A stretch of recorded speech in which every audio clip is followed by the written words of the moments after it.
think I had to update NVIDIA, all this other stuff. So hopefully we're going to do okay. Right now, everything seems to be going just fine. I'm not sure. I had not changed a thing. So I don't know why that became an issue, but it did.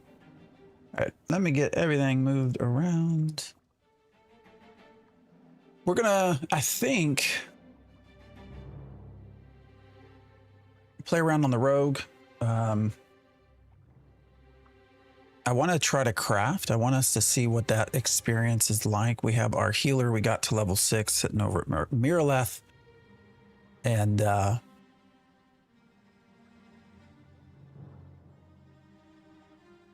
want to try to do weaponsmithing with that character just because we will be... I want to get to Journeyman on some of the crafting stuff. So that's the plan. That is the plan. And I think we're good to go. A little cold in this room. But that's why we got coffee. All right. Stabby is ready for some business. So we're going to give some business. I have to say the rogue has been a lot of fun to play. Oh shit. Ha! Well. Oh. Jumped right into someone else. Okay. How come he can hit me and I can't hit him? All right, this is immediately an issue. Welcome to the game. Oh my god. I was not falling off like this yesterday. All right, I can't see shit. I can't do... we're moving. How am I out? All right, let's just go. And apparently I can't run. There we go. That was wicked. A little bit wicked and wild. I'm not sure what the hell that was about.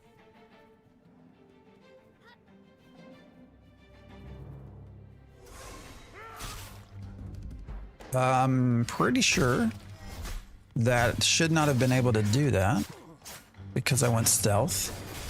And I don't know what is going on here. Some wild pathing, man. This was not that challenging. I got somebody nice hanging out. Healing me back there. That was a little weird. Not gonna lie. A little weird. Little unusual. All right, archers can see stealth, so you know, I think part of it, the flip seems to like be going further. I don't know if that makes sense. Like I feel like I'm flipping further than I have been. There's a nice quest chain that would normally give us a pretty good boost to our weapon. Unfortunately, we are unable to accept the quest chain. So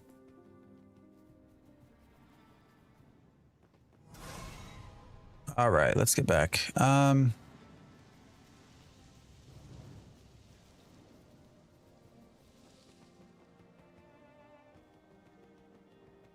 We need to get some copper. So in order to do the weaponsmithing stuff, the main thing is going to be copper and wood.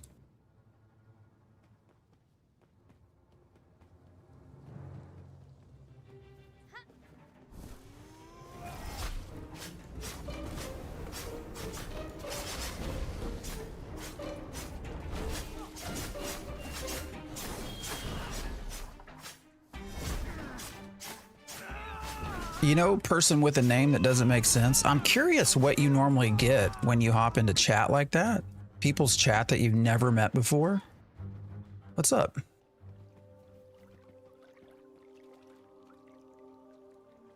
Is it Matar? Matar?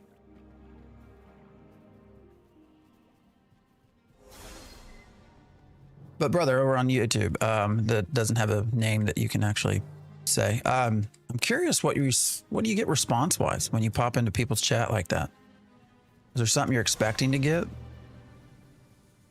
I mean, I appreciate the comment on the shirt, but you know, this is a chill gaming thing. I'm not sure why you're hopping in and wanting to know about whether we're into men or women.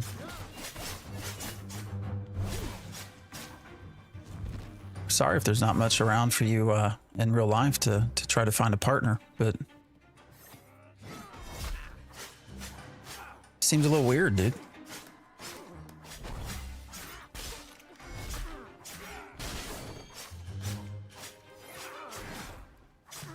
I don't know if mom and dad know that you're on the YouTubes, maybe? You look like your character. Are you dumb? What's up?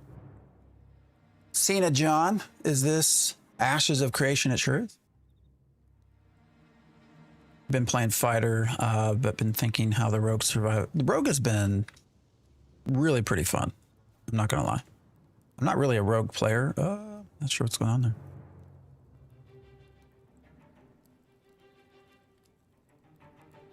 Okay.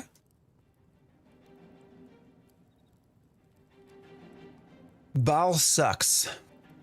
You look like your character. You want to explain that a little bit more? Good morning. How you doing? Doing pretty good.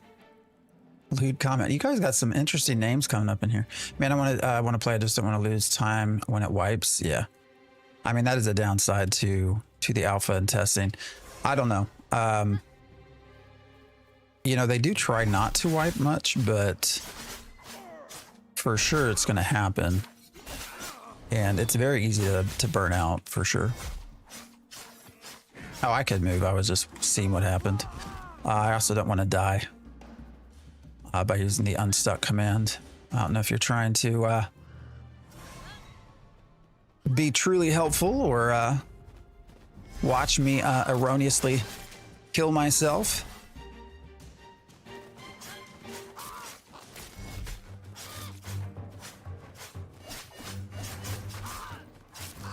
What's up, Leto? Just mining, saw your stream and checking you out. Man, a fighter. Oh, hey, thanks for hanging out. I mean, I have always been a cleric. All of Alpha 1, Alpha 2, all of it. Healer main, but you know, we're playing around, enjoying some other classes. Rogue has been a lot of fun. I feel like that every time they've added a new class, they've grossly improved upon their class designs.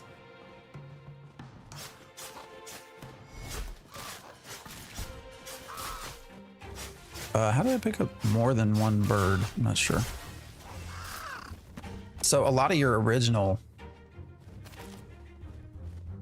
classes, you know, your rogue, not rogue, your ranger and all of that, I think are kind of boring at this point. Because they have done so well with their other stuff. My rogue is your level, but trying to get the fighter to 25. You're 23. Are you mostly grouping?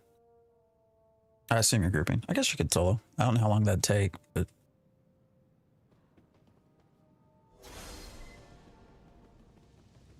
fighter's been fun. I've not heard. Do you feel like as you've gotten higher in level that your DPS keeps up with everyone else? I guess that's been something that I've heard is potentially that once you hit that, get towards that max level, it doesn't feel as powerful. Not solo play, been spinning iguanas, yeah.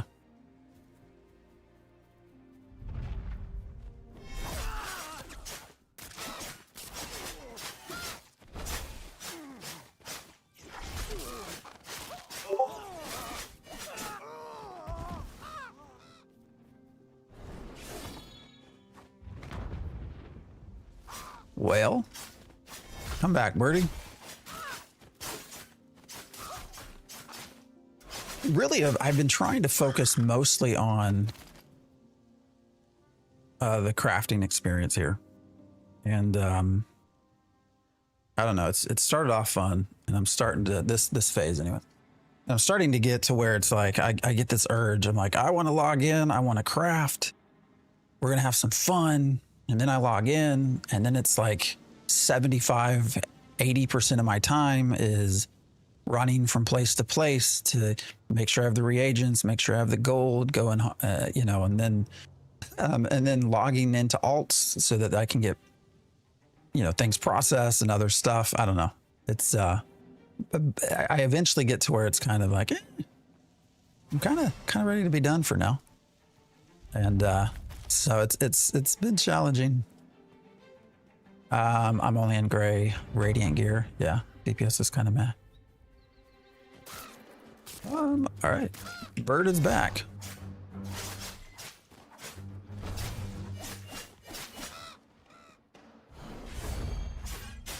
Did not mean to. All right, where'd the bird go?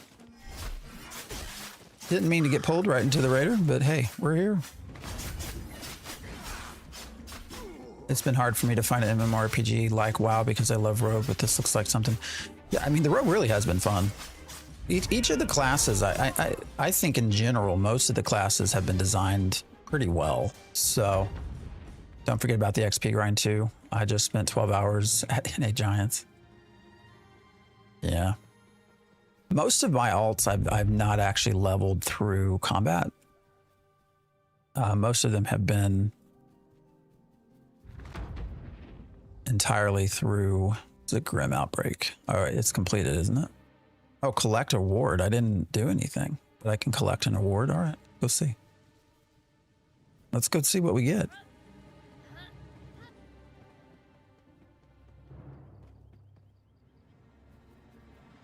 Yeah, you got stealth. It'll time out. It's not permanent. The other thing is you have to be a certain distance away from any NPC in order to use it.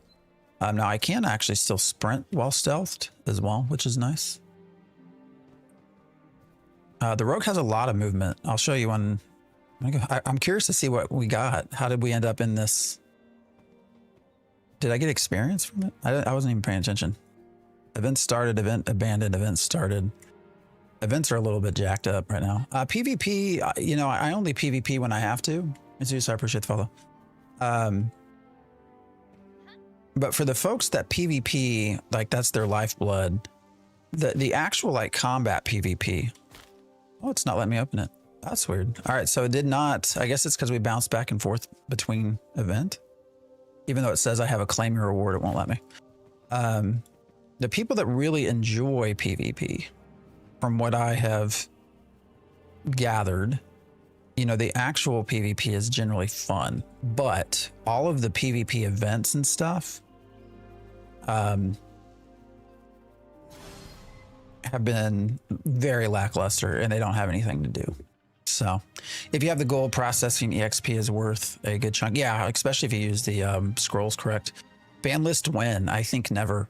Hey, you know what? They have said they were going to do ban list stuff for a very long time. I think I'll have to go back and find the live stream where they said they were actually making like a website or something where they were going to list partial information about actioned accounts. That was literally months ago. I'm pretty sure that was maybe before the Steam announcement, which was what, like October or something like that. And so they have always said they're going to do these lists. And then they've also always said they won't because of legal reasons. So I don't know, man. Steven has said that list has been on his desk all week. And he also has said that they are not going to redact anything from it. So if they don't really have to change anything for it, and it's been on his desk, then I'm not quite sure why we don't have it yet. Because from what he has said will happen, he literally just has to copy paste it and show us. But we haven't seen it yet. Actually, Steven's been absent from the Discord too. I noticed that yesterday when you go in and hit search, normally it's him and Margaret that are listed as Intrepid staff, but only Margaret's been there. So I don't know. I am highly highly suspicious whether we get a list or not. Steven is removing his friends 100%. Well, I don't know. I don't know that I'll go that far in the conspiracy theories, but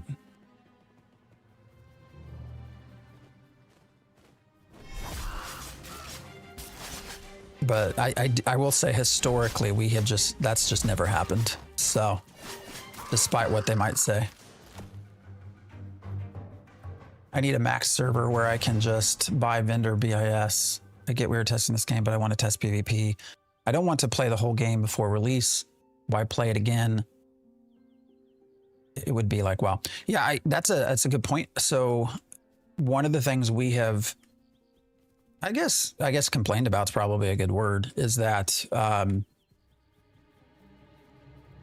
you know, we've been testing over and over and over for almost 2 years now. And, you know, things get reset and redone, but the experience gain has always been left to be what it is for release. And I get why you would do that from time to time. Like, you want to obviously see how the timing of artisanship and combat and node development and stuff works. So that is a big part of testing. And so I get why they will have periods where experience gain, you know, is like it will be on retail. But I think there 100% are times where they need to speed it up just to let us test things more effectively. I'm not saying that they need to do that all the time. Now, I will say they do that typically with PTR. PTR, they'll reset levels, they'll give you gear and stuff like that. But that gets into the nuances of, you know, are we playing on a test realm or are we playing on a live server? Because if they do that on a test realm, but not on this, then that starts to tell me this is more of a live server, even though they want to call it an alpha test. So I don't know, but we have had those sorts of conversations for quite a while. These birds fly far too damn far away. POI gear needs to drop at least in common. Maybe we'll get a redacted list. Well, they I don't know. I don't know what we'll get, because they say that they'll do, they tell us on one hand that we can't, they can't give us full names, so they'll redact stuff. And then Steven, on the other hand, I think like just a couple of days ago, is like, oh, we're not going to remove any information. You'll get to see it all. It's like, well, can you make up your mind? How about you just release something and show us that you actually are going to do it? Is it open world PvP? Yes, it is. It's a PvX game, so you can PvP pretty much anywhere. Now, there's a whole thing with corruption and other stuff that makes PvP a little bit difficult. But yes, you can PvP anywhere. I don't need to learn MMO looking for group systems. Been doing it 20 years. Just let me corrupt, die, lose gear, test PvP for y'all. Yeah. I just got my Rogue to 19, best class in the game. Rogue has been a lot of fun, yeah. If I was going to, I'm a cleric main, but if I was going to play a DPS, this would probably be what I'd do. Keep getting your YouTube shorts popping up in my feed. Finally able to catch one of your streams. Keep up the great content. I appreciate that, mister.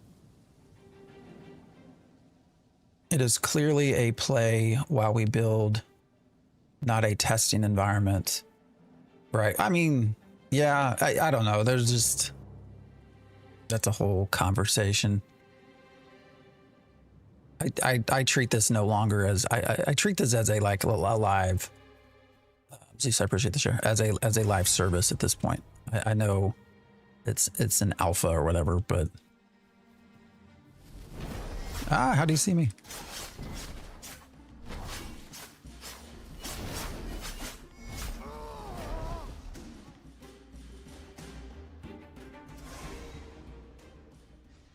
Yeah, you're exactly right, but if you have to start to scratch every time you die for PvP system, no one's going to test it. Well, no, that's true, and I think that's what you see. A lot of people don't test it. They quit.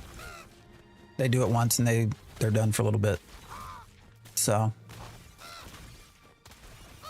why a PTR and an alpha? I mean, that's something we all questioned initially as well. Again, I think that goes back to the idea of this being a live service and not being able to constantly say it's a it's just an alpha, bro. But the PTR was always meant to be where they actually test stuff. And then they push it over to production. Which again, to me, basically says this is a live service game. So we can call it whatever we want, but my preference is to call it a live service game that's in active development. It's been years that a game has had my attention like this one. Well, I'm glad you're having fun. It's 5 a.m. I need some sleep. All right. I hope you have a good one. I don't think you can put something on Steam without being held accountable for improving a project. Oh yeah, for sure. But I think they're going to improve it. I mean, I will say the communication this first week back has been a little lackluster as to what they plan to do. But man, I love the rogue. The movement, the combat, like being able to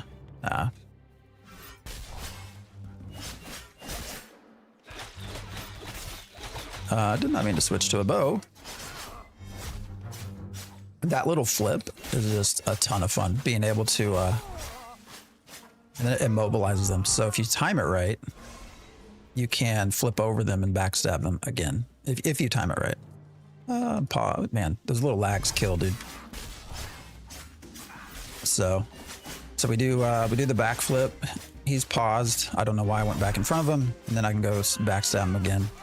I don't know, just a lot of fun. You feel pretty powerful as a rogue.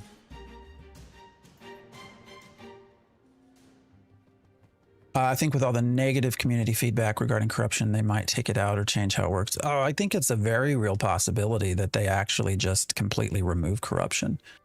When we got to the Steam release, and this is all my opinion, when we got to the Steam release, you know, they increased the PvP protection buff from level 5 to level 10, and also made it not just in starting areas, but everywhere. So they already started leaning towards PvP free play. And they've not changed corruption one bit since we started Alpha 2. Despite the cries both for PvP and PvE, it's not changed. And so I do wonder if we start getting into a more Arcade-like system. I don't know that corruption is really worth going through and trying to fix. I feel like it would be a much better approach would be just to frankly remove it altogether. A lot of people are going to disagree with that, and I understand why, but I think all things considered, if they would treat nodes more in an Arcade-like rotating PvP system, and then increase the rewards you get, I think that would be a much better approach, and people would enjoy it more than what we have right now with just open world PvP and corruption. Because the reality is your hardcore PvPers really don't like to PvP in the game. They just don't. So something has to change, and I think corruption is kind of at the center of all that.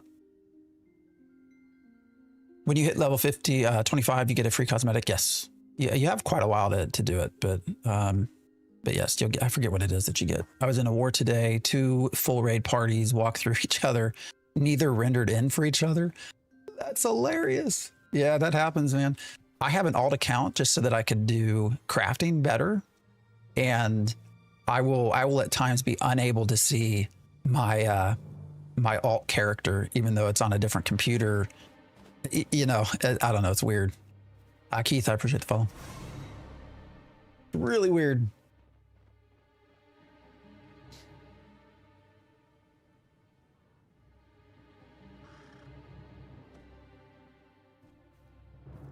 I think you'll automatically get it. They have not. I got to tell you, they're very slow on their cosmetics. So if you haven't gotten anything by now, I probably wouldn't be too worried about it.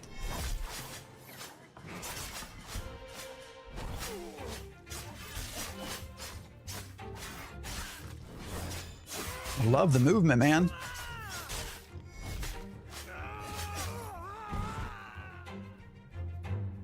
All right, we're going to need to, I think, start making our way to Miraleth.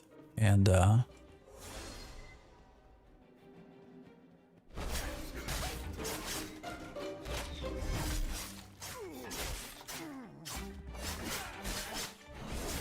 I mainly came onto the rogue because I think the rogue has most of my copper fragments, I hope.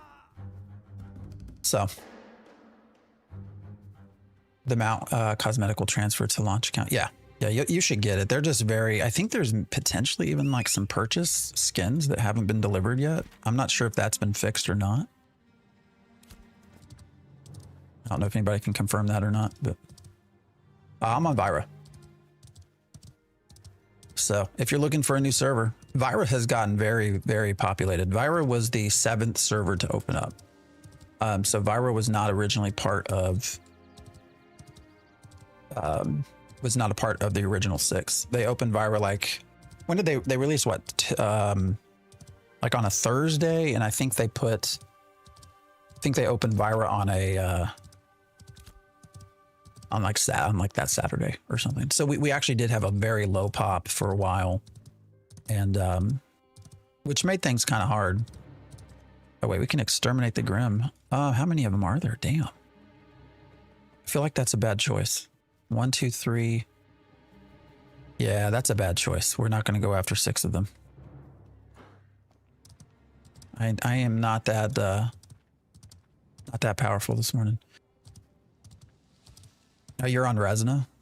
Yeah, well, actually, since all of that stuff went down on Resna is when we've started to see Vira really, really open up in population. So Vira's gotten pretty busy. So invincibility, I've noticed animals see me, humanoids can't. I wonder if camo on Ranger.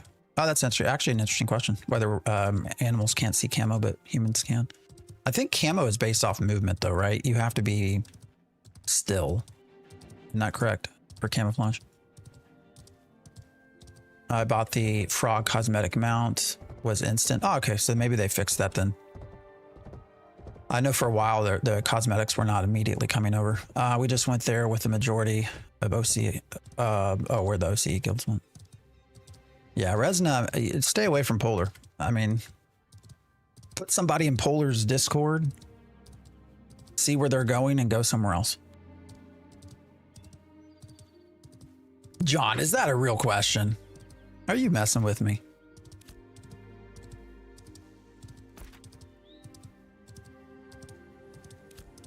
Are you being for real right now? Do you think Dread Mist is the Ashes killer? You want to know what my first thought was? In order to kill something, it has to be alive to begin with. That's kind of rude though. Of course not. The number of people, I hate wolves. I absolutely hate wolves. The Twitch numbers have clearly changed, have gone down for sure. What in the hell? I hate wolves, guys. Wolves are so broken. Wolves have been broken for so long. You can't outrun them. They follow you for too long. And they actually, even my level 16 summoner, one wolf chasing me can take me down a solid 1/4 of my health, even though it might be like 8 levels below me. Like wolves have been busted for so damn long, and I'm so tired of them. Dread Mist, that's hilarious. But I will say, what I was saying is that I do think the number of streamers has dipped down quite a bit right now for Ashes, because a lot of the big time folks have moved over to, well, not all of them, but several have moved to this Dread Mist game. So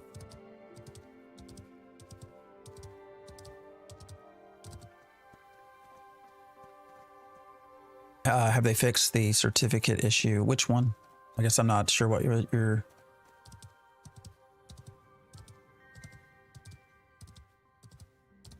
Are you ever looking to Grandmaster a profession? I'm Grandmaster Fisherman right now. No, I really wanted to spend most of my time during this early access doing crafting, artisanship stuff. It's been challenging, to be honest.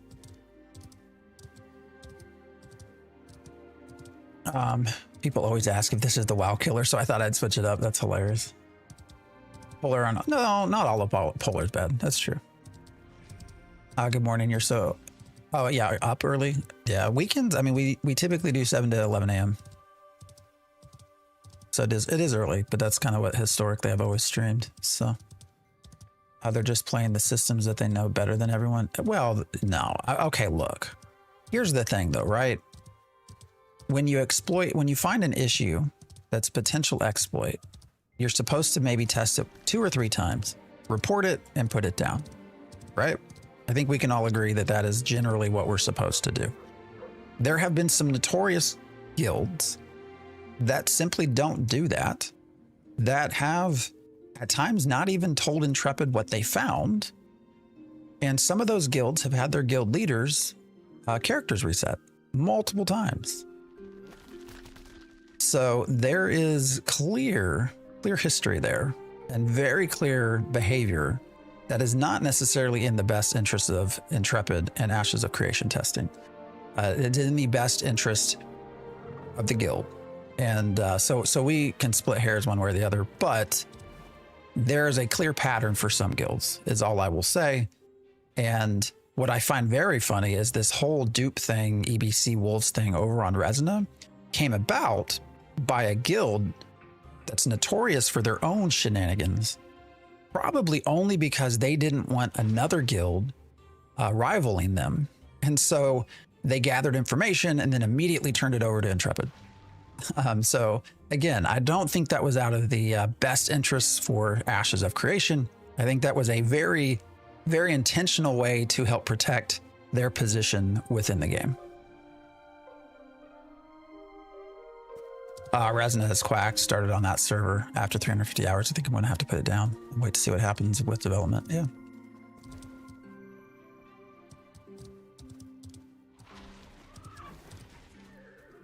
Has to be alive with Savage. Yeah, it was kind of rude. I was so far behind that them destroying the cities didn't really affect you at all. It's good. I mean, ultimately it's going to get built back up, right? Like it's a pain in the ass, but you know, decided to be in a pain in the ass, you can always build them back up. So long term, does it matter? I don't know, but it definitely pissed off a lot of people. But you know, I also will say, to be fair to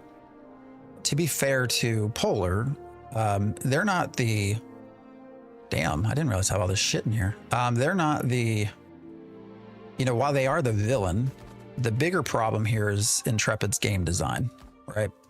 So while yes, Polar is a villain a lot of the times, they really, for the most part, are using systems that Intrepid has designed themselves. And so, you know, we can yell at Polar all we want, and we mostly do. But at the end of the day, it's really on Intrepid to design systems better or fix the current systems that they have so that these sorts of things just can't happen. Have you done all the life skilling? I'm trying to do it all. That's what's making it so hard. So I have multiple alts. I have a gathering alt, a processing alt.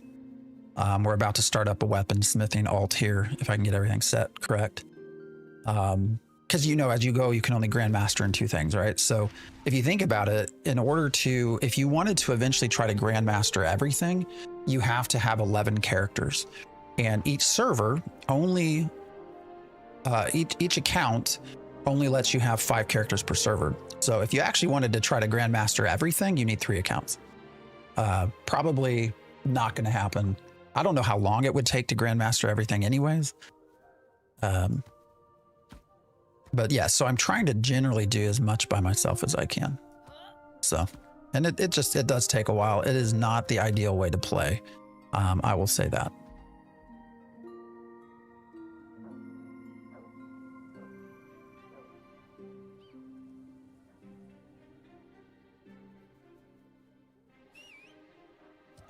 Hold on, let me check something real quick.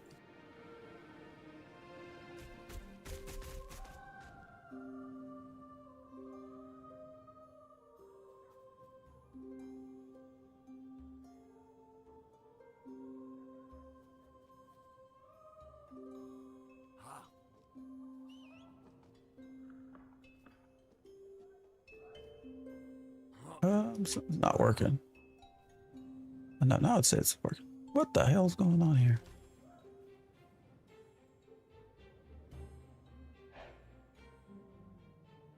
Weird shit. All right. Sorry. Yesterday kind of threw me off with everything breaking, so I'm just very like, oh, is it working or not? This is Ashes of Creation. The relic spawned today within 30 seconds. Polar had it in a caravan. Fuck. Can't get new certificates or rep at the vendor. Take mats, but gives no certificates to run crates. Oh, really? All right, let's go look at that real quick. Where's my mount? Is it all of them? So can you buy the certificates and not use them, or just not buy them at all? What's slow?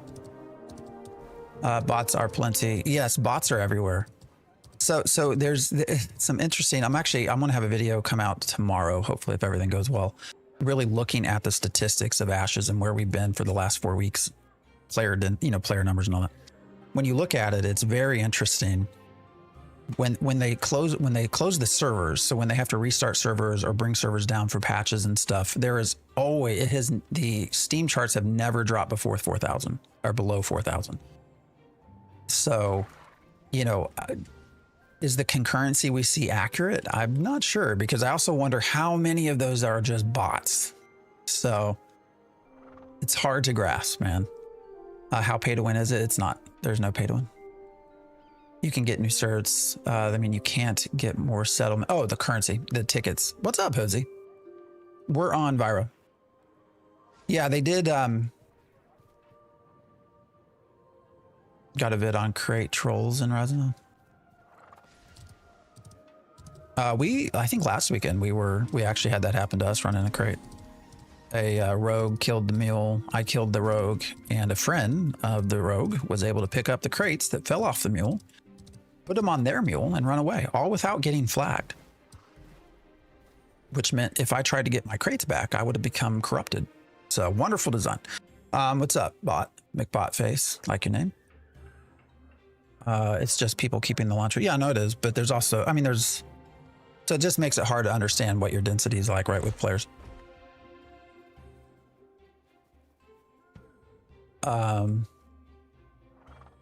Yeah, where's it at? Yeah, the requisition agent. So we can't turn in buy orders anymore, right? Is that broken? So you can't get these tickets? I'm pretty sure, right? Then their friends killed them to get corruption out. Yeah. It is a mess. It is what it is. All right, we're going to put on some of our copper fragments. I don't have a lot of them though, so we're not going to probably be able to do much. That as well. Where's the sickle grips? That. We're going to see how far we can get with this stuff with a brand new. Because I have so much damn ash timber. All right, we'll just pop over the oak.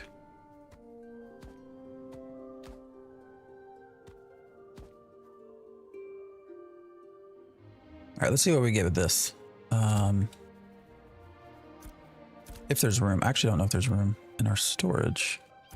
All right, there is.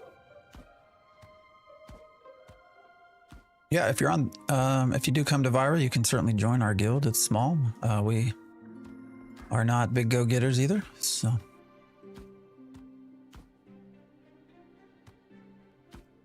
All right, we can make what? At least 60? No, because it's 2, so 30. We can only make 30. All right, well, we'll see where we get. Let's switch. You don't get rep or tickets. Not sure if you can't turn in. Oh, so you might still be able to turn in. You just can't get the rep. I got you. Rubik's, I appreciate the sub over on the YouTube. Yeah, so then if you don't have tickets, you can't pick up the certs. Gotcha. I got what you're saying. I sold about 40 Lego certs since they locked it down. Oh, are you selling? Is it good money?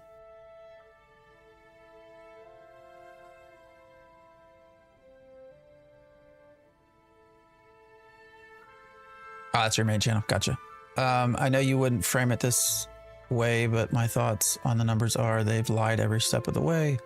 Why would you believe them now?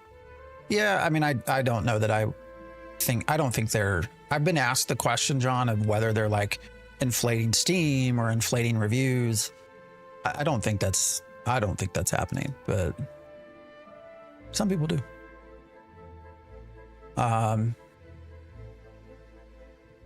Can I send my, yeah, I'll probably, I might lose it.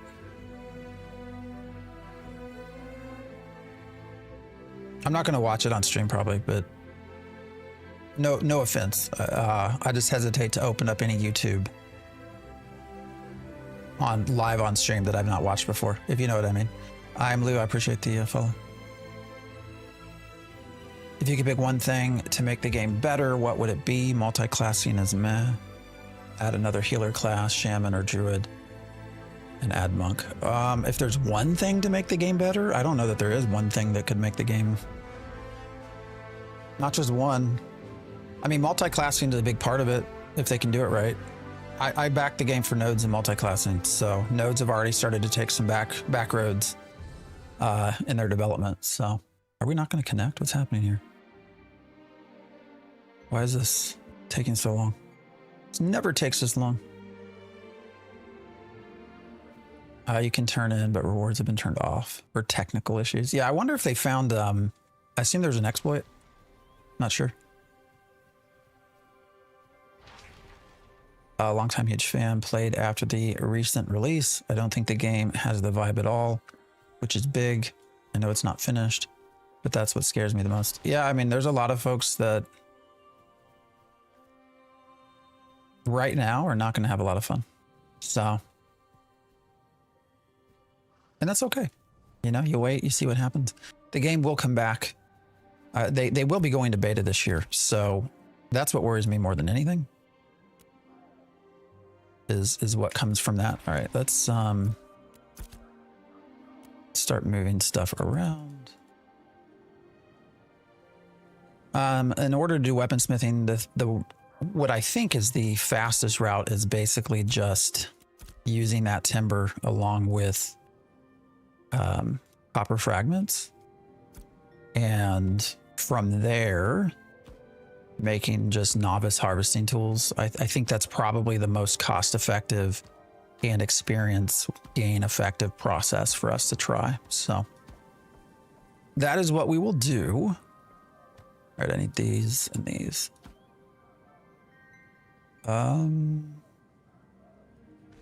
Yeah, I think that's it.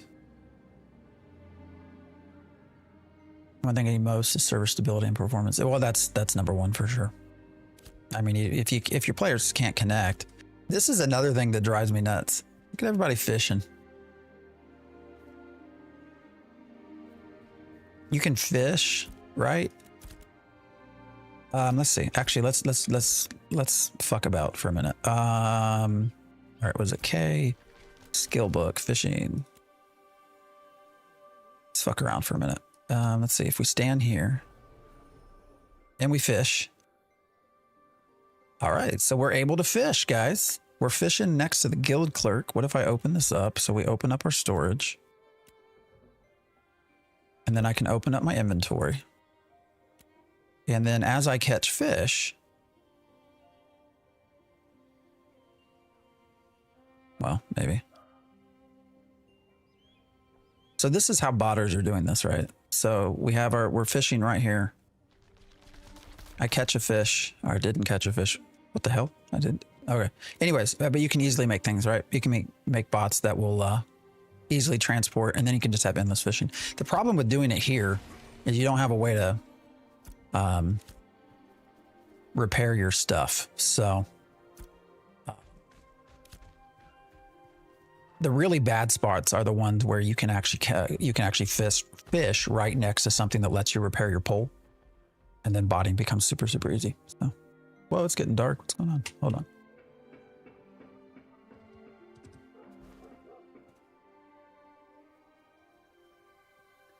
The light is coming through behind me.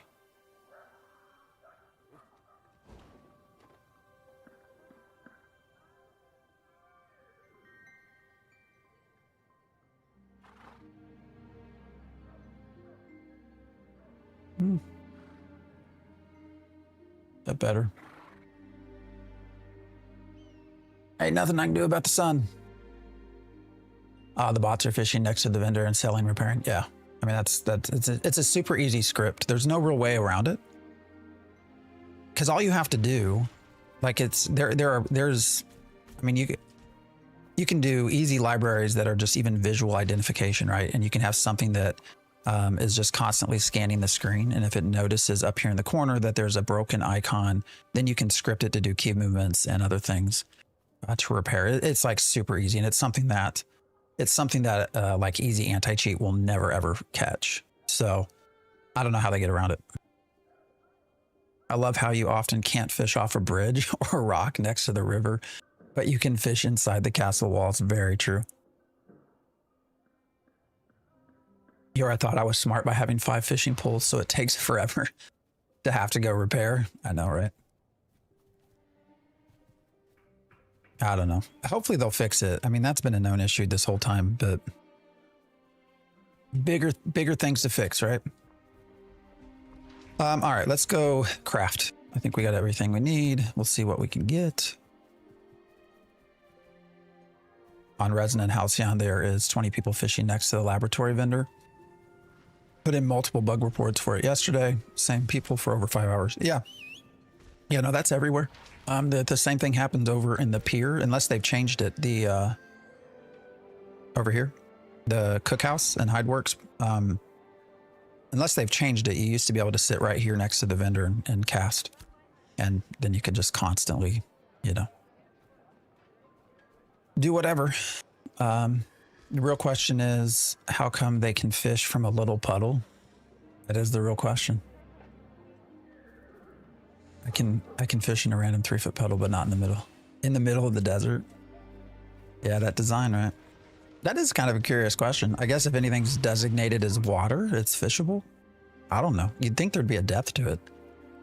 All right, let's go in. I think it's over here. So we want here. All right, so we want to just basically level this up, because right now, nothing that I craft is really going to be worth shit. Especially now that the servers have been open for 5 weeks, 6 weeks. Like, none of this stuff is going to be anything that really sells for profit on a marketplace. So it's an overall loss of money when trying to level. So the easiest thing to do is just look for, all right, well, what's going to be the easiest to obtain to quickly level through.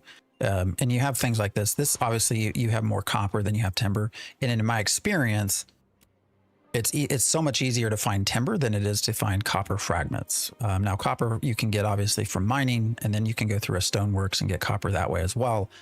But for the most part, I think it's much easier to get ash timber. So when I look at this, I don't want to do the 5 copper fragments and 1 ash timber, because I feel like it's just time-wise. Maybe I'm wrong. Someone tell me if I am.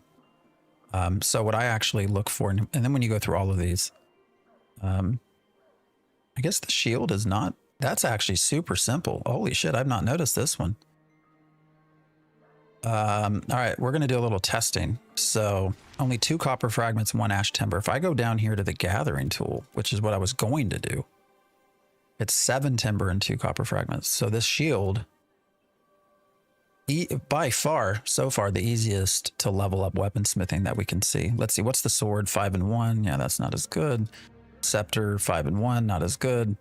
Dagger, 5 and 1, not as good either. So, and that's too much stuff to go through. This is wildly expensive.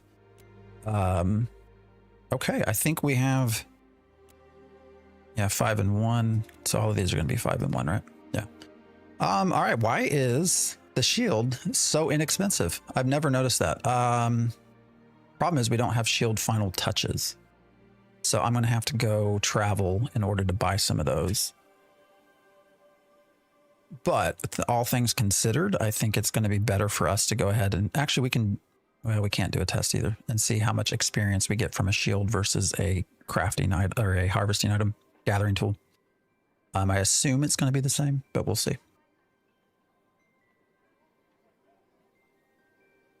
You ready to use shielded level? Yeah, for sure. Looking at this, looking at this, if this is only taking 3 things, that is 100%, 100% what we're going to do. So,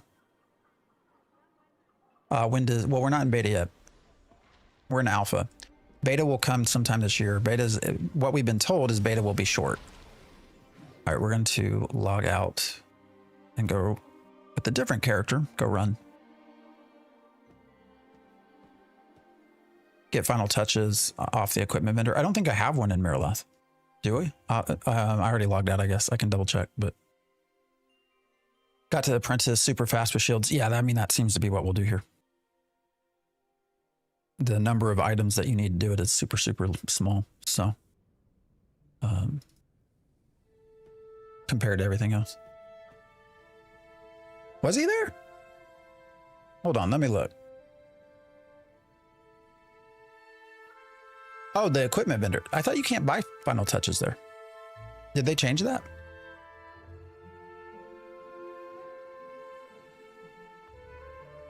Because I always had to run back to Briarmore in order to get those things. Did they change it? But yeah, beta will be sometime this year. My opinion is that they'll launch this game by the end of the year or the start of 2027. Pro tip: craft and use deconstruction kits on the shields and get back the resources like 30% so you can reuse them to craft even more shields in one go. But what's it cost to create a deconstruction kit? Do you know? I mean, we can certainly try that method. I always thought deconstruction kits cost a lot. Is that not true? All right, this is taking a long time to log in, guys. It's usually not this, doesn't take this long.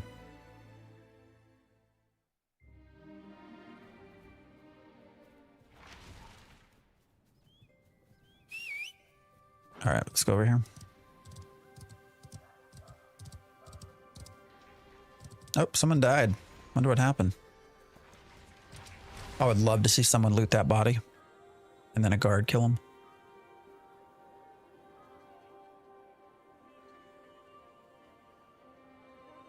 Depends on the... I got Fant MX down. Yeah, I ain't gonna do that. Oh, I love this. Oh, that Bone Strider. Oh my God, that looks amazing. Little janky animations, but why does it look like it's going like 5 frames per second? Yeah. All right. Let's see. Materials, shield. Oh, they are there. Are all the final touches here? They weren't before. I wonder if it's because, oh, they are.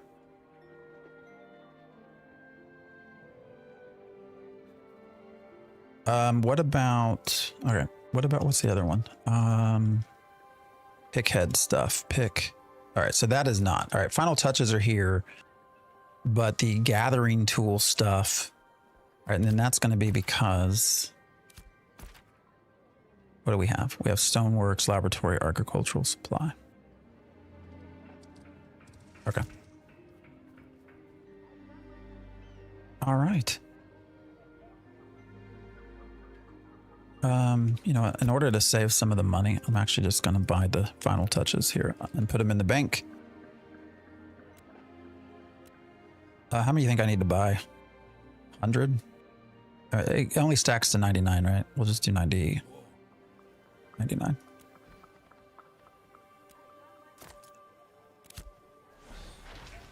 This is funny on the European server. You can't leave the game in town. Otherwise, you'll end up in a multi-hour queue.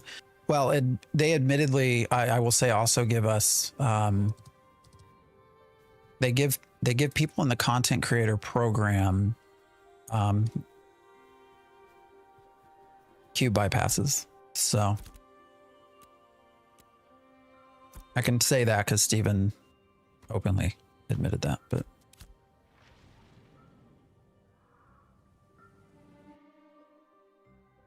Scorp's notorious for moving at 5 frames per second. That's awesome. In Sunhaven yesterday, like 8 random people died in town. I looted their body and hopped over the wall. We've recorded a couple of times now where people don't know that they're going to flag, and they loot a corpse, get flagged, and then and then end up getting killed. It's actually happened pretty frequently, surprisingly, or not surprisingly. I don't know how you want to look at it. For 6D constructing kits, you need 1 granite, 1 Western Lark, and 1 copper. Is that really it? Oh shit! I gotta go get some Western Lark then. That's cheap. All right. Why did I think it was so much more money? But you get 30% back, you say? I mean, that's better than nothing. For sure. I mean, that saves you 30% of your time.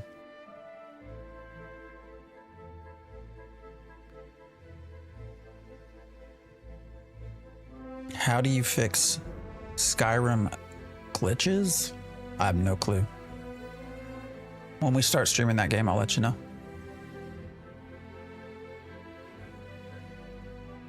Can't log out in a town at peak on NA either. Yeah, I mean, it's...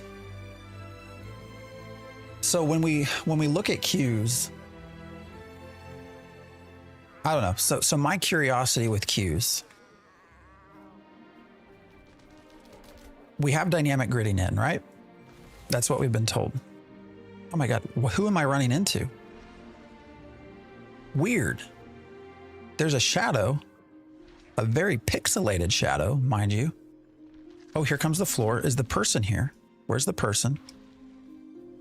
Well, now I'm not slowed down running through them. I don't understand. I don't understand what's happening here. Is that where someone died? Is that where the corpse was? Oh, we got another shadow here. Oh, I'm running through somebody. Oh, running through them again. Apparently, if you do it... Oh, there we go. I'm stuck. Sorry. Anyways, what I was saying. So when it comes to the queues, where I get very curious with that is we're told that dynamic gridding is turned on and functioning, and that it's automatic, it's not manual, meaning that they don't have to go in and turn it on and off, that it just functions. So when they say that, the whole point of dynamic gridding is so that when, when servers become too overloaded, it can split. And so you can make room for more people. And so where I get curious is if that's the case and that it's on, and that we know that all of these queues are happening in settlements, the server workers in which settlements exist, then why is the grid not splitting to allow more people on? And I have never, if I open up this, I've actually never seen this split, this server worker. I'm told that it would go 67_1. I've never seen that happen. So I don't know. I start to question, is dynamic gridding working? Does it not work in settlements? Maybe the issue is that they haven't gotten it able to work with all of this, with a settlement. Maybe it works like out here, but not here. Because otherwise, I mean, I would think theoretically queues shouldn't happen. Or maybe their dynamic gridding can only split so much. So maybe we, it can't go any lower than 400 people on a server worker or something like that, or 200 people. I don't know. I wish they would tell us a little bit more about how dynamic gridding is functioning when we have such big queues. Have you heard that many Europeans play on US servers? Otherwise, well, I think all of the servers are actually located in the US, aren't they? Am I wrong in that, guys?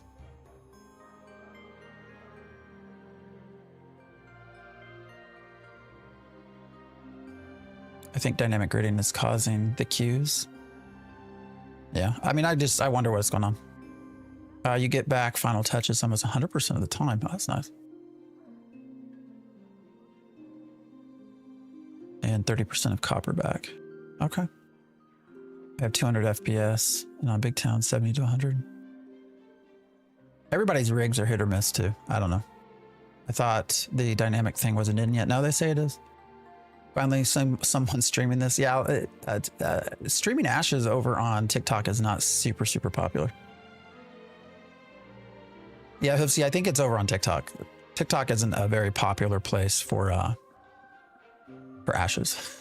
we'll put it that way.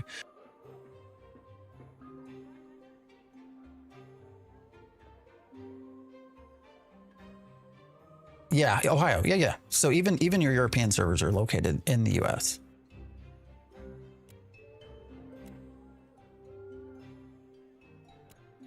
All right, so here we go. Actually, before we do this, I need, oh shit, did I forget? All right, we want to get that extra boost from crafting that comes from commissions, and I hope that I remembered to fucking, sorry, I hope I remembered to put that scroll in the bank. We're gonna find out though.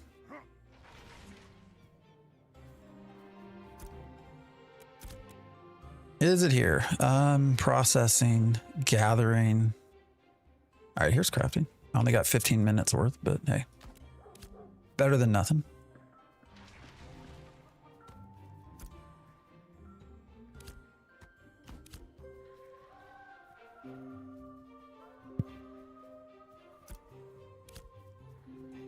All right, let's see what we get.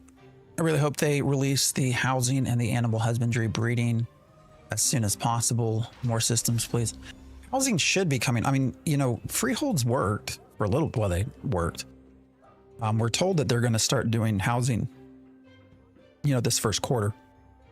I don't know why they ultimately took freeholds away.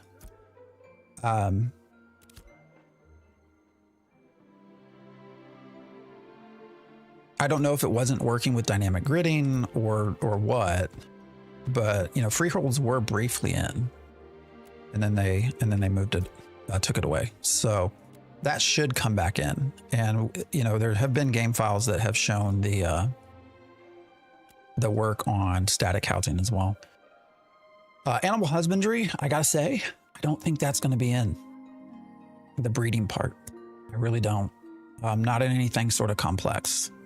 So I think that's one of those things that that we maybe see later on, but not anytime soon. So they have far too many other things to try to fix.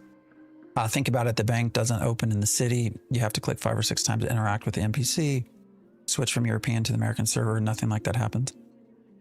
Well, they also, I mean, the last patch, they fixed the bank stuff, right? Like I've not had any problems opening up my bank anymore. You did have to used to sit there and wait for like 2 minutes. And that was happening on our server as well. So that has gotten fixed with whatever they did with the recent patch. So if you could change one thing right now, instantly, what would it be? I have 2 competing thoughts and I only get pick one. Is that what you're saying? My initial thought that came to mind was content. If I could fix one thing right now, I would have a Riverlands full of content, complete with quests.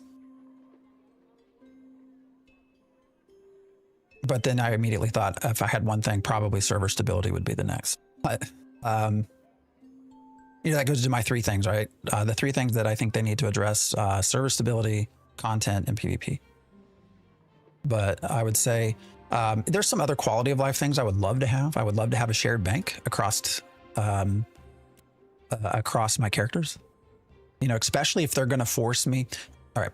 So if you're going to force all of my characters to share citizenship, then I want to be able to share a bank.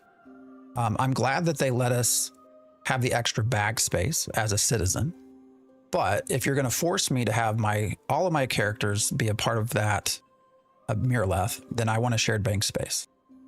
And that would be a huge quality of life thing that I would love to see implemented, because then I don't have to worry about hopping in and out of characters, and it just becomes a little bit easier to do things. So Intrepid, if you hear this, please consider that.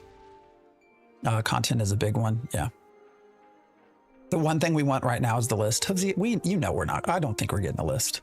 I really don't. I bet we're here streaming next weekend and there is no list. Kaltorum is broke. My alts and Joyva are fine, but my dude up there in the anvils is super laggy, rubber banding all the time. Really? I've ran up there a few times. I have some, so when I've run up there, I have had issues. Gosh, where was it? So as I start to sort of cross right through here to go up anywhere in this area, like I have noticed that there's a lot of hitching and other issues that have popped up in this area. So, JM Furbs, I appreciate the follow. I'd rather there be one starting zone with tons of content than 2 split starting zones. I'd agree. What server are you on? Smash TV. Are you on our server? I was joking about Dreadmist earlier, but it's actually been better received than Ashes. Well, it's because Dreadmist hasn't been available in the public space to talk about and shit on for 9 years. That's why. I'm sure if Dreadmist had been in development for 9 years openly, there would be just as many people shitting on it as there are Ashes of Creation. I'd be happy if we could send ourselves items by mail. Another great point. Intrepid, if you are listening, please let us start sending mail to each other, to alts, to friends. Please let us have another method beyond just a in-person trade or trying to use the guild bank, which then opens up a whole host of other issues if you trust your players or not to withdraw and deposit things into your guild bank. Let us mail stuff. Just let us mail things. That would be awesome.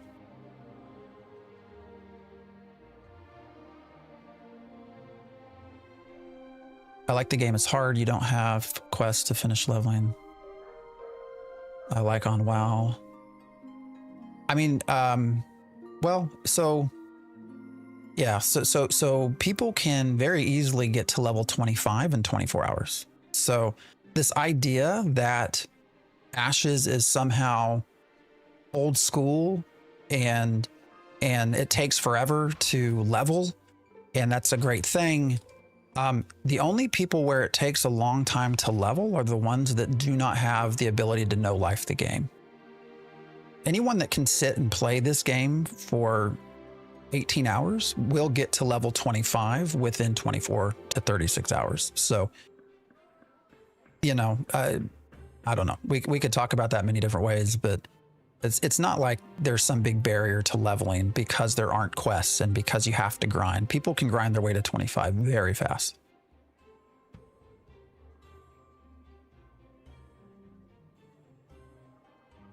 All right. What game is this? This is Ashes of Creation.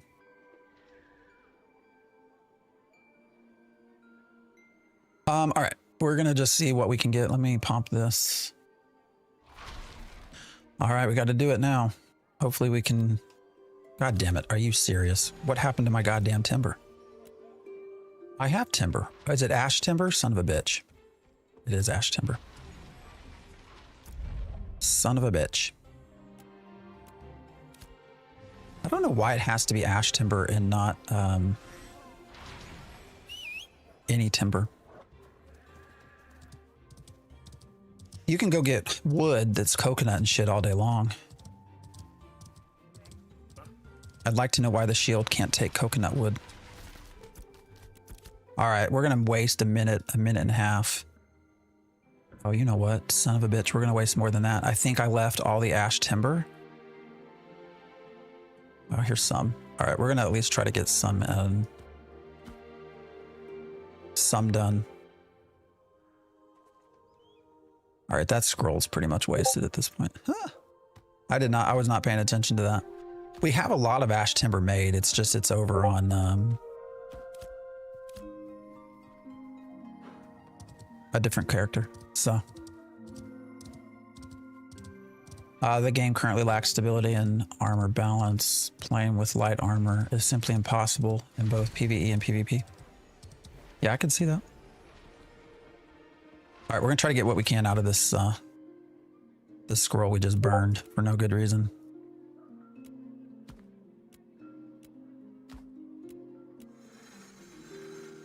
What do we get? 342 weapon experience. So let's see how far we can get with what we got.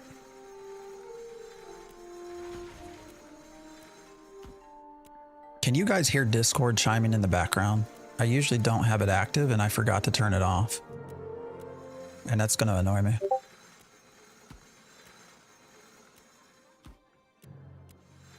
You can. All right. Hey, we leveled.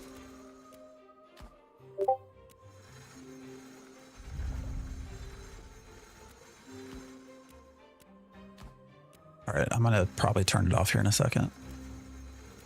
I was doing some research for the video I'll hopefully have out tomorrow.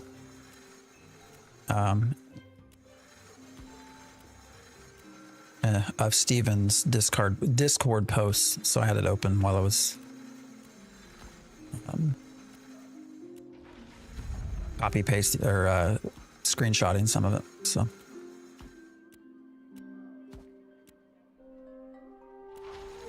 all right, I know this is this is great gameplay, right? But this is the life of a crafter. We'll see where we can get with what we got. Got only 10 more of these left. I think I'm about out of copper fragments anyways, so I don't know. We're gonna have to probably go mine in order to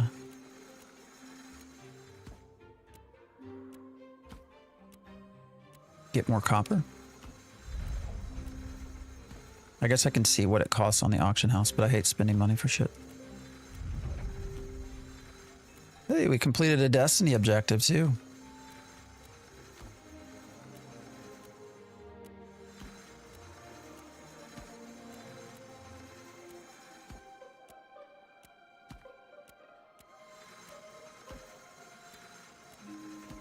All right, there we go. All right, how many did we make? Anybody know? We made a lot. 1, 2, 3, 4, 5, 6, 7, 8 times 3 is 24. 25. 25 got us to level 4. So I was making novice tools to level weaponsmith. Was that a bad way? Oh, so yes, what we have just found. Yeah, so if you go to gathering tools, I think this is what you're talking about. So these cost 7 timber and 2 copper fragments. But if you go to the shield, it's 2 copper it's a lot less. A lot less total cost. So I think this is probably a better way. We're in real life sitting at the assembly line.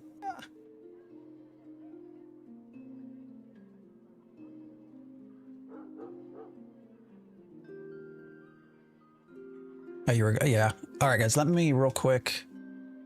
Hold up. Let me, I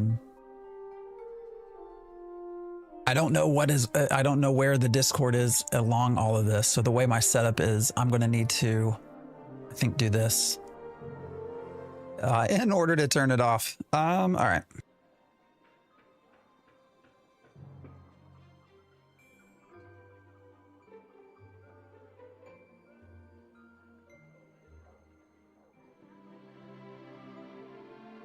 All right, there we go. All good. Shouldn't do anything now. All right, and then we'll keep these. Who does the deconstruction kits? Does anybody know?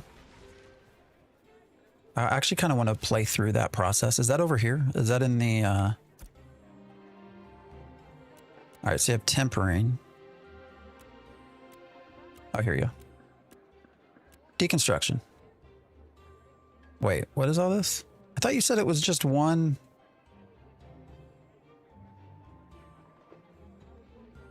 I thought it was just... Who said it was just one granite? What did you say it was? A granite, and it was cheap. All right, is this...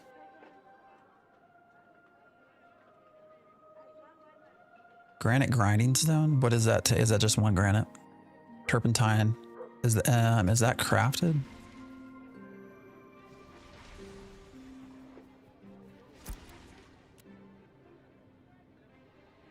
All right, so where do you get turpentine from? And then the coal, whatever it was, is probably from this, right? Or is it not? Yeah. Oh, damn, and that takes copper. All right, so that's your 1 copper. Oh, hey, my copper fragments are done here.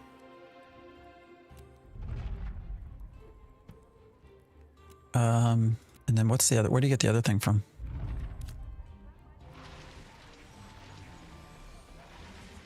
Oh yeah, the Western Lark. Gotcha. That's what it was. Granite, copper, Western Lark. Okay. But if I only get 30... All right, I'll have to do the math in my head. Because if the thing only costs 2 copper and 30% of the time I get 1 copper back. Is that right? But it cost me 1 copper to make the deconstruction kit. I don't know. I guess you're then at least leveling up 2 different things at once, right? You're going to be leveling up your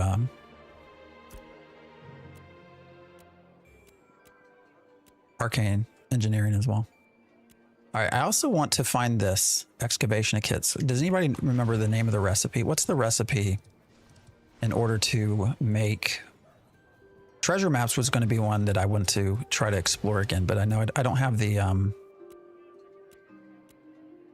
the Mystic Lens recipe.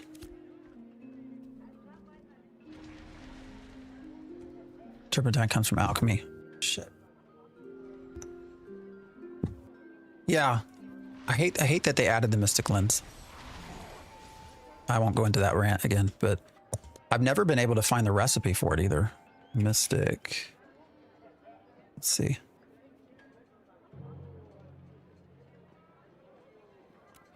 Yeah, not here. I'm selling one on market for 20 gold. Are you talking about the recipe? Holy shit. 20 gold, dude. That's wild.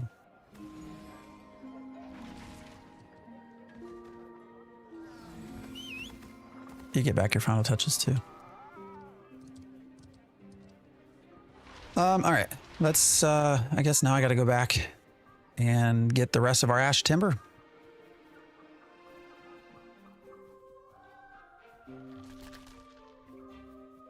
Where'd you get the recipe to drop?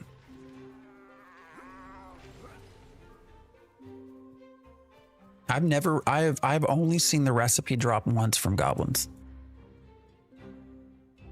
That's it.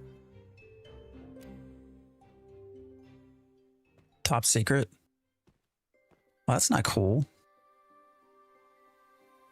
I have seen it drop once. It was at the end of phase 2. Crafting is just crazy unless you go totally all in at the start of a wipe, as far as I can see. And even then, you'll never beat the no life guilds. Yeah, I mean, you do fall behind. It's challenging.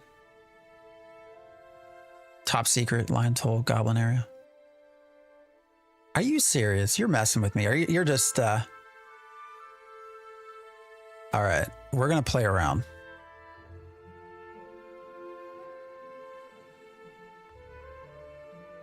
All right, we're gonna finish this up and then I'm gonna put that to the test.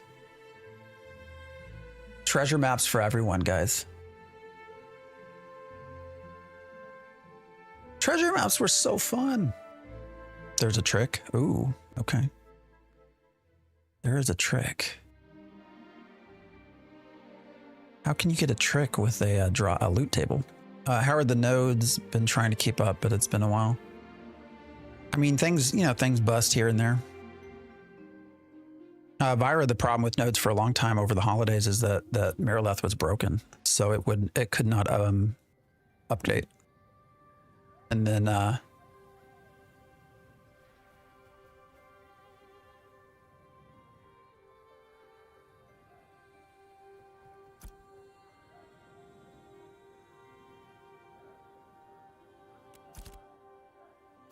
that it has, now we can't do buy orders to upgrade stuff. So I don't know. Nodes are a mess, but kind of functional. All right, what the f am I doing?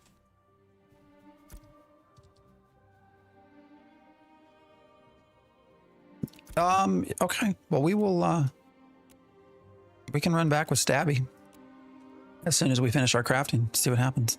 Oh hey, I didn't realize I had other copper fragments. Thought I had taken all these. We should have a ton of ash timber. I usually don't like to get rid of ash timber because you need it for the tools, the lumberjacking and all that shit. But we'll take it. We need to level up. Ash is easy to find anyways.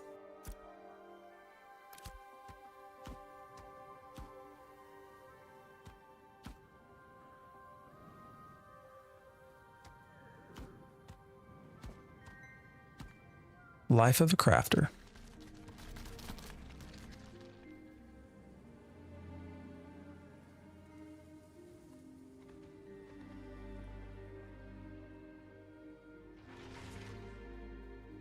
All right, we're gonna go see. We'll figure it out. I'm excited now. You got my blood flowing. I've always wanted. Well, then the problem though is that you have to get monocles, which cost. They're what, blue? Like then you have to get those sons of bitches to drop, which is also not easy to do. So I don't know. I wish that I don't think treasure maps though, as much as I would love to see them go back to normal. I don't think that's a high priority for obviously for Intrepid right now. Sadly.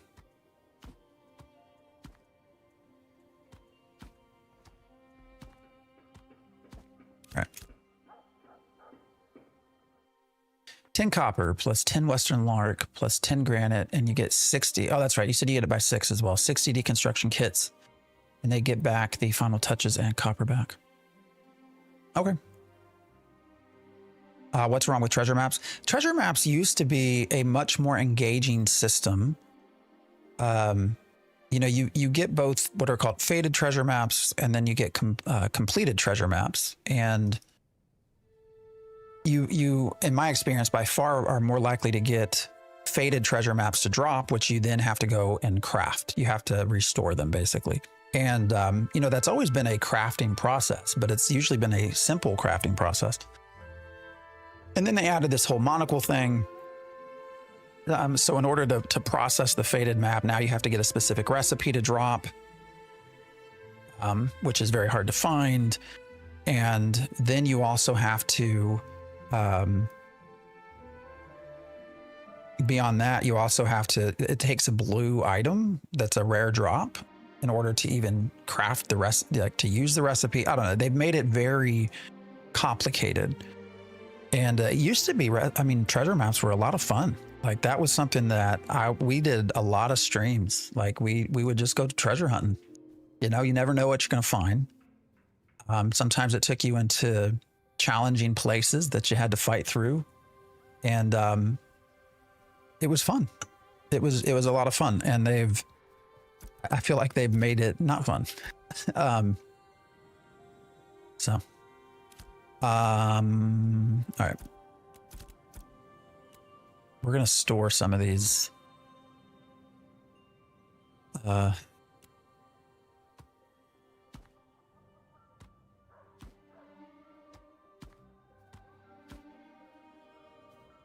don't like that I can't right click to move stuff out of guild storage. We're going to store those shields so that I can then deconstruct them later.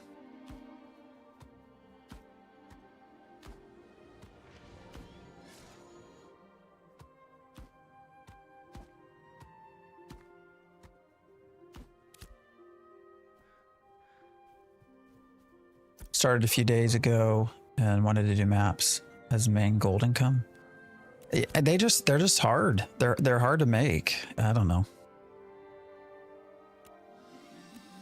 It really did used to be a very engaging way to make money. It's a lot of fun. Or even just to get your crafting stuff right for your characters.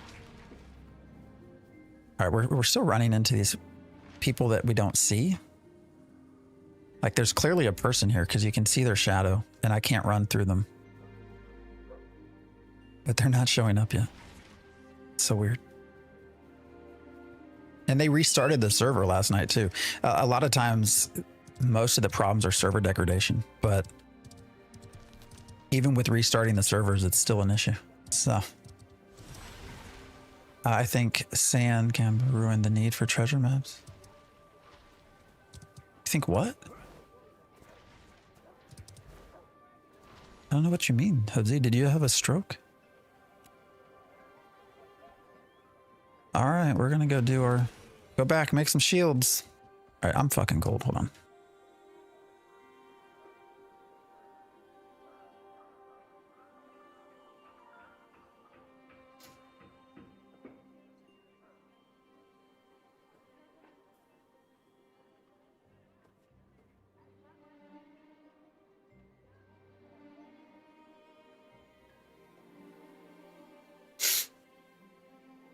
Turning rocks into sand gives you the metals you need, so you don't need maps. Oh, I got you.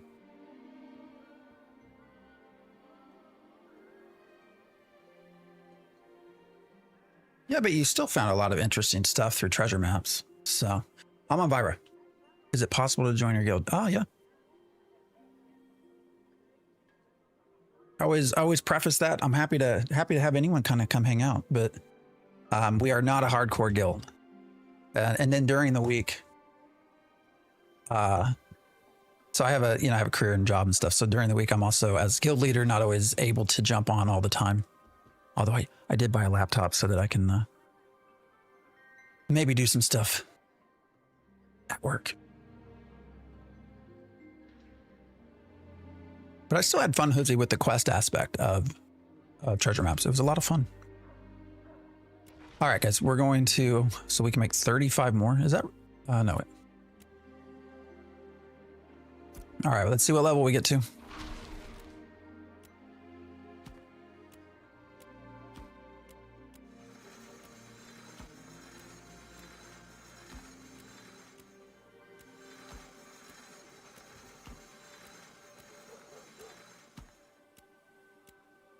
Wow, I'm lagging with this. I'm moving too fast for the game.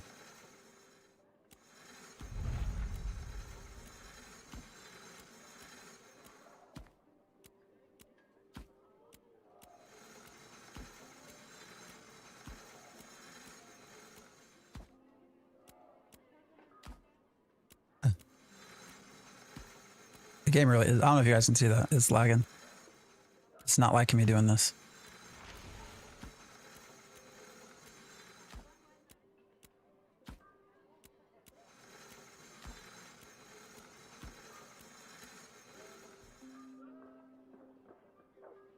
Weird. Very weird.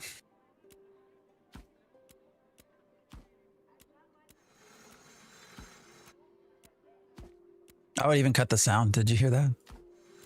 It broke the sound.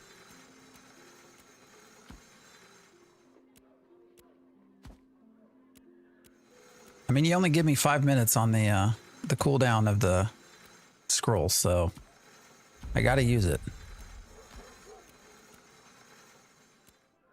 All right, so we're gonna end up crafting what? 60 shields in total, I think. How much money have we spent? That's another question to look at. I mean, we still have a lot of gold. Well, not a lot of gold, but we have money.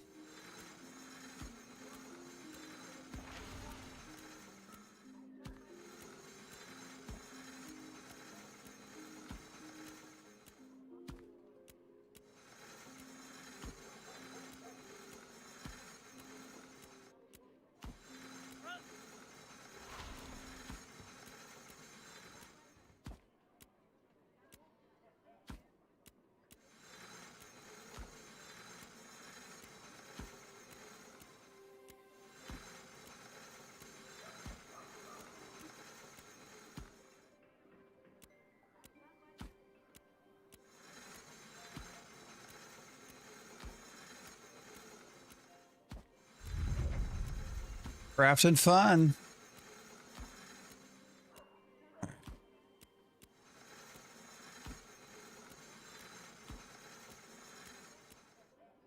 Why am I unable to craft? Insufficient resources. What? What's insufficient?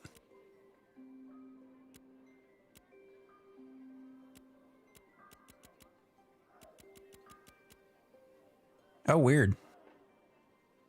All right, so that's the lag. Yeah, I'm out of copper. What's up, Oracle? How you been?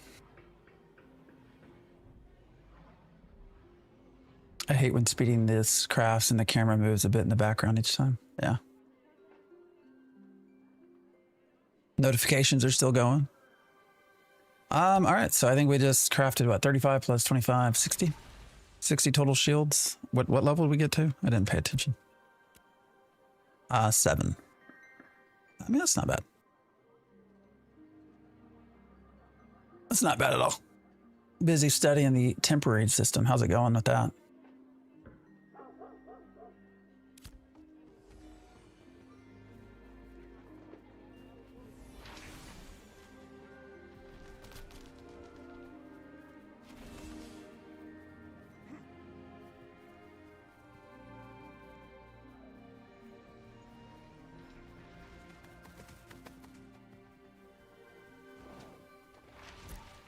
Okay. Oh, I don't have a place to store all these. All right, that's fine though. It's all right. I don't need a ton of space. Oh, I can add more. How much does it cost? Fuck that. 5 gold for 8 spots. You gotta be kidding me. Man, I need to work on a setup command. I don't have that. I can tell you what it is though. It's a 4070 NVIDIA with a 7950 X3D AMD processor. I do have 128 gigs of RAM as well. Luckily, I bought all that many years, months ago, long before it became $1,000 for RAM. So.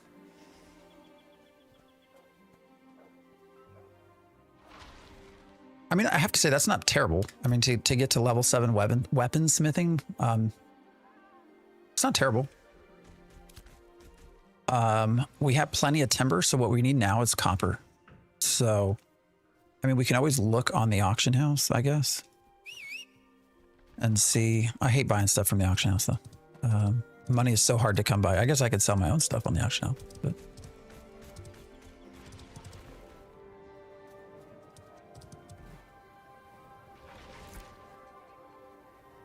Let's see what it costs. Copper. Actually, let's just look copper fragments. Materials. 1 silver. Forget that. Don't think so. 88 copper. I mean, I get it. It costs money to make them, so you got to try to sell them. What does it cost to make copper fragments? It's not that much money, is it? 1 silver, 25. Yeah, I know decon kits. I know. All right, so we need to go out. We need to get copper.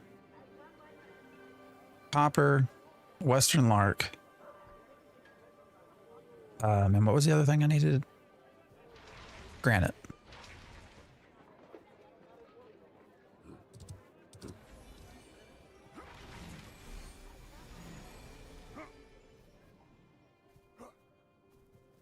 Yeah, 128. Well, I can tell you why I got 128. We're going to actually get onto our rogue, I think, and head back towards Lionhold, and we'll try to harvest some there. On our way. Man's here with pen and paper playing. Oh, fuck yeah, man. Dude, I got like Google. What the fuck do they call it? Google Sheets set up, man. You got to think about what you're doing. This game is too much, man.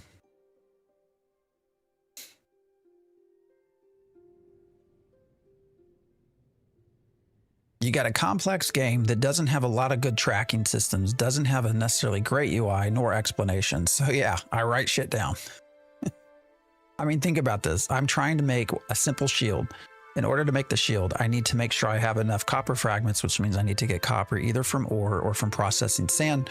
I also need to have timber, so I need to get the wood, process that down. Very simple. But then I also want to do decon kits. So in order to do a decon kit to get to use on the shields I make, so that I get back more materials that I can then use to remake shields, I have to now go get granite, copper, and Western Lark, so that I can make 3 different things that then get turned into a decon. So yes, I wrote that shit down. Thank you. What's the gameplay loops like on this? Oh, it's grindy. Yeah. The first 6-7 levels are pretty good, but after that, it becomes a grind, which some people love, some people hate. Just depends. I miss those kinds of games. Oh, for sure. I mean, EverQuest, man. You know, this is back. You had what? Shit. What was it that we used? Like EQ maps, EQ traders. These really old school ways of just figuring stuff out. Like I posted like a how-to. Well, 2 things. One was like a how-to short on crates, but one was also like, how do you explain complex systems to new players? And I actually had a couple of comments like, "Oh, this is old school. You know, this is old school. You shouldn't tell everybody how to do everything. They need to find out for themselves. It's not on Intrepid to put that into the UI." It's like, well, number one, when we're talking crates, that's like a main system here. So yes, it is on Intrepid to tell us how to do it. But two, like, I don't know what you're talking about with sort of old school stuff. We have had all the way back to EverQuest, Ultima Online. There were different methods of figuring it out, but you always had places to go to that told you how to do things. That doesn't excuse the developer from doing it. Like, those things had to be put in place because the developers were unable to do it in game. You know, with today's tech, they should be able to do it. So I don't know. The people bitch about that. It drives me nuts. All right, here's some granite. Did I get shit? I don't have the mining. It's fine. We can still grab some stuff while we're running around. Is the end game good though? It's largely crafting loops and some PvP. There is also some dungeon type stuff, open world bosses, but not a ton. Yeah, the 128 gigs of RAM is actually because when we did Node Wars, it took, there were such terrible memory leaks at the start of Node Wars that that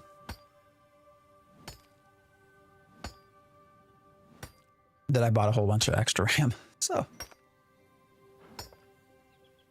my favorite old school grind was Star Wars Galaxies. Oh yeah, no, that's as old school as you get. So what do you recommend I do with the basic materials I get from mining in the early levels? If you're trying to make money, you probably just want to sell them. You can potentially also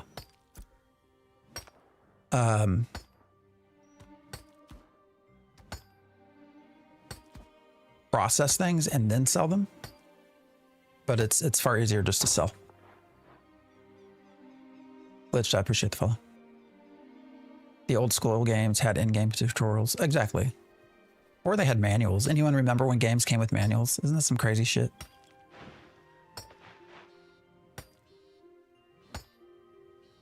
Do you know if you can buy an apprentice bag from a vendor? No, it's only the auction house. Only the auction house. All right, that's probably enough granite, right? Is it a 1-to-1? Because then I'm gonna also have to get. I guess when you're doing sand, granite's just gonna purely turn into tin, right? So I need to get basalt at some point, correct?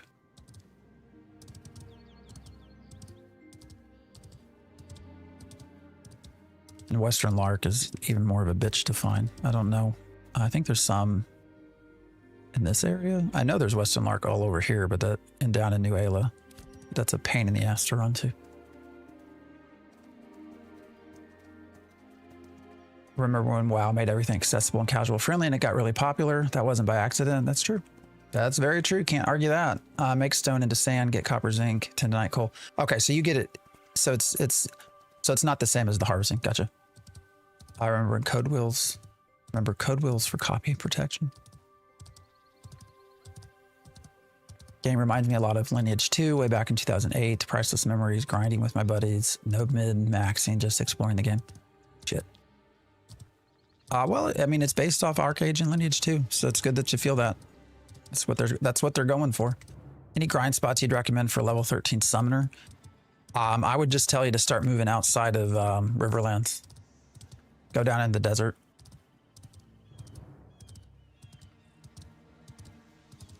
Or you're getting some other things. Oh yeah, somebody else mentioned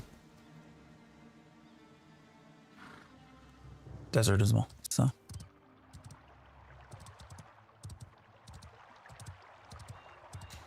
oh, there you go. Near Oak as well. I don't know if you can get outside of the Riverlands. So also, you know, if you don't mind running a little bit, some of the best places to like even grind, just harvesting stuff. Like if you just go right outside of Riverlands, if you just go right through here, there's all sorts of trees.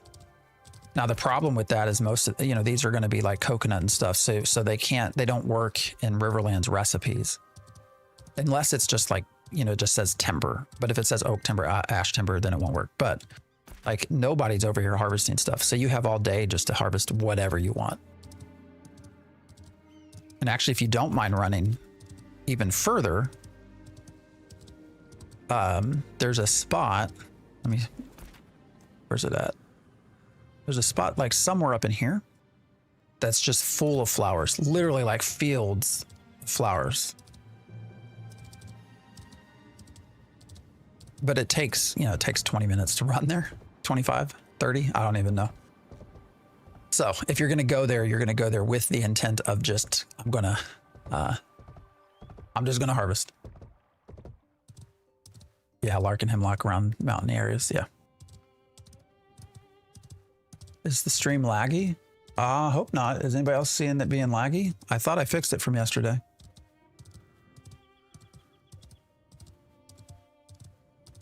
I had no idea it was based on Lineage 2. Yeah, no, it is an Arcade. I'm on Vyra. I mean, so OBS is telling me everything's fine. So I don't know if anybody else is seeing lag or not, but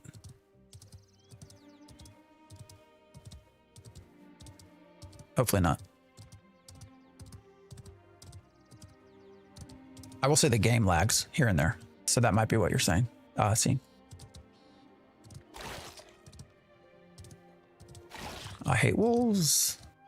I hate wolves. Whoever designed wolves can kiss my ass.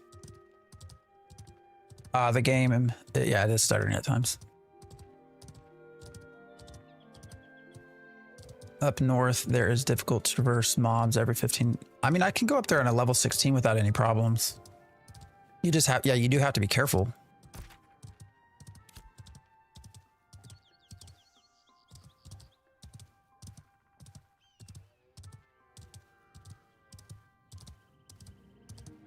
Mara does not have much lark, yeah. Winstead or Halcyon. Yeah, there's also, I mean, if you go down to New Ayla, there's quite a lot down there. What's up, Sediment Perry? Flower fields are directly east from the Minotaur war camp across the lake. Yeah, I think we're talking, yeah, I think you're, yes. I'm not paying attention. Goddamn, what am I doing?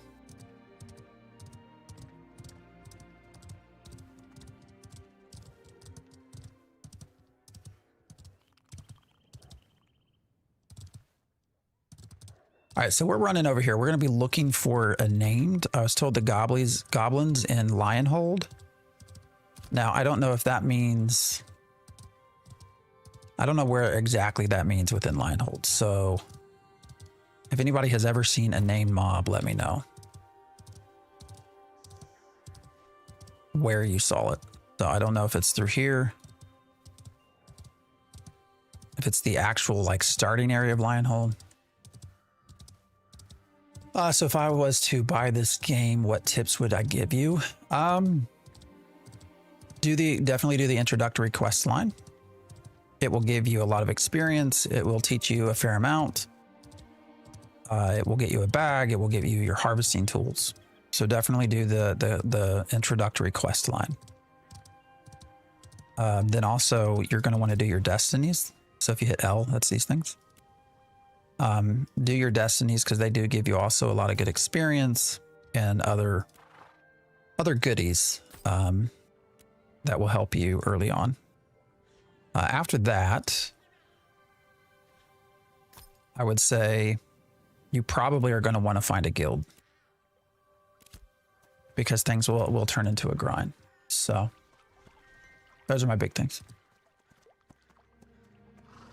I think I'm taking a break. Yeah, I mean, it's getting...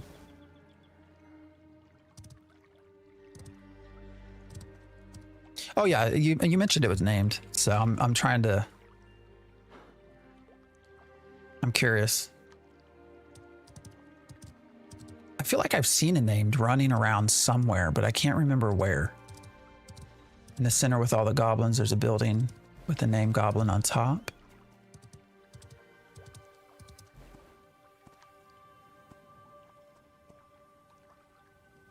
Oh, on the bridge bit. So up here. Is that what you're talking about? So do I need to go up?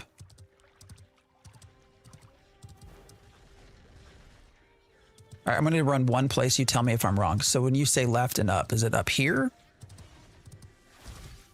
Or is it up beyond me? Right here?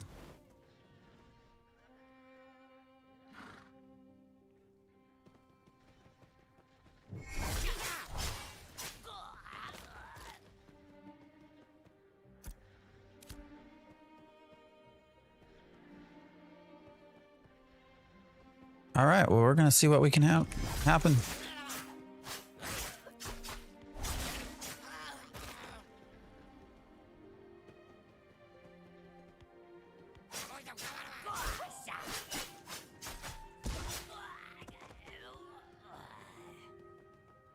Do I gotta kill stuff to make him spawn? That was weird.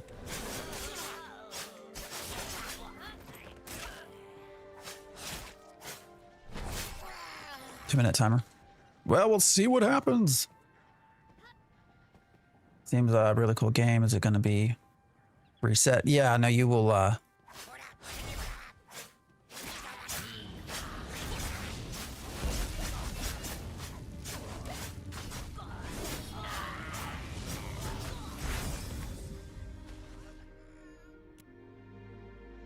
Yeah, you will 100%. What the fuck was that? This game will get reset.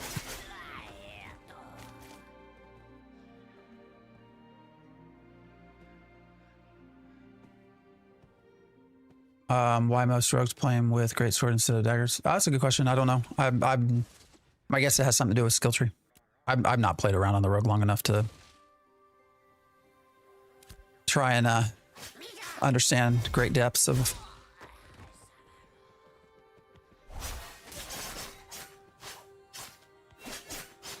Like the great sword was actually a lot of fun with the cleric for a time.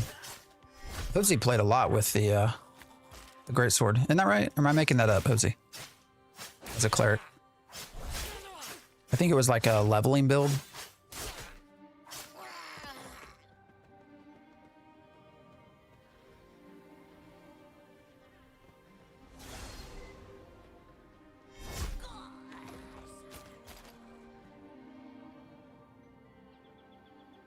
Great sword, AoE grinding with ward. Yeah. That's what I thought.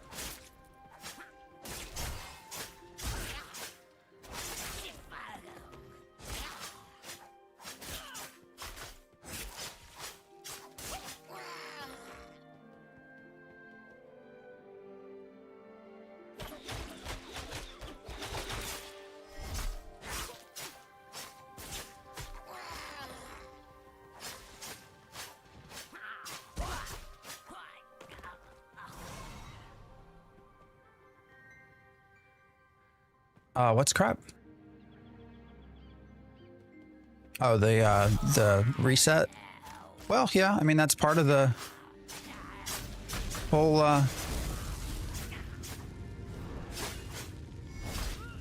part of being an alpha. It will get reset. It's been reset many times.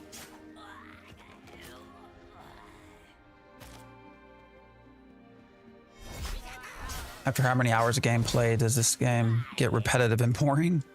I mean, I think for the most common people will probably get a good 10 to 20 hours, and that is actually something Steven has himself quoted before they really get bogged down into a grind. So that is what I will quote is what Steven has said. These name mob grinds would take me anywhere from 30 minutes to 2 hours to get any recipe to drop.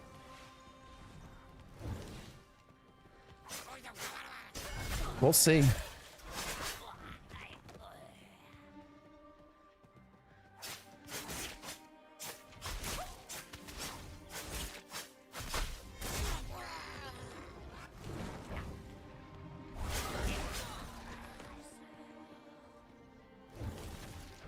Well, I want the, I'm trying for a different recipe.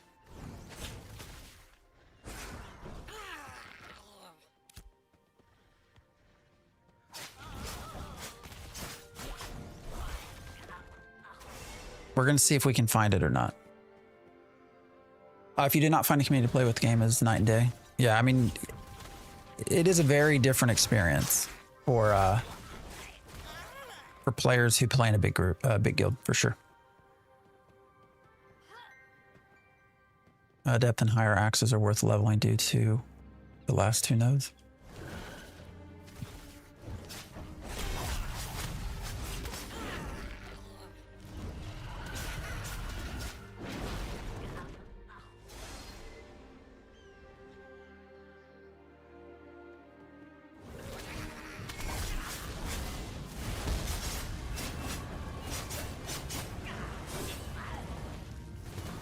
Oh, I can't loot it.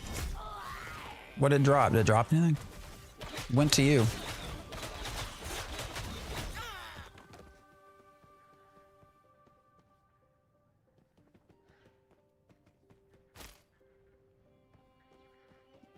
The robes. Where should I try to level up as a rogue? Make sure you have money. I mean, have you gone outside of the Riverlands at all?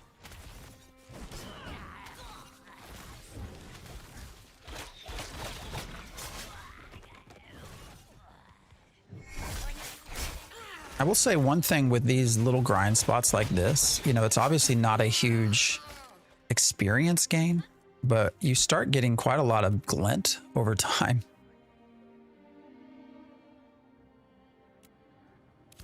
So. Oh, how long before they reset characters from this phase? We don't know.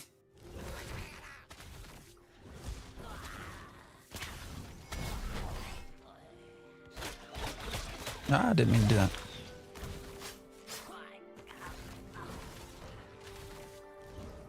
Where is...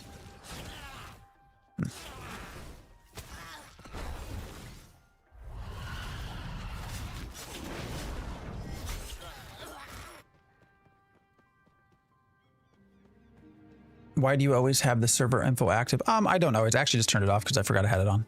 Usually it's for when I'm just looking to see if I've crossed server worker boundaries and seeing if that changes some of the issues that pop up. So you chose Bard right out of the gate. Yeah, Bard is a lot of fun. Bard is a highly used, highly needed guild or class as well.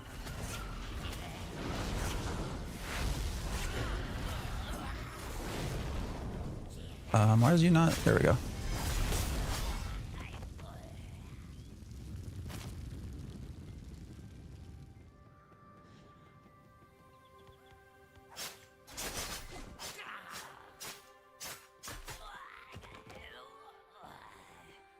You can take that. I mean, I'm just trying to get the, whatchamacallit. All right, where is loot rules?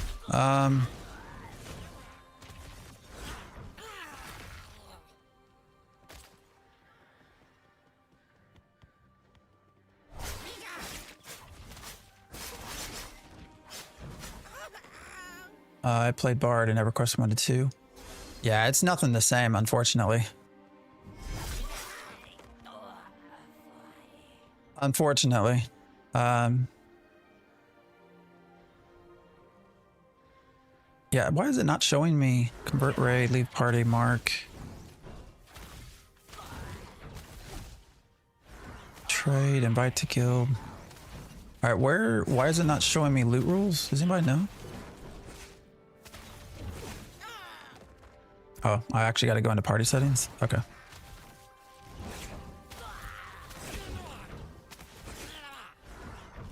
Yeah, we'll just do free for all.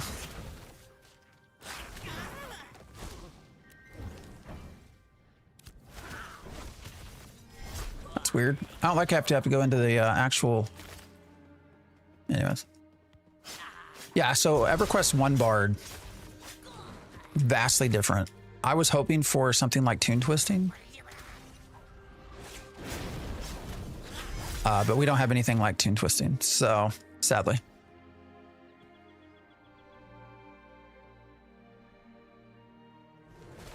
They ruined EQ2. EQ2 on release was such a good game. It was a really... I think my opinion has always been that EverQuest 2 on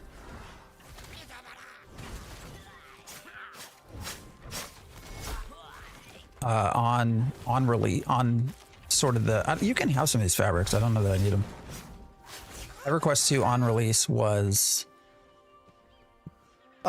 much better than WoW as far as being a group-based game.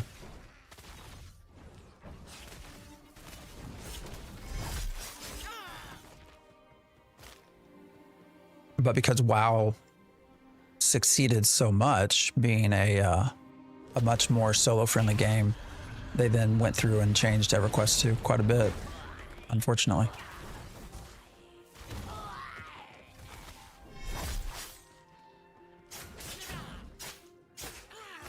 WoW succeeded because of instancing and no EXP loss, yeah.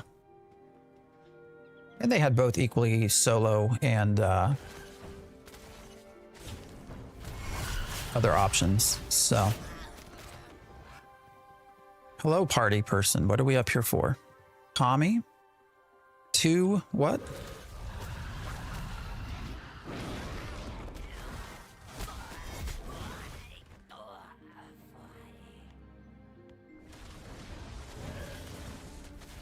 I find this interesting that they just come jump up here.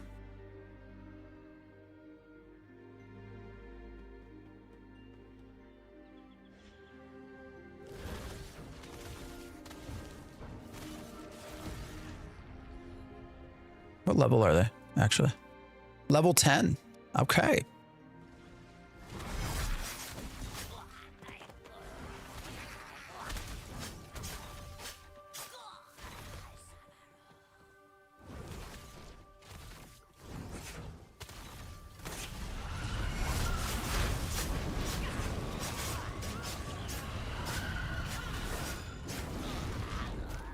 Man, it's just this dang fabric, dude. All right, we'll see. We're going to do this a little bit longer. We're hunting for something very specific, so. And we're going to keep that under wraps for right now.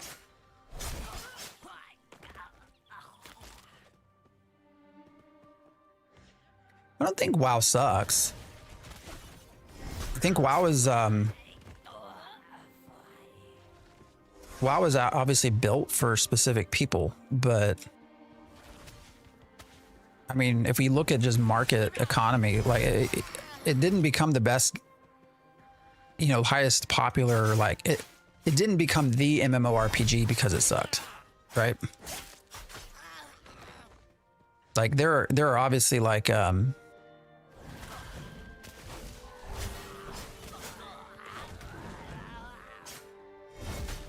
know, there are obviously people who the game's not for,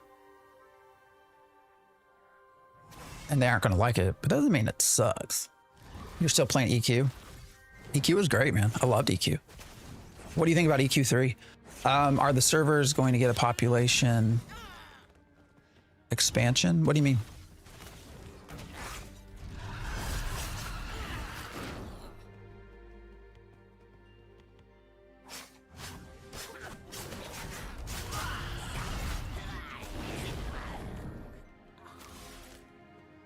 What do you mean, I guess, by population expansion? EQ3, I thought they have... Well, they've talked about doing EQ3. No, they came back out a couple, like 2 years ago. EverQuest Next got canceled a long time ago. But they came out a couple of months ago saying that they would do... they were going to put in... I think it was like... It was only like $30 million or something. It wasn't very much. Which of course made me wonder, like, what are you going to do for $30 million? If there wasn't server issues with Lotro, I'd be playing it. Yeah. EQ1's newest expansion is pretty good. Well, maybe I'll jump in there one day. But when they quoted such a low amount of money, it made me wonder if they were just going to refresh the original EverQuest and sort of modernize it. I would totally be down with that. I don't know how everyone would feel about that, but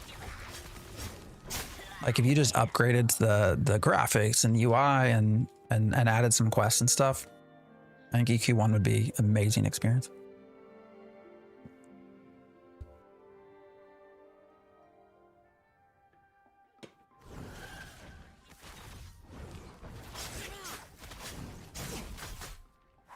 I mean, when it comes to pure, like, lore and story and shit, EverQuest has been around for so long. Like, you just have potentially endless stuff at this point. Now the servers can't handle the population in the server. Is it going to be fixed when new areas open? I don't know. Their servers have such a rough go around, man. Put 3,000 hours in BDO grinding mobs. Yeah, that's rough. Gave you horrible flashback.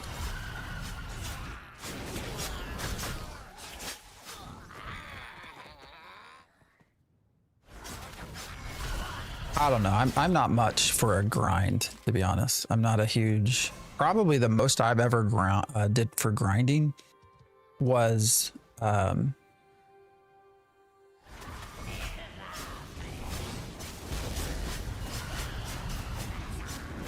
I really ground out. God damn, that's all this guy's gonna drop. Really, I did a lot of grinding getting the Winter Spring mount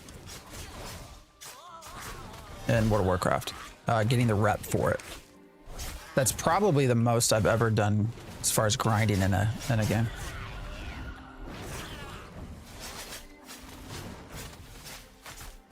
I don't know how their servers. I don't know, guys. I don't know what. Hopefully we see improvements. I mean, one of the not like the guy, but one of the main server leads is working for Epic now, right? He left the company, I'm pretty sure, and no longer works for Intrepid. Pretty sure.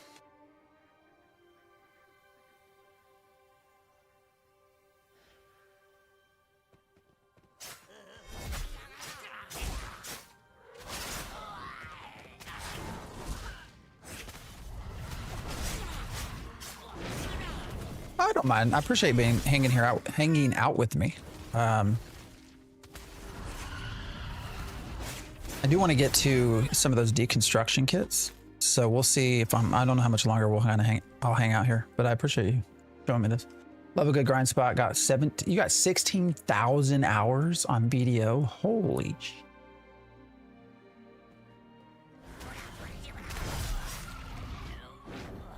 You know, Saddam Imperial, when Steven talks about, you know, the idea of licensing IntrepidNet, I don't think they're anywhere close to that idea. Like, I know that's probably a dream of his, but who would buy this as a tech at this stage? Right? Go outside? What do you mean?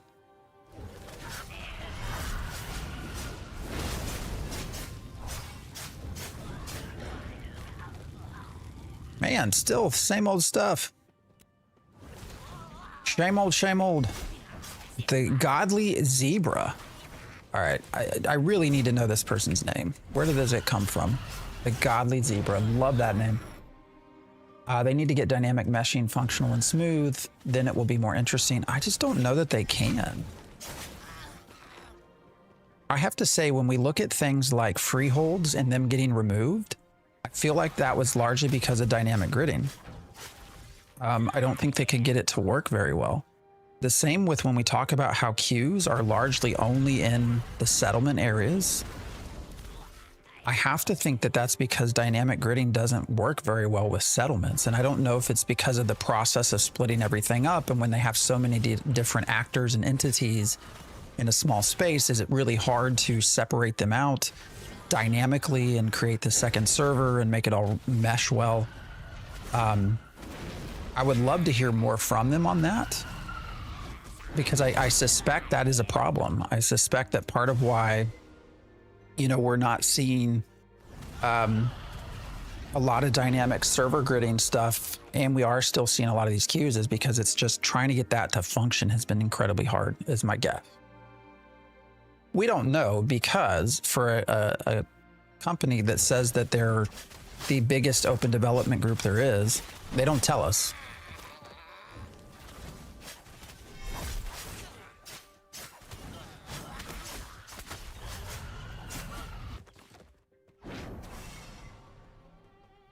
I had 2 to 3 years of playtime in WoW when I quit WoW over 10 years ago. Yeah, I played WoW for a long time. Probably, well, I mean, 2004 to when did Pandaria come out?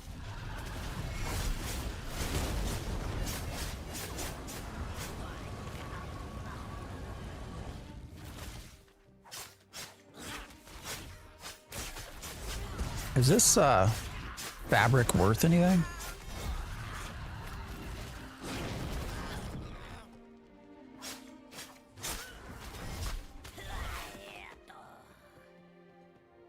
Not worth anything. Huh. That's good to know. Vendor trash.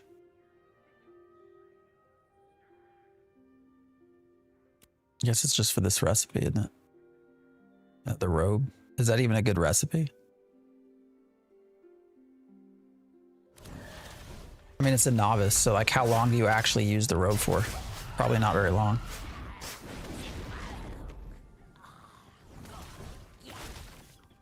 Yeah, that's how long I played up until Mists of Pandaria. I've jumped back in every once in a while. So I mean, I've done, you know, Legion and some of these others, but I've never really stayed for very long. Destiny quest robes are better. Yeah. I wish Pandaria never came out. Yeah, I know. I mean, especially on the heels of Cataclysm, like it was very meh.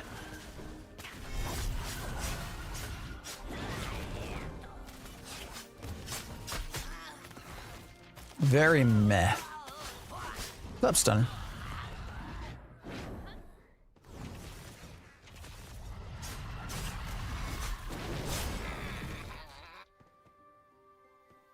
Oh, you like Kata?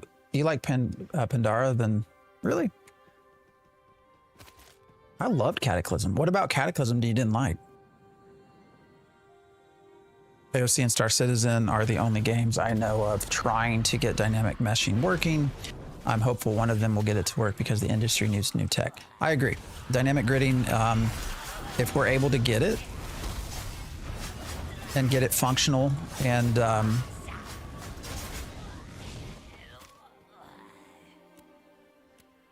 you know, if we can get dynamic gridding as it's promised, it would be a huge boon to the industry for sure.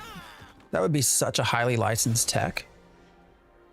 But here's the thing with dynamic gridding. Like you have on one hand Intrepid, you know, trying to build it. On the other hand, you also have Star Citizen trying to build it. Between the two, they have like $1 billion in development money, and no one has yet been able to implement it into sort of the degree that we have always envisioned. Now, I think both companies have versions, right? Because I'm pretty sure Star Citizen has some form of dynamic meshing going. But I don't think either have been able to get it precisely where we want it to go.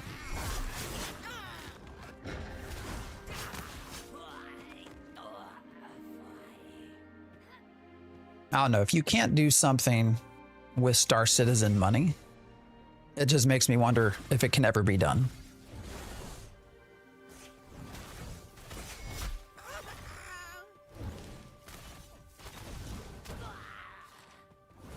We will be testing our dynamic meshing in live servers this year. I mean, it's on right now, what they tell us.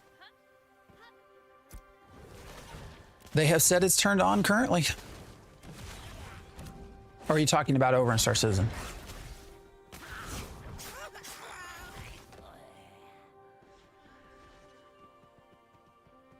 Are you talking about Star Citizen? I need to jump back into that. I have access. I don't know. All right, so Star Citizen doesn't even have it open and going yet. So, I mean, I think that says something, you know? Star Citizen has so much money. Oh my God, I'm so tired of the fabrics. Is it a D&D game? Are you talking about this game? This is Ashes of Creation. This looks a lot like WoW. What are some of the key differences? They're the same in that they're both MMOs, but Ashes of Creation is much more group based. It's also what's called PvX based. So PvP can occur anywhere. You do not have to flag in order to be PvP'd. So those are probably the big things. Lots of people say AOC is just a money grab at this point. What's your opinion on this? I don't think it's a money grab or scam. If it is, they've lost. I mean, they've lost so much money in development. It would have to be such an awful, terrible scam. Like, if your goal in starting a scam is to lose $100 million, I don't know what you're doing. Because they've spent $100 million at this point. I think it's better to say that the game has been very poorly managed. And that the reason we're 9 years in and we only have as much as we do is because of that management. I don't think it's a money grab. I don't think it's a scam. So, my opinion. Well, Harv, so I'm on Harv number 1, I'm on Vira, if you want to join. But 2, I actually am working on a video that I'll put out tomorrow. Assuming I can get the editing done today. That goes a lot into the details of what Steam has brought to them. And I don't think it's as much as what people think. Yeah, Vira. Money grab after how many years? Yeah, that's what Dark and Stormy, that's what I mean, I think it's very fair to say it's very poorly managed over the years. But to call it a scam and a money grab, I don't see it that way. Myself. They obviously did Steam to get money. I mean, you have to have money to develop a game, but I don't think it's purely a money grab. Lich King expansion was the best expansion, and leveling was entertaining. I agree with you there. What's the end game like? It's a grind. It's a grind. In game is largely a grind for artisanship stuff, and maybe some PvP, but PvP is kind of fundamentally broken right now. There are some open world dungeons and open world bosses. For you to explore, but not very many. By cat, I was on and off. WoW, and completely quit in the middle of Pandaria. Shit, why did I switch to a bow? Weird. I like Kata. I don't know. Going to Steam may have partially been about funding. Well, yeah, I think it definitely was to finish. I think Steam was definitely, obviously, to try to get enough money to finish the game.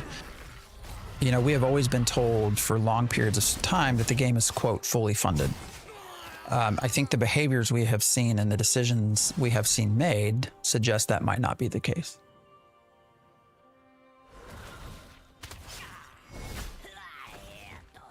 Because otherwise, I don't know who in their right mind would think coming to Steam right now makes sense. You know, Steam, they actually have done okay on Steam. I wouldn't call it great, you know, but they got to 31K concurrent. Right now, we are starting to see a dip, but, you know, for the most part, they're hanging tight around a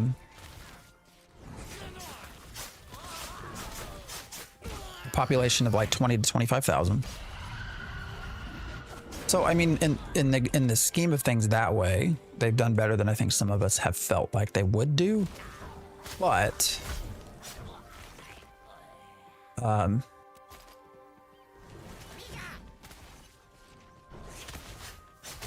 think long-term Steam just hurts them.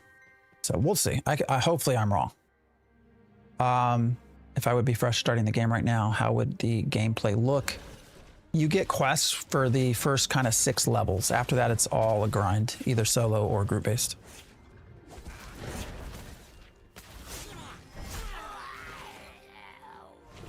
Steven better undo than what nerf did they give the mage? Oh, there you go. Noel got it. Yeah, regular questing around until about 6 to 8, and then you get into the grind. So for right now, in live servers, we have server meshing, meaning we can play seamlessly across server boundaries, i.e. a planet may be one server, but the space around it between the other planets may be another server. Yeah, when dynamic, you're still talking about Star Citizen, yeah. When dynamic comes in later this year, the systems are supposed to create those server spaces, boundaries based on player population. I hope they can do it. I mean, I hope somebody can.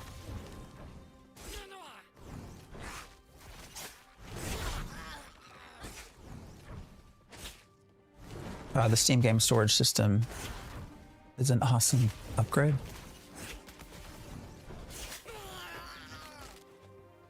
Yes, there will always be dips in a game like this. Well, yeah, that's natural for any MMO. But I mean, does anyone think the game's going to survive on a concurrency of 25,000? Here's the thing you have to also keep in mind, right? Like, if you look at some of the estimated numbers right now, the game ownership estimates, there's 3 companies that will do that. They range anywhere from about 200,000 owners to like 350,000 owners. However, you know, Steven has always told us that the game has already sold 150,000 copies to alpha and beta owners. So how many of the Steam estimates are prior owners versus new buyers? It's hard to say. And I think that obviously affects the amount of money they got by going to Steam. I can tell you about 33% of the reviews on Steam are done by prior owners.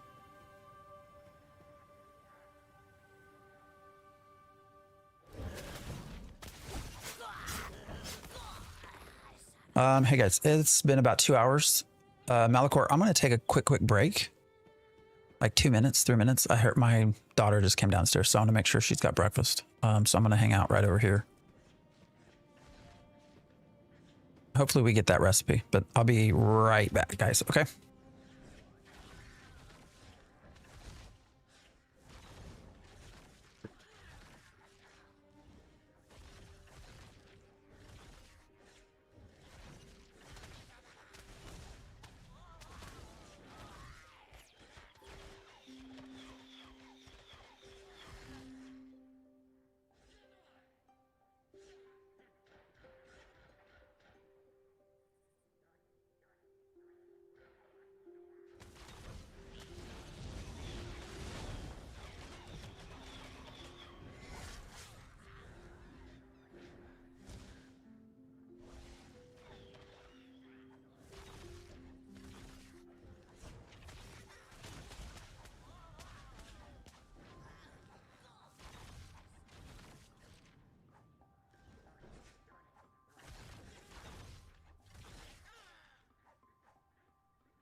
All right, sorry guys.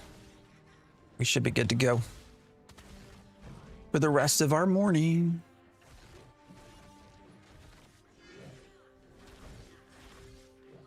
This is finally the game we are looking.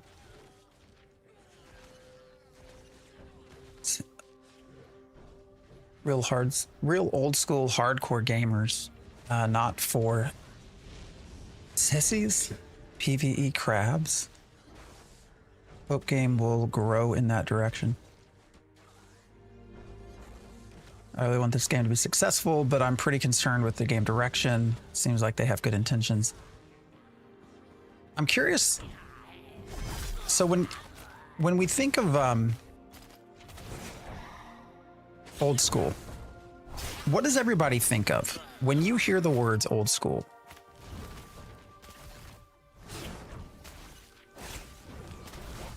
Like, what does everybody think when you hear old school? What do you think? Old school for you is EUO and EU.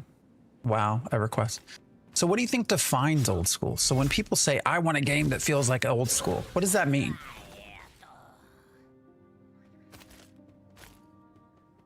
SWOTOR, SWG, EverQuest, Ultima Online, but I'm 40 plus, yeah. I'm there with you.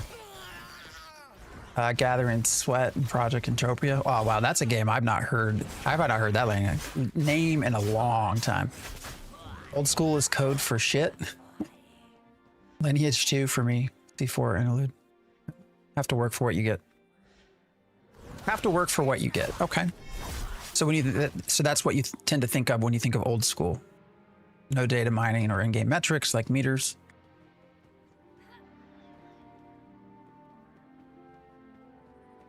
Because I feel like so many people talk about old school. There's two things that a lot of folks bring up.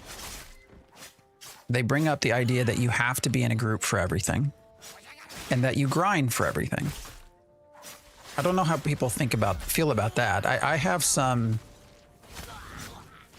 I think back to my experiences when it comes to having to be in a group for everything. You know, that is actually not how MMOs were defined. When MMORPGs were not defined as having to do everything in a group or a raid. When you talk to the original creators of the term, Lord British, right, is who created the word MMORPG, or the idea. Shards as well. Like that meant purely that it was a shared world. So while it's always easier to do things in groups, when I think of old school games, I don't think that it had to be done in a group. I mean, I soloed a lot in EverQuest. I mean, who's ever heard of quad kiting with the druid? Right? It was harder, but it was possible. I don't know. Old school usually means outdated systems. Well, and that's part of why I bring it up. Like, we have this idea that the old games we played were the best, but, you know, part of that's nostalgia. But a part of some of that, you know, when we talk about grind and stuff, they didn't have tech. The technology wasn't there yet.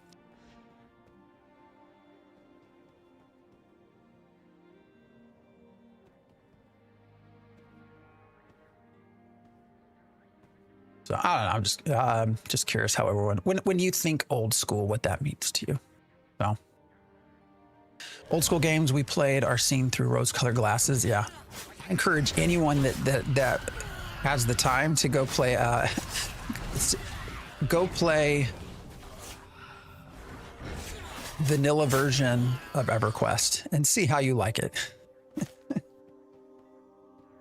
For 2026, do you think it's better for AOC to introduce new things or systems or to improve and modernize existing ones?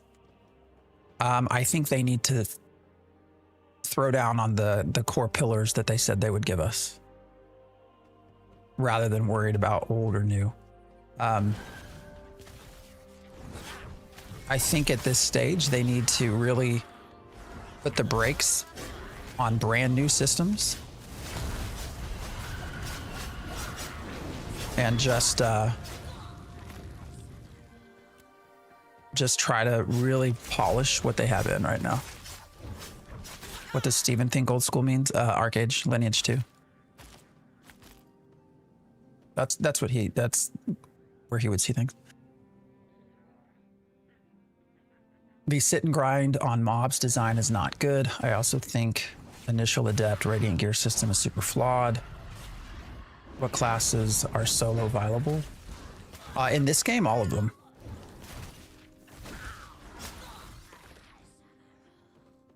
Yeah, Lineage and Arcade are his sources.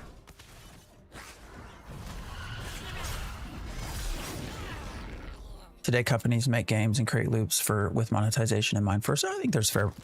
You know, also at the end of the day, they have to make money, right? I mean, I know we get like hung up a lot on the money-making side, but they have to make money to make the game. I do think things get predatory a lot, like the idea of, like how Ashes did a lot of their packs. The idea of FOMO. Like, I think that has some predatory parts to it. So,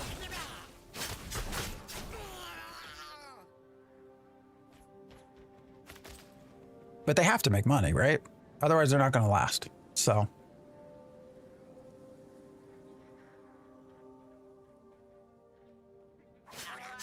you know, specific to the gearing system, I actually think you're onto something as far as it being flawed. One of the things that I've not really liked progressing through here is this idea that you really only get gear upgrades at intervals of 10 levels. Now, I know within those 10 levels for crafting, you're going to get epic and you're going to get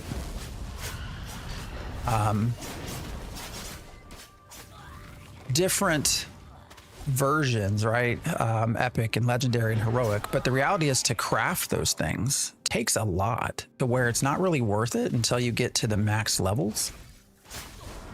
So what that ends up doing is you really, Cafe, I appreciate the follow. So what that ends up doing is you really, I think you get towards later stages and you feel under geared, because you're running with level 10 gear all the way up to 20 and 20 gear up to 30 and whatever. So I do feel like the current idea of gearing, I liked the general idea, right? That you'll have initiate and adept and these things, and that within that you can have different qualities. But the way crafting works, that just doesn't pan out to be very fun or very useful. I mean, maybe it's easier to make things that are uncommon or rare, but you're then not getting like huge power gains by doing that. So I don't know.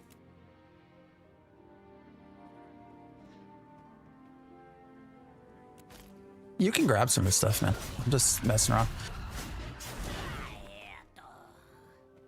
Also indirectly creates somewhat PvP tiers too with the gear jumps every 10 levels. Yeah,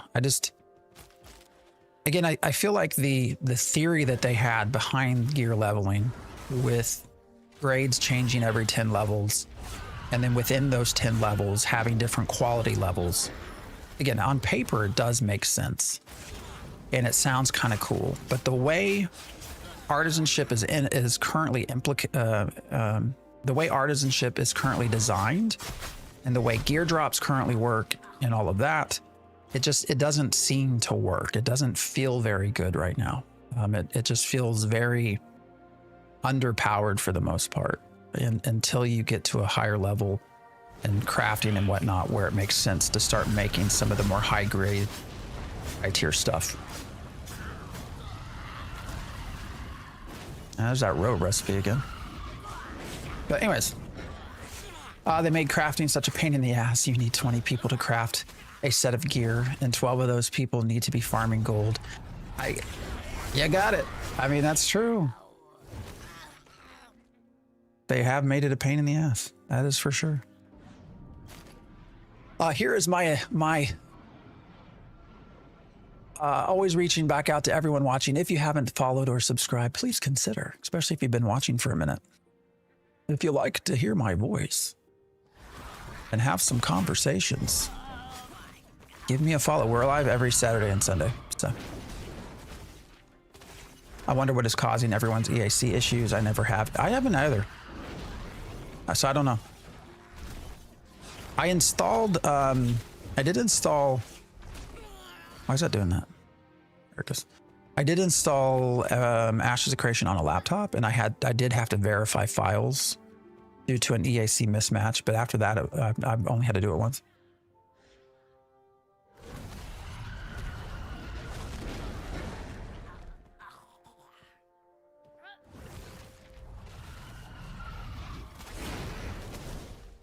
Finally on full screen.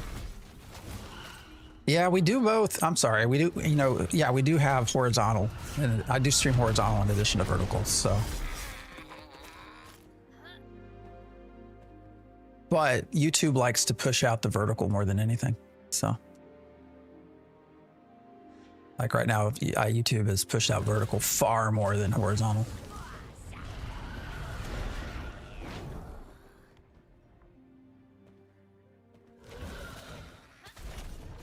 I realize you want depth to crafting, but it feels almost mobile-esque in how the menus feel bloated for the sake of content.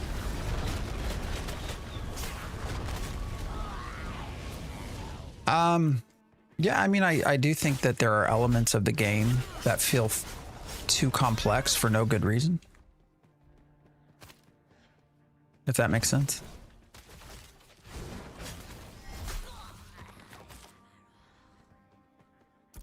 Like, I think when complexity is needed or indicated and makes sense, it can be fun. But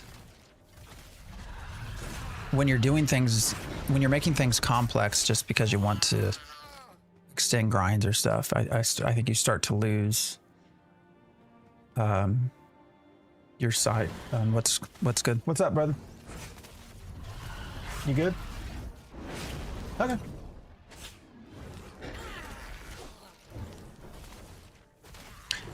Is the lag only in Lotharia, or do people in Europe like to play in a massive server only for only Europeans? No, I think, what is it, Shoal? NA has some pretty bad lag. I will also say, depending on where I'm at, this area for me is notoriously bad for lag right through here. Even when no one's around me.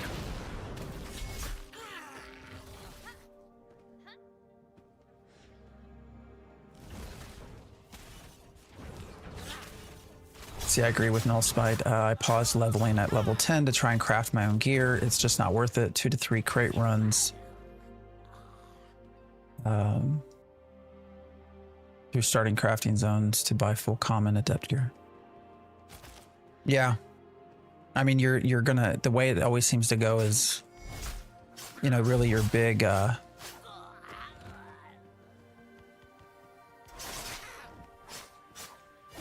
big guilds are going to be the ones that can funnel all the time and energy.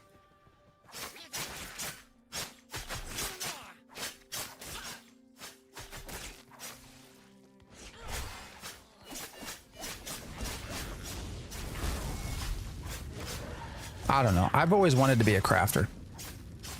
So, you know, for me, it's unfortunate that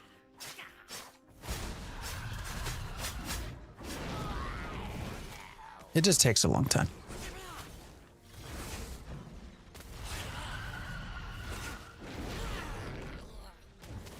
Alpha 2 is supposed to test the Harbinger event, yet it don't work. I mean, I thought they said you had to have like 500 kills or something to trigger it. Isn't that? Or Bish Lasagna. I like your name. Thanks for the follow over on the YouTubes. You get ganged on Avens to Briarmore route yet? Yes, I have. Are you on Vira? I've not done any crate runs for a minute though. Yeah, we did last weekend actually, while we were streaming.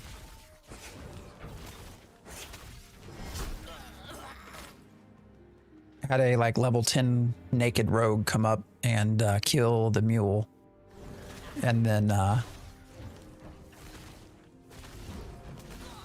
I killed him, but because he was corrupted after killing my mule. But he had a buddy that was not flagged come up and pick up my crate, get on their mule, and run away with my crate.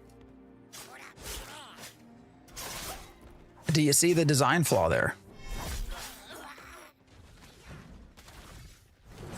In order to get my crate back, I would have had to have gone corrupted because the person that picked up my crate didn't flag by picking up my crate. So that is the design flaw.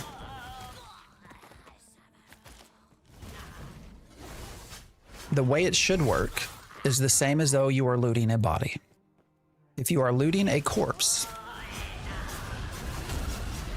you will get flagged, right? We've seen that happen many times. We've had some really fun, good moments of players looting bodies and dying because they get flagged and then a guard kills them. And so really it should be the same. If you pick up someone else's crate, you should get flagged. And that person whose crate you picked up should have a chance to kill you and take their crate back without the threat of corruption. That is how it should be designed. It's how I hope it gets designed. I think that would be a very easy fix to the way PvP is currently working with crate runs.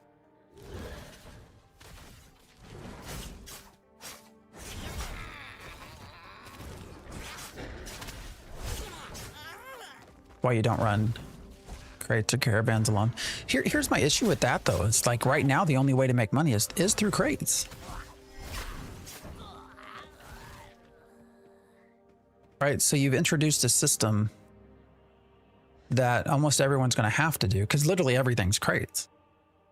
And then you're catering other parts of your game to casual players without telling them about this part. I don't know. I don't like it. So, how did that level 10 kill your mule? It was a rogue.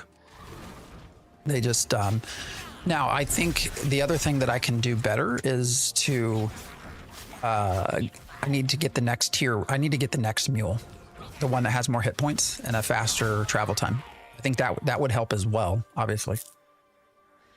And then a summoner can just run with their healing pet, jump off, heal their mount, and keep going. I saw a level 25 with weak weapons struggle to kill mules the other day. Well,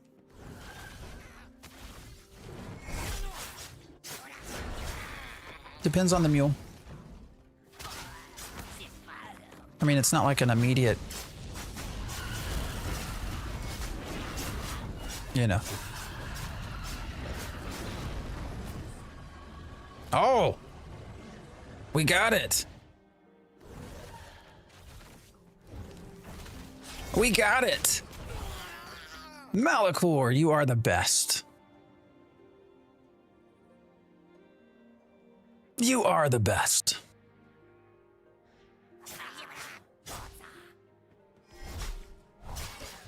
I agree. If you pick up the possession of another, then you should be flagged. Yeah, I don't know why they have it designed that it's not.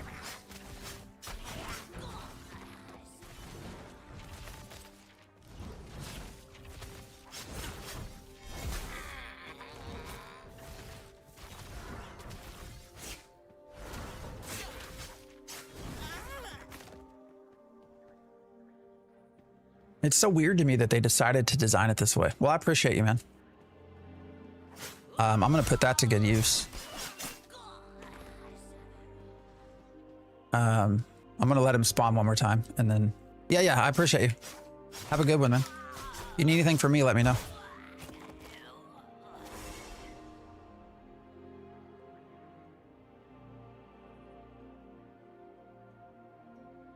I don't think so. Theory of the mount is 20% faster. That doesn't compensate the third crate in terms of profit. Well, it's more efficient. You don't need to run crates to make money.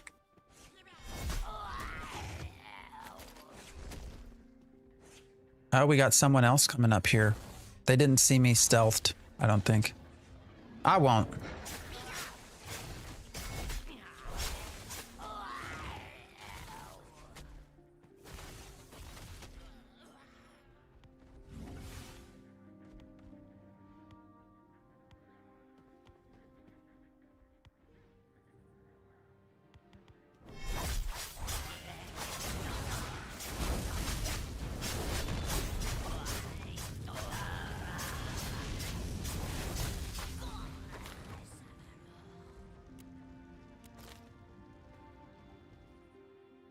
I equipped daggers at 20 and my damage changed. I used to hit harder, but now hit a lot, but not as hard. I think the weapons need an ability, damage breaker down or something. Yeah, that's a good point.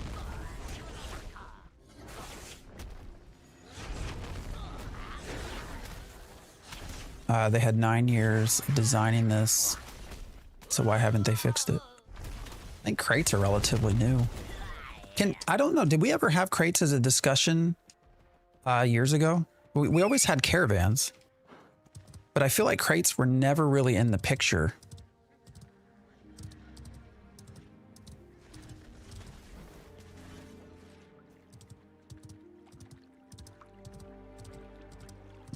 All right, we're gonna run our granite back and then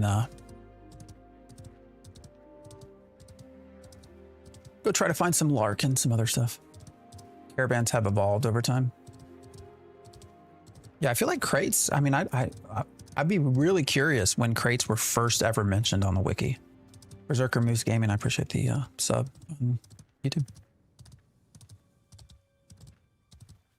Yes, give me a sub, follow me, Twitch, TikTok, YouTube. Does anybody watch, I'm forgetting the guy's name. I need to come up with a catchphrase. There's a guy I love to watch and I cannot remember his name that he always talks about food. And he's from, I think he's Irish. Is he Irish or Scottish? But he always says, follow me, I'm delicious. Best class, why are you flagged? How are you running so goddamn fast?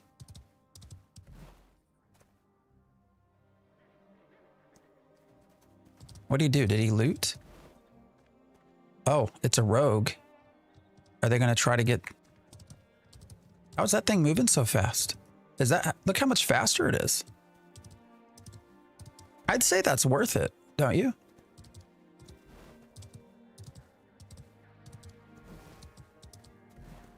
What do they cost? 5 gold? You've seen him on Instagram. He's funny. Yeah, no, he's like, follow me. I'm delicious. I need to come up with something like that. Follow me. I'm your best theory.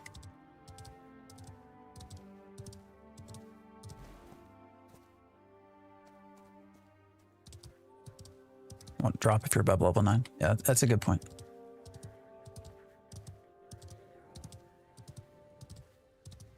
So you think the servers can handle a full-scale world event at the moment? No, not at all.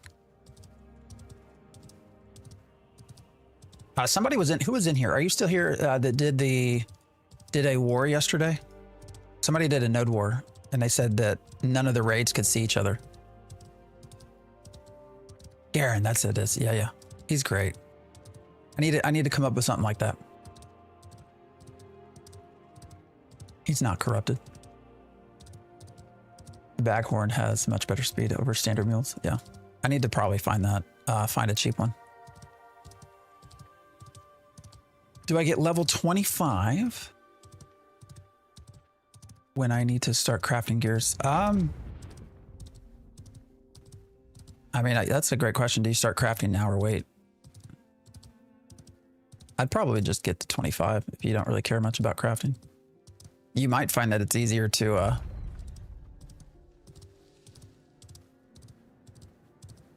just buy stuff. Is it Merle? Is that how you say that? I appreciate the follow. We had a war on my server last week. It was terrible. Yeah, I don't think people can see anything. I think that's what they were saying. Like they had the different grade groups that were supposed to be fighting, like visibly couldn't see each other. Yeah, servers are just not. There's no way you're getting a 500 v 500 fight in this game. It just won't happen. Not right now. I think maybe 100 versus 100.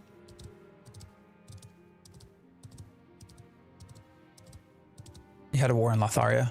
How did it go? How does the marking prey work as a ranger? I've not really played ranger, so I probably shouldn't be one to comment on that. I would craft only as you have the mats naturally and just level. Perfect advice. There you go. So if you're not wanting to come into Ashes and primarily be an artisan, I think that's great advice. Craft only as you go. And if you have the mats, otherwise just level. You know, we were told forever that in Ashes of Creation, you did not have to enter into combat if you didn't want. You could be an artisan and you could completely progress through the game as an artisan. I don't know that to be true anymore. I think when you look at the cost, I don't know how an artisan gets that ball rolling and keeps it rolling the way the economy currently is, the cost of artisanship. And then how quickly you pare down to only having 5 and 4 and 3 and 2 different skills. I don't know. Maybe we can turn it into something like BDO over time and have a little conveyor belt of characters doing different things. But I don't think right now it's at all reasonable to simply be an artisan. Well, I guess maybe if you're in a large guild, maybe then you could, if people were funneling you everything.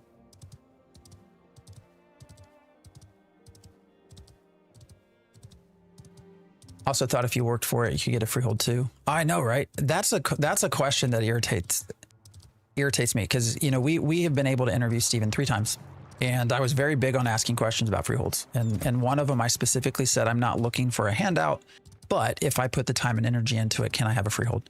And his answer was almost like Oprah. It was almost like, you get a freehold and you get a freehold and you get a freehold. As long as you do the work, you all get a freehold.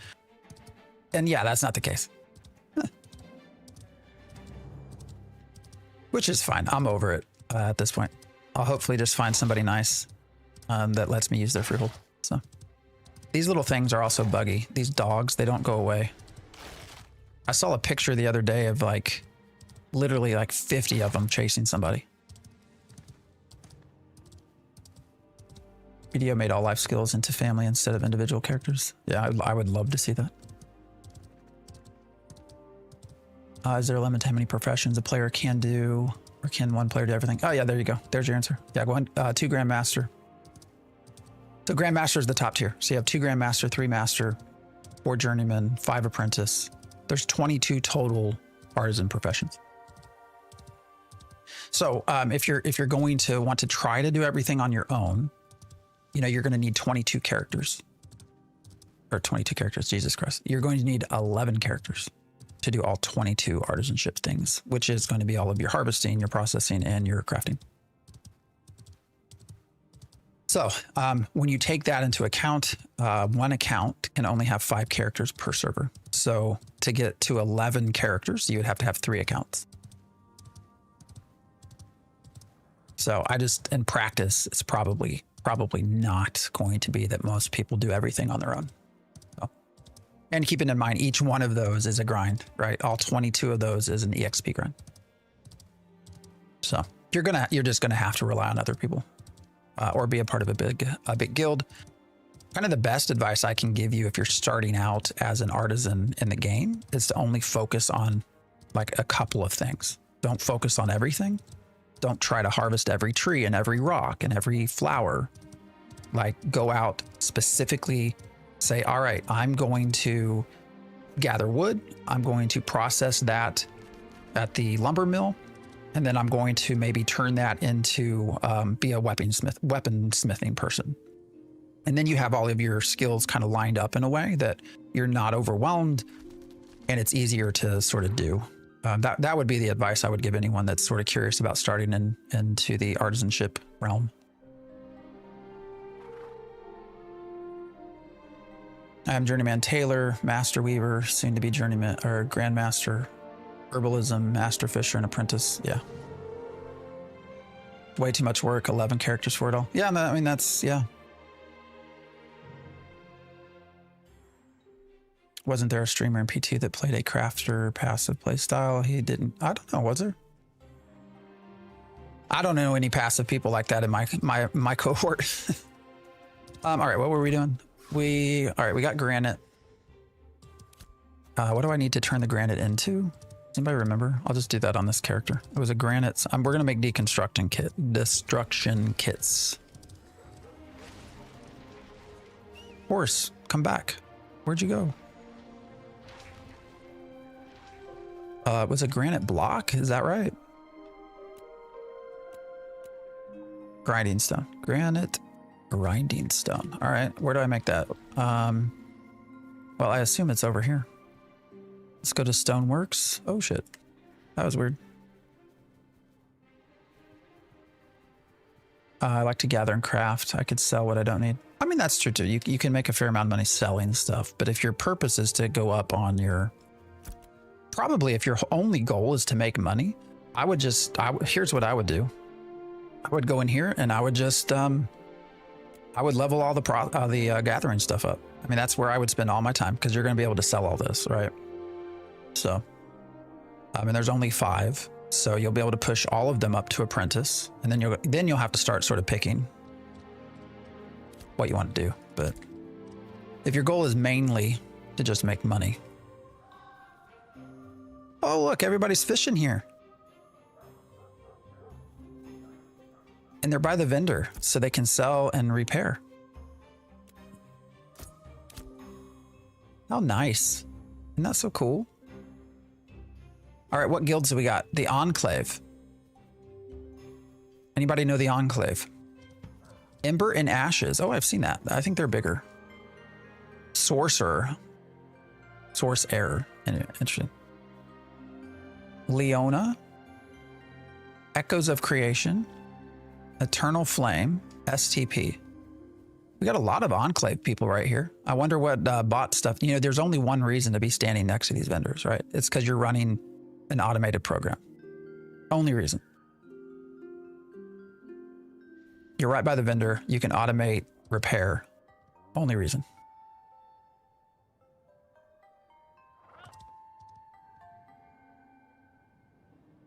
Tip, pick a gathering and its supporting processing and stick to that. Yeah, that's what I do. I wish Steven would drop a world boss on Fishers again. I wish that we were allowed to do it. Give me some GM powers, Steven. He won't do that. He doesn't like me enough to do that, but.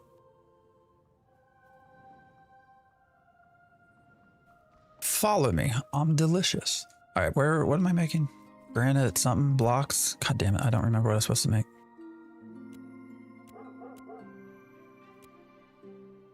Was it a grinding stone? What was I supposed to make? That's a grinding stone, right? Did I write it down?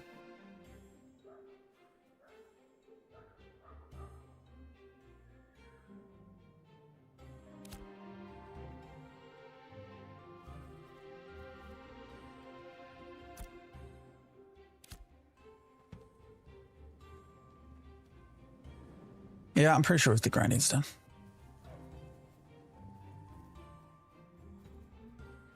No, that's sad. I can't, it's not letting me go under the branch. I'm short enough to. Bot hunting is a gameplay loop now. Go near them and they swing because they think a mob is in front of them. Flag them up and take their loot. I've heard of some folks doing that. How do you do that with fishing though? All right, yeah, granite grinding stuff. That's why the bots are hiding in town. But they've always been in town because you're right next to the repair person, right? Well, I guess maybe not. Maybe not always. All right. We're just gonna make these. Get rid of that. Start processing that.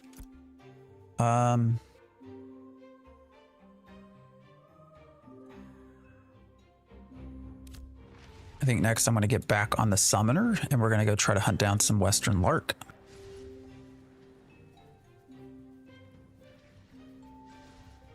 Probably makes sense. I think it's a little ballsy for some guilds to be sitting here doing this. You know, if this is automated, they are clearly violating the terms of service. Botting an RMT in an alpha that will wipe is so insane. Oh man, there's been RMT for ever. Is that a gnome? It's a dwarf. They've had RMT for long periods of time. What's up, Sergeant General? How you been?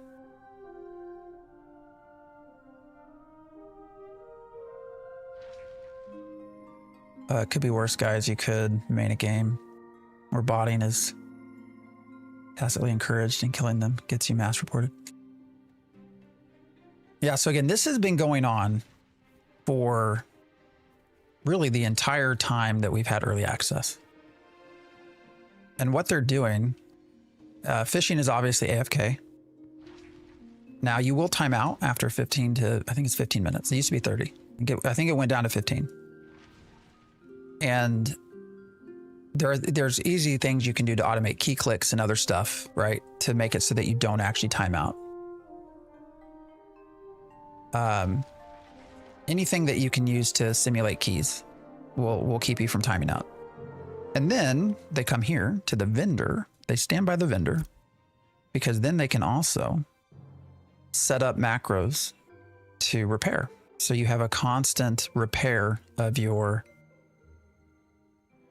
fishing pool. And so you can essentially have an endless loop as long as you have space for your fish. Now, I don't know how many of these people are also just selling the fish. I mean, that's certainly something you can do just to make money versus like selling them on the marketplace or processing them. But so that's also the thing that you can do by being right next to a vendor is you can just constantly sell your fish. Now, you can also automate things probably in a way to sell common stuff, keep your legendary and things like that. But that's why they're here. So the fact that you can't even just fish from here is a problem, but there are literally probably hundreds of spots like this across Vera. So, but again, I think it's very ballsy. I think it's very ballsy that some of these people are doing this in their guild tags. And there's a lot of Enclave here doing this. So Enclave, Echoes of Creation, Eternal Flame, Leona, Ember and Ashes. Y'all need to talk to your folks. STP.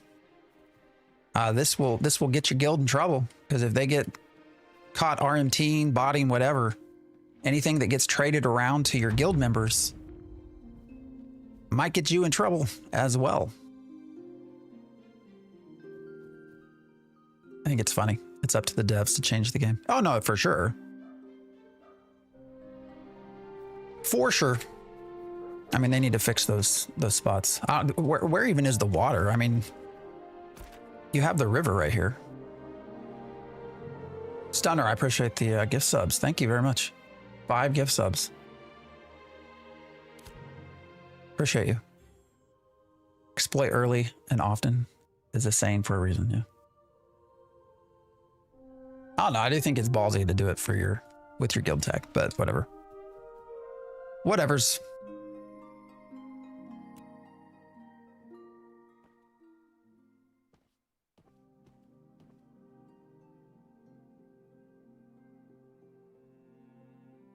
Watch it be Steven selling gold to get funds.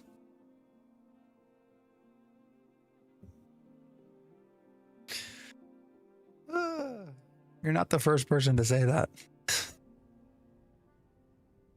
I doubt that's what's happening, but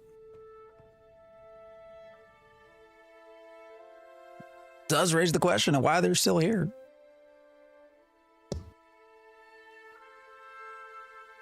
The more people do this, the faster it will get fixed. I mean, but Carnivore, they've been doing this. Now, granted, they were like half-staffed all through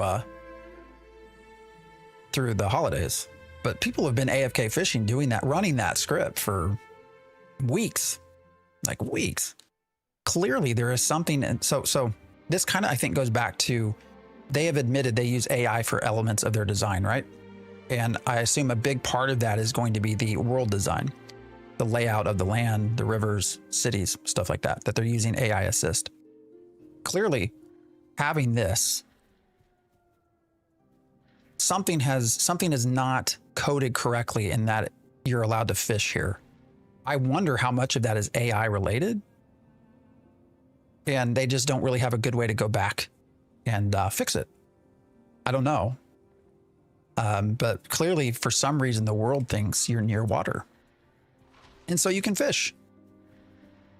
And unfortunately, that makes it very easy to make scripts and stuff like that. There's even somebody up here on these crates. Look how far away you are from the actual water.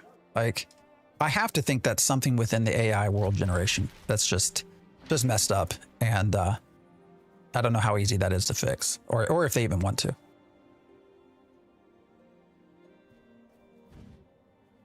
My jaw actually shocked how cheap gold is going for. Is it really? Is there another exploit? Hold up. I got it bookmarked here.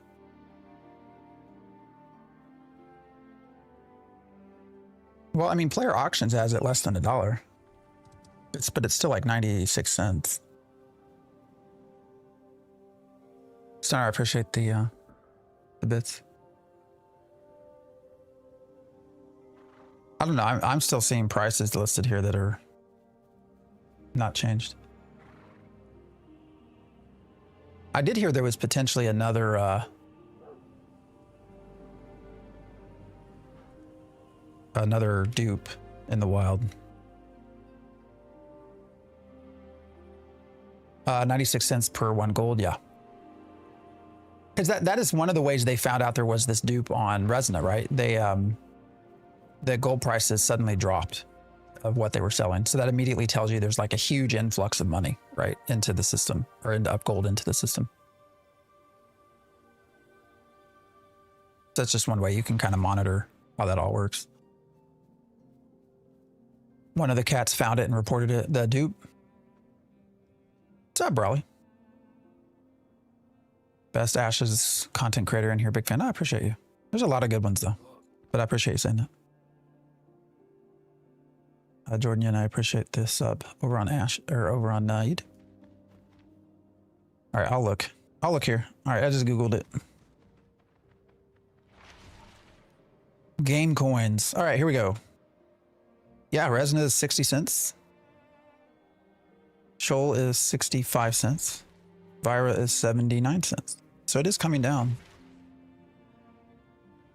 People selling means people are buying. Oh, have you seen, what's the dude's name? Somebody showed his PayPal receipts, like literally made like $11,000 selling gold. It's like crazy. There was another exploit. That's why buy orders. Yeah, I assumed when they closed it down, that was something going on there with the buy orders. And I assume it has to do probably something with trading things before you submit or something like that. I don't know. Vinny made $47,000 total over a long period of RMT.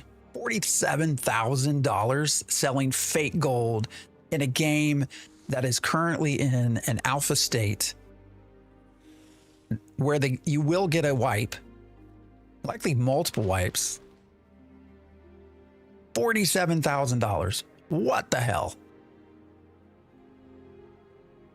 Like, what are we even doing? How much disposable income is there that you have people able to spend $47,000 in fake fucking gold in a fucking alpha game?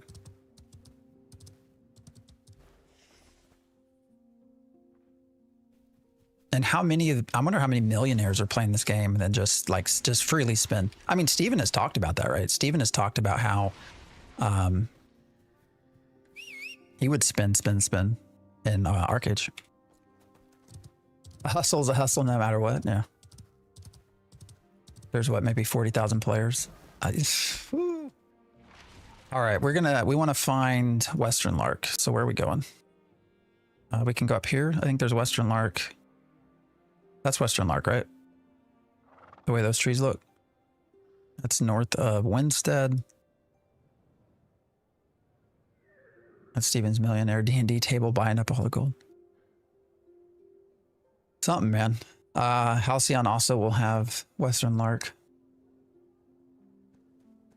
We could also go all the way down here and find Western Lark around New Ayla, but I think it's probably faster to run just north of Winstead in order to get it. So, is that right, Hosey? Up here, kind of north of Winstead. It's closest to us. It's because people are so willing to part with their money for digital goods. At the genres in this state. Yeah. Nutty though, man. Absolutely crazy. Okay, we're just gonna run this way. Northwest Winstead, so in between Winstead and Halcyon. All right. Dash Farms, what's up? I've seen people in debt for Pokemon cards. At least you can have some potential resell, right, on Pokemon. Like, you're literally throwing money away here. And what for? Like, what are you getting?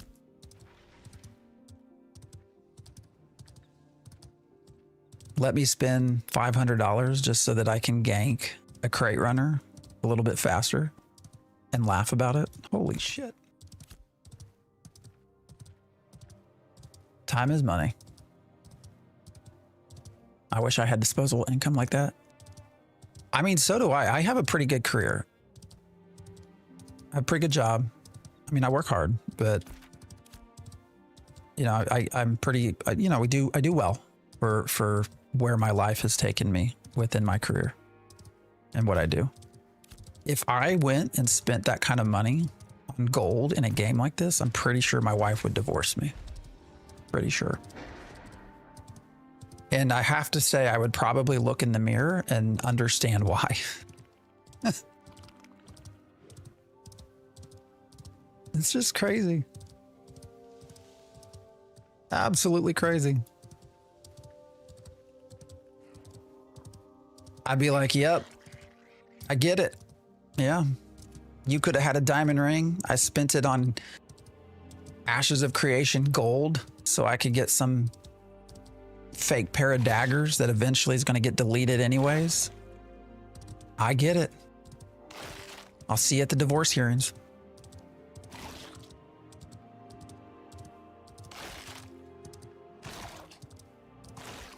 Time is money. I have a stressful full-time job. I mean, yeah, and I guess, you know, it's your money. Spend it how you want. It's just crazy to me, though.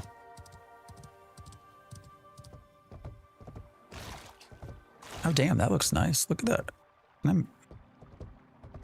I can't move it around. Never mind. I hate wolves. Don't have a wife, and you solve that real easily. Yeah, I got a beautiful, wonderful wife, so I think I'm good. No chance people spending on RMT have wife and kids. Yeah, I don't know. I hope not. I really hope not.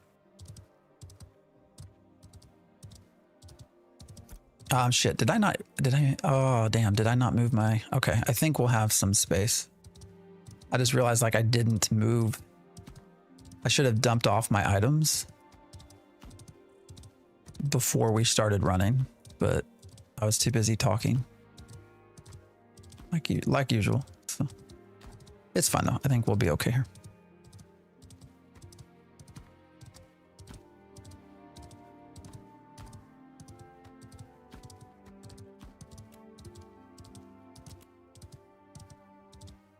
I love the size of those bags, by the way. Wait, is that not empty? Hold on. No. All right, expand, please. There we go. Oh, shit. All right, we can move that there. Damn fish.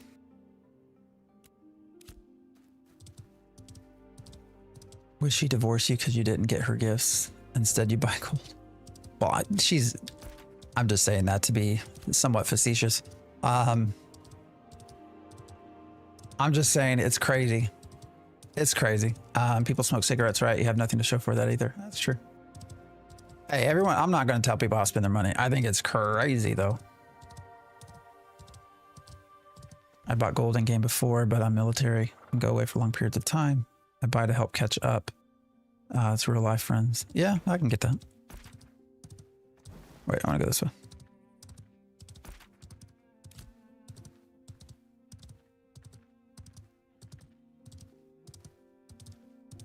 When people say they don't want to play because it's going to get wiped, I get it. The fact that people are investing into a game that's going to wipe me is insanity. That's my biggest point.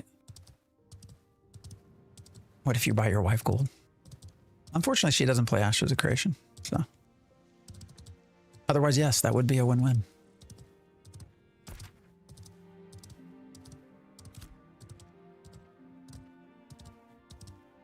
It would. It's I think a completely different conversation if the game is persistent, but the fact that it's not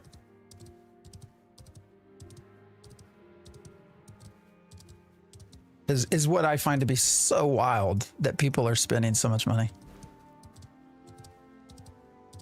No, not a gamer at all.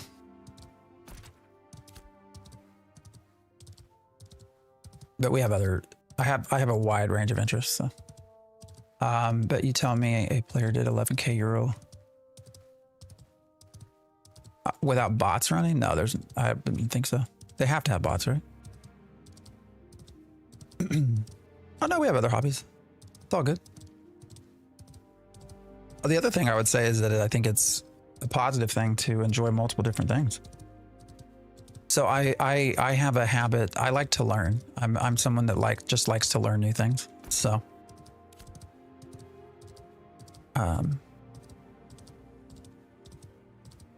I mean, I'll sit, I've had a blast watching. I'm a big college football fan.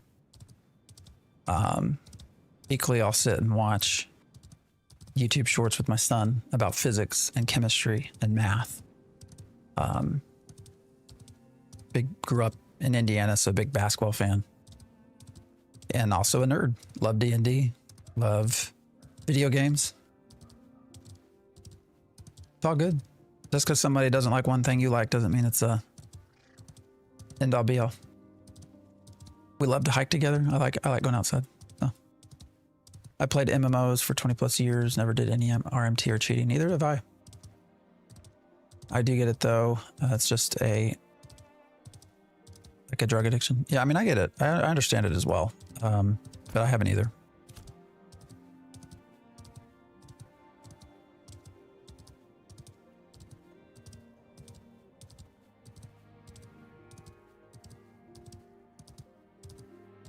You know, equally for me, it's not. I don't think it's super healthy to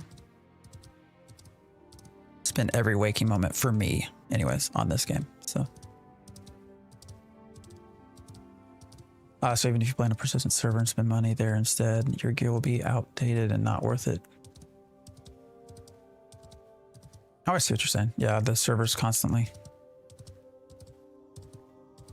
All right, we're supposed to be getting into the Western Lark, I think, aren't we? Somewhere up here.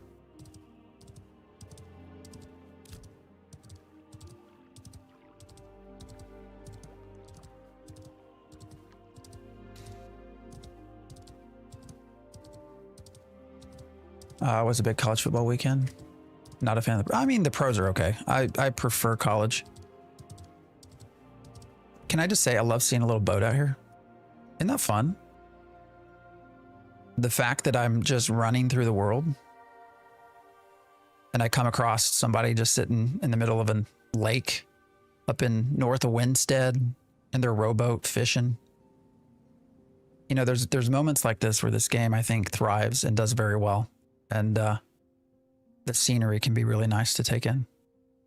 So, look at that. It's freaking cool, man. I get told I don't post enough positive shorts, so I think we'll turn this one into a short. Let's see, as we get closer, what are they doing? Not sure I appreciate the heart. I don't think it's sport fishing, right? Is there any? Yeah, I think they're just fishing.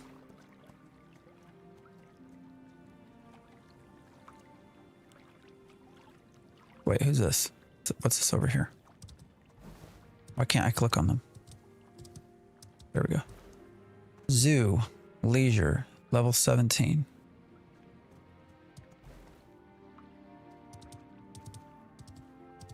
Rowboats were a cool addition. Yeah, I agree. What's the end game like? Largely a grind in the artisan realm. With some PvP. There are some open world, there are also some open world dungeons and some world bosses, but not a ton. So, it's riding on a go-kart. effects to low make the game look so much better. Which effects? Test, appreciate the follow. Streamers definitely should be careful about accepting gifts with known duping. Oh, that's true. Yeah. I mean, I would hope. Oh, he's just getting braidwood. I would hope that they would put extra attention into that community, but if they're using automated tools. Oopsie, where am I going, man?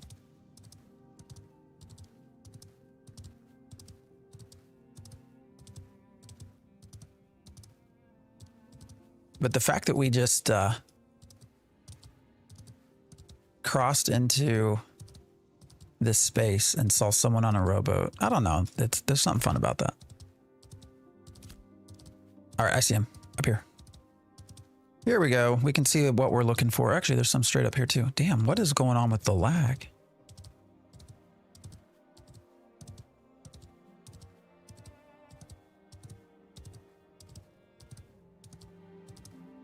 I mean, I run a 4070 and generally don't have terrible times with running this game, but for whatever reason, there are areas that just lag the fuck out, man.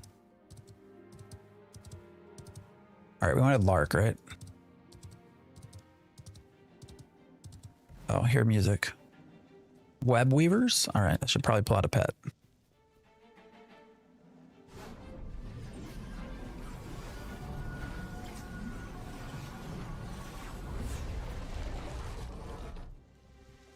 All right, we don't want oak. Where are the adult trees? Ah, shit. All right, we'll fight.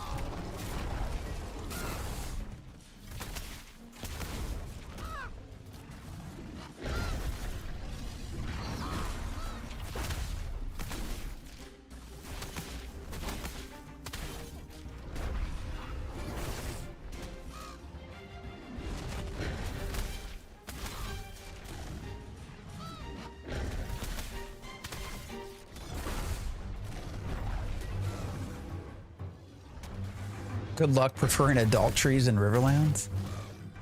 Really? That sucks. All right. I mean, I guess we can get adolescent. That's fine. Why is every wirefish so expensive if everyone is botting fishing? Yeah, I think they're just, you're right. I think they're just vendoring it.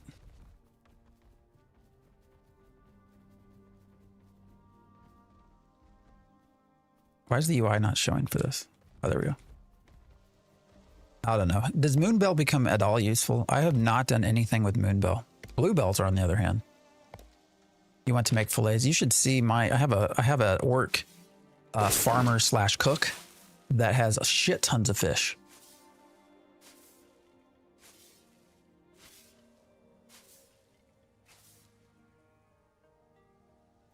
Level 26 weapons. All right, well.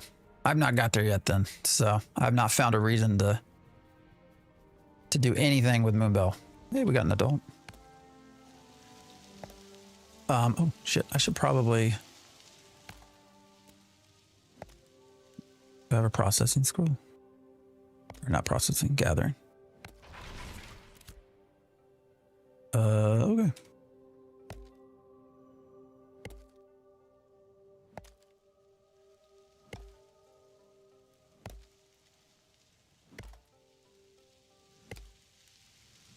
What's everybody gonna do today? Who we got over here? Pirate is streaming Ashes. That's nice. All right, it looks like everybody's coming back from Dreadmist. Showback's on too. Showback's fun. I was watching him play. Who's this staring me down? Zoo. How are you? Why are you staring me down? Are they gonna fight me? Am I taking their trees? Grinding for TBC? Yeah, Shubek's great. They bounced servers. Do you know where they went? Oh shit.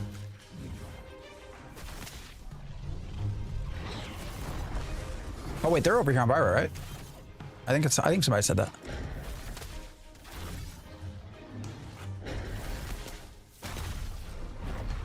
All right, why is this? Why do I feel so powerless? Got raked over the coals recently in the WoW community for a blatant ninja loot. Well, I don't follow that, so.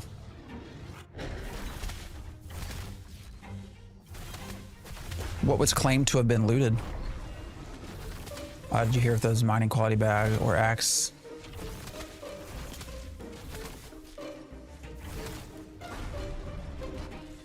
Wait, by the way, did you hear if those mining quality bags or axe actually bring in something? Oh no, I think people have tested those that they do. I will say actually once I went to the journeyman fishing pole, I also started noticing a change. So I do think the differences in poles and bags and stuff affect what you're getting. For sure. It was on video, there was no claim. He lost a roll and took the item.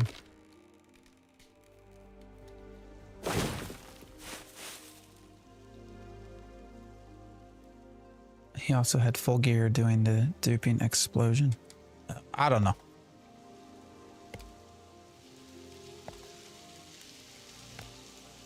Grown men fighting over pixels. Better than cocaine.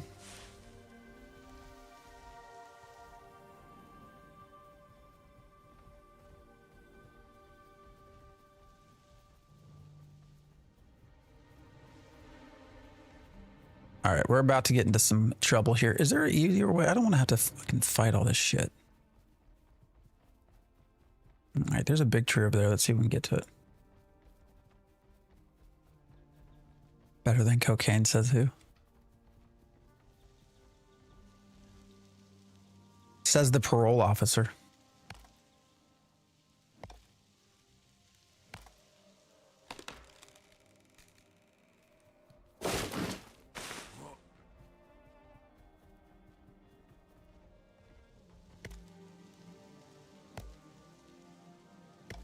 So with this crafting then, if you say you wear leather armor, are you able to craft it yourself from gathering and the artisans you can do? You can't, yes. It will be an interesting journey and challenge, but you could. What you would want to do is obviously look at, okay, if your goal is to be a crafter, because artisanship has 3 different areas, right? It has crafting, processing, and gathering. And so if you really want to be a crafter of leather armor, then you're going to want to go in and look at the recipes to see what it is primarily that you're going to have to bring in order to do that. And then you're going to sort of backtrack, right? Then you're going to look at, okay, what do I do within the harvesting realm? What do I do within the processing realm? So if you're wanting to do leather, you're probably going to pick up hunting and as your gathering skill. And then you're going to process the skins and stuff you get. And then you can turn that into a crafting leather. But you can only, like, the higher level you get, you can only master limited things. So you can only master two things can be grandmastered. So and things get so complex that I would definitely suggest that you stick to just one path rather than trying to do everything. Don't do leatherworking, it's a trap. I mean, I hate the hunting aspect of the game. I absolutely hate the hunting aspect of the game.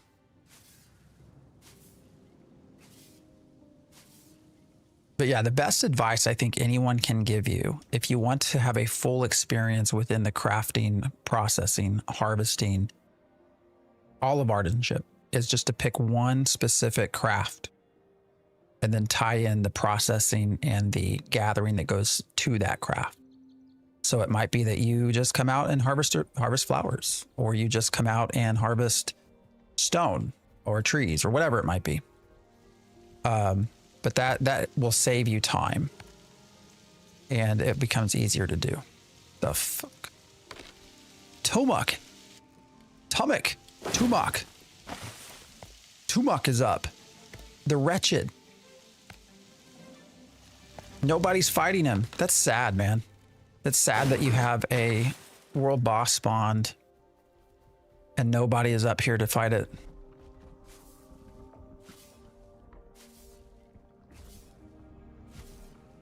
It's not a Tumak. It's not a Tumak. Stick to alchemy and scribe. Easy gold. Anything that gets, yeah, I think anything that runs out, right? Scrolls and stuff like that versus armor. The problem right now with crafting is that none of the armor, there's no way to take armor out of the game. Armor doesn't break. You don't need crafters to repair it. And so as you start hitting max levels, people are going to not need you. Like they aren't going to need crafters once they have their set of stuff. And I think that's a problem. So, yeah, definitely something like alchemy, scribes, things with potions or stuff like that. Things, enchanting scrolls and stuff like that definitely makes more sense.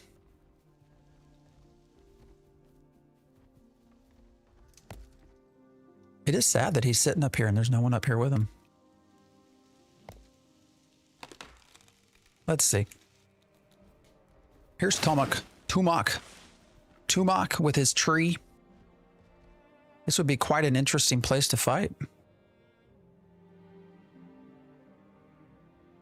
I wish I could give him the finger. That would be so nice. Here comes the sun. Look at that. Isn't that pretty? Doesn't that look nice? I wish I could encourage Tumak to come over and sit and watch the sunrise. Yeah, we're in Vira. Cooking? Yeah, cooking as well. Cooking as another one that runs out. What's his health? That's down here. 3.8 million.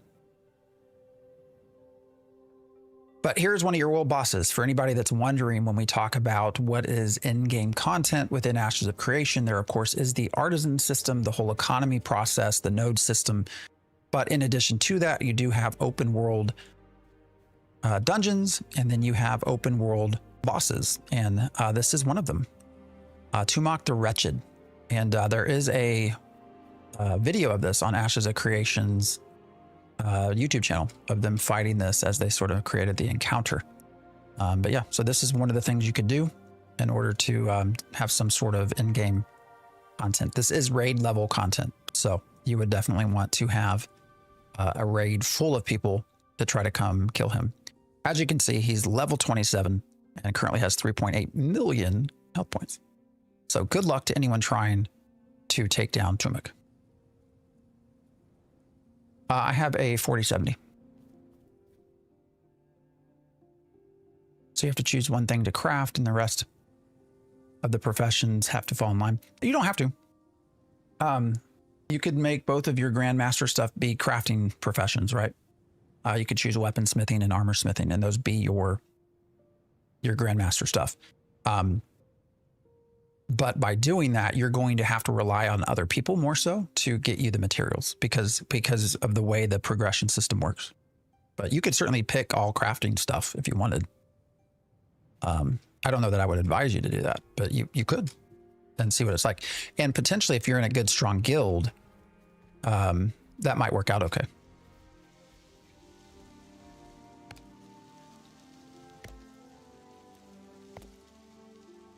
You ever read Global? Some guy named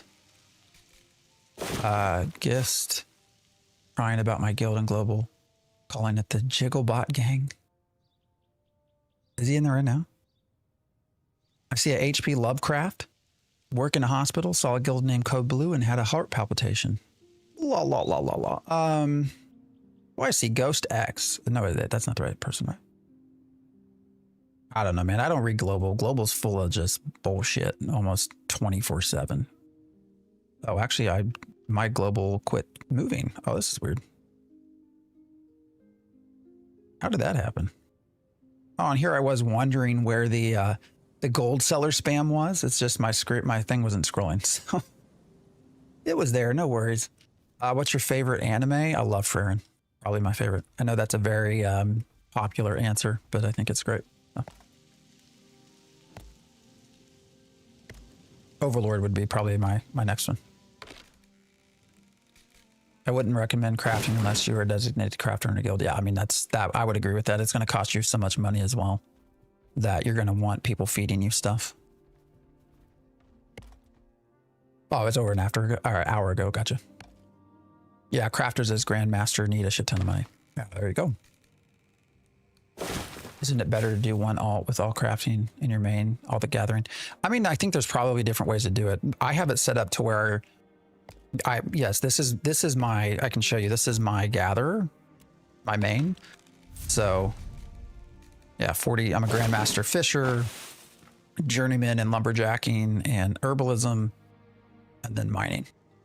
I hate hunting, so I don't have it on here. So this is my gatherer, and then I'll push that off to a processor.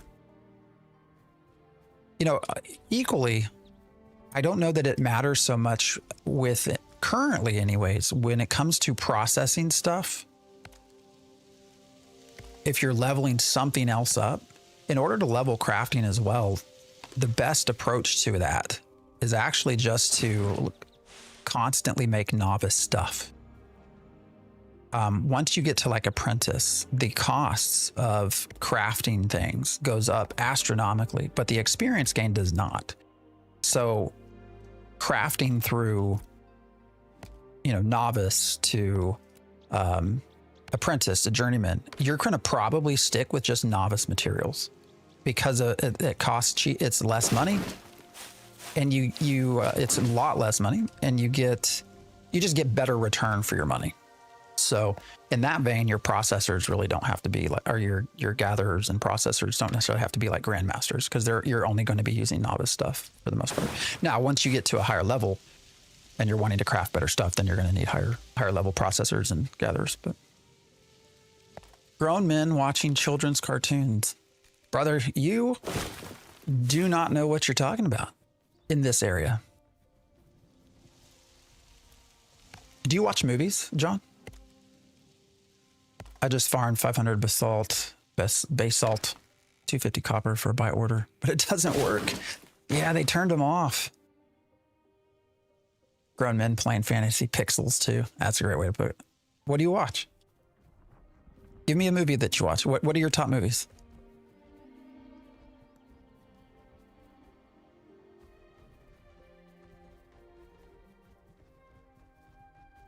What are you a fan of?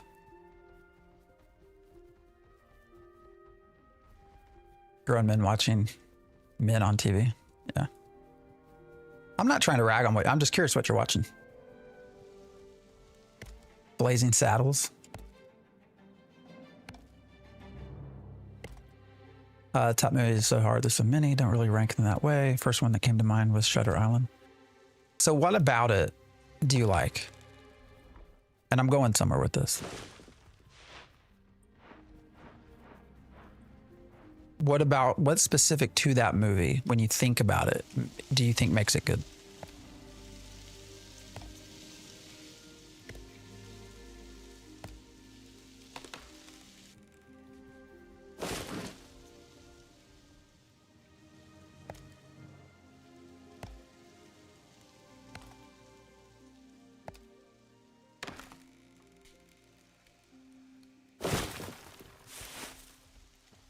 I want to play this game, but I also want to learn more about it. Keep my eye open for a sale. It was just on sale, so you kind of missed that. But yeah, you certainly can just wait and, oh shit, Grim Harvester. Yeah, that's a 3-star. We ain't going that way. No, sir. What's over there? Do y'all see that? Is that a tree rolling?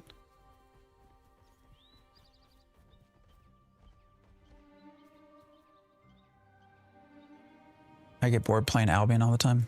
I mean, you'll probably get bored of playing this one too, to be blunt. But you can always go back to Albion. And then come back to this. I think it really comes down to the emotions that it made you feel throughout, the suspense, the doubt, the confusion, the elation, the depression. Well, yeah, there you go. So that's how you connect, right? That's your medium. Your medium is other humans, live action, expressing a story that somehow connects to you on a personal level, right? So when you look at Frieren, what is, as a manga, like what is the core of Frieren? You know, you're talking about relationships, the complexities of relationships, right? What's good, what's evil? Are some of the characters that are supposed to be evil in Frieren actually evil? You sort of get to explore the concept of good and bad, right and wrong. You sort of, you know, you get to explore a character who has a much longer a character that has a much longer lifespan than the other characters and has to watch their friends die. And so then you start exploring the idea of relationships and how that can change people over time. So that is what manga has brought to me. So it's a different medium than what you like. But the connections, the emotional side of things, the exploration of the world and of oneself exists very much in, as you put it, children's cartoons. So that is all I will say about that.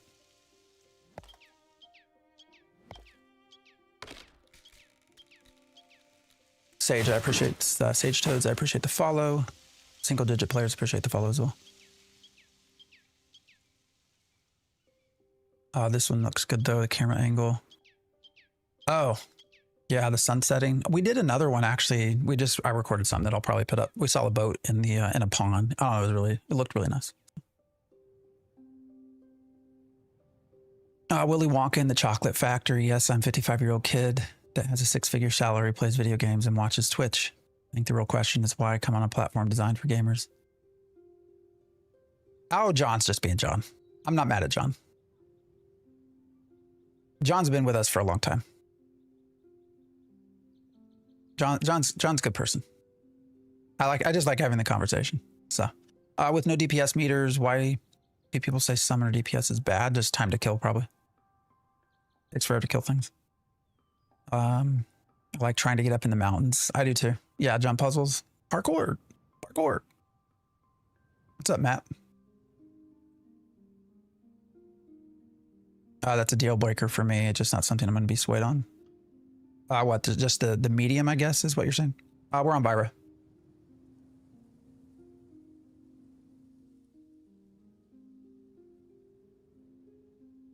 Stop watching Frieren, but you've convinced me. I'll continue where I left off. All right, misinformation. Have a good one.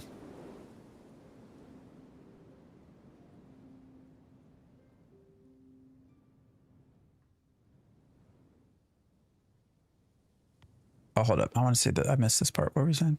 That's a deal breaker for me. Wait, I missed the part. My disdain for anime comes from the sexualized depictions of children. Well, I mean, I can't speak for certain creators and things like that. That's certainly not what I'm reading. So.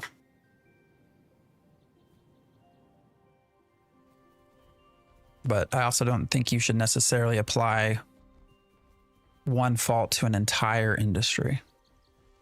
Because if we did that, we could do it to everything, right? If we look at movies, your medium of choice, the fact that Harvey Weinstein exists, does that mean all movies should be thrown away? Should be thought of as shit and terrible because somebody bad in the industry did something bad? I don't think so. So, I don't know. I wouldn't see it this way either. No.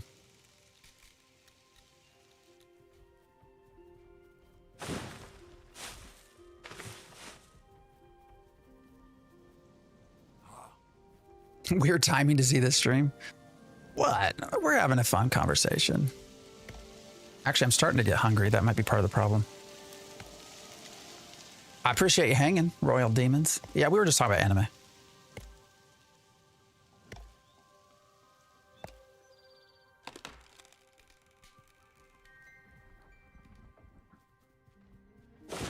Why does this tree look all weird? Oh, it's because it's broken. It's leaning to the side.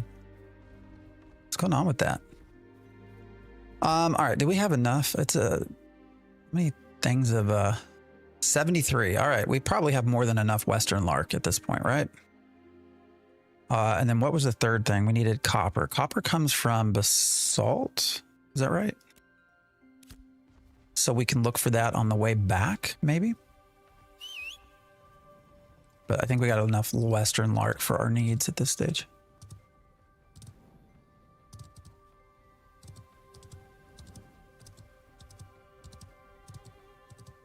I have plenty of friends. As soon as they hear or watch anime or read manga, they go right to the perverted crap. Yeah, I mean, that probably speaks more to the people, but you know, I'm also not here to make people like stuff they don't want to like. All right, we're going to probably come across a bunch of basalt just on our way back, so I'm going to quit going north. Start heading back towards Mirlith.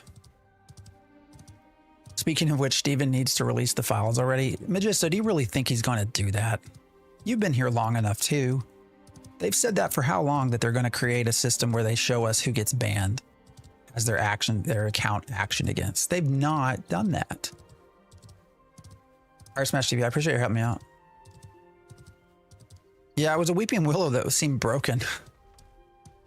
Mr. Venom, I appreciate the follow. I mean, do we want to place bets? Who thinks that they're actually going to release a list? I want to see what the chat feels like. How many of you think that they're going to actually release some sort of list? I don't even really care too much about like the complexities of the list, just a list.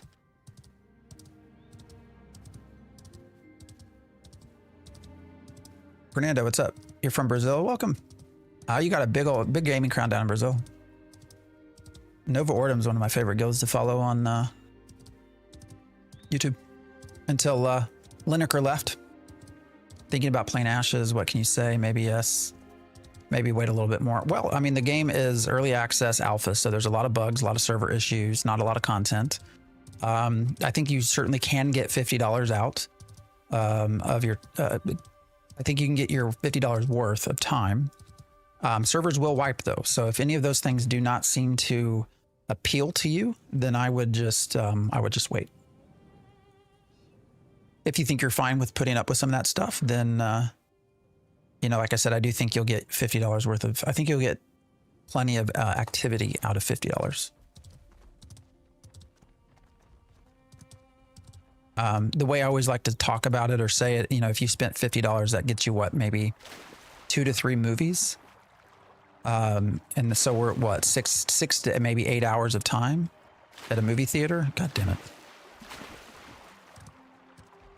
You'll get far more than 8 hours of time here.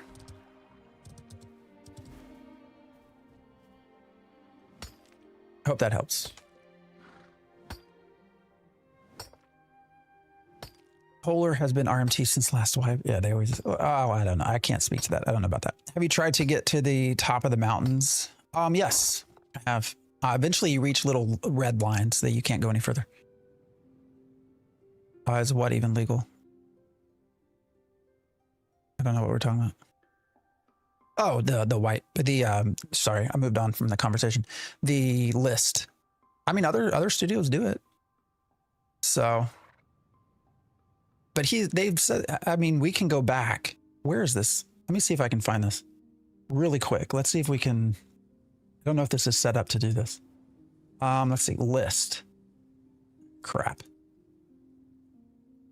So one of the quick ways to search for stuff on YouTube, for anybody who's curious, there's a website called Filmot, filmot.com, which will actually search through the SRT files, the closed caption files for various YouTube channels. And it will search, and you can find stuff within YouTube much, much faster. But let's see. When was it that they mentioned this?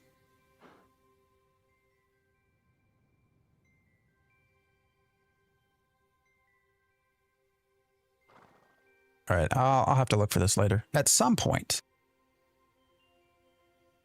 At some point, they here recently had said that they would put up a website where they would list accounts that got actioned on. And that has been a couple of months ago. Shit. And we've not seen that happen. So anyways, I'll quit looking. But somewhere in there, they talked about that, and we never got a list. So it's the Epstein files all over again. Huh. I mean, what's going to happen is Intrepid going to go invade Blizzard to distract us from the list? Is that what we're looking at now? Where did my mount stuff go?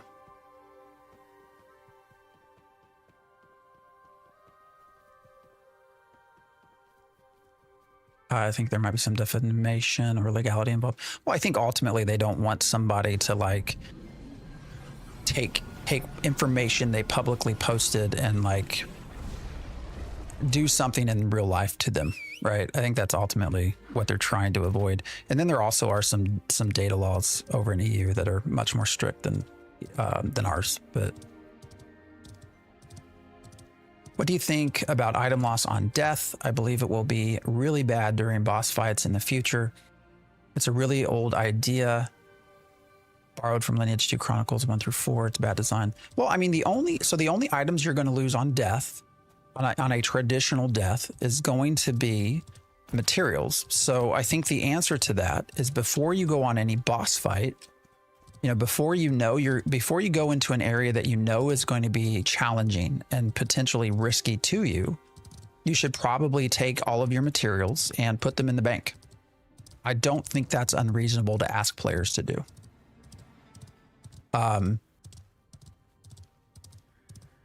Because all you're going to lose are materials at this point. Now, if you're corrupted, that's different, right? Corruption can lose actual items, gear. But if you're corrupted, then you got what's coming to you. So I don't care about that. But I think it's fine that you drop some materials, right? It's not like it's full loot.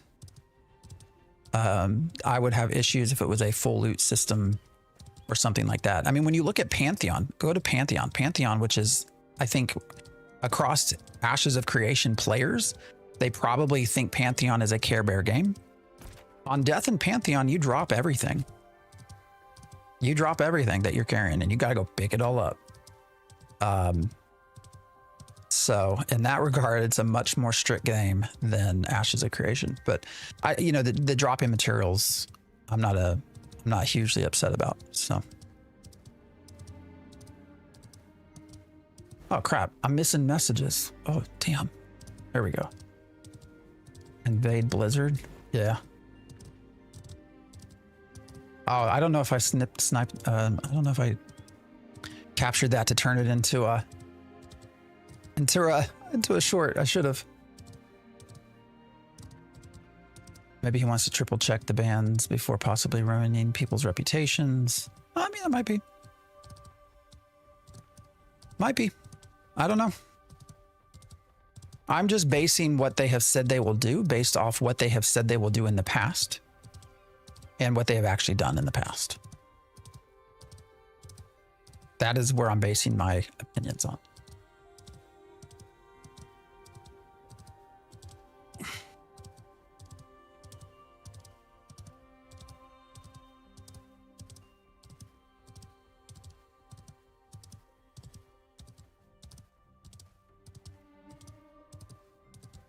All right, we're going to need to, like I said, run back.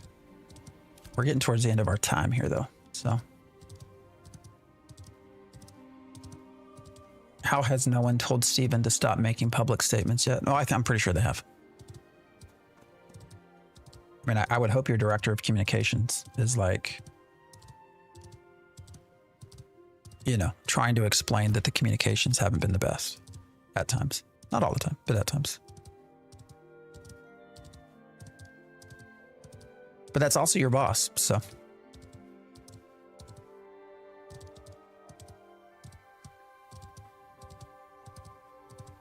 What do you do? All right, I figured we'd come across some basalt. Hope we can get some damn copper.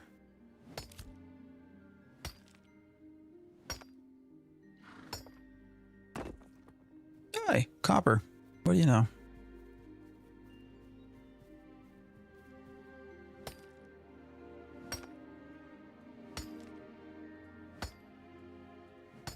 Robbie and Chloe, I appreciate the subs over on YouTube. Yeah, if you're hanging out on YouTube, give me a sub. I spent a lot of time looking at the statistics of the Steam launch. So hopefully that comes out tomorrow. I think there are some nuances that are very important that I think will very much direct the next few months of Ashes of Creation.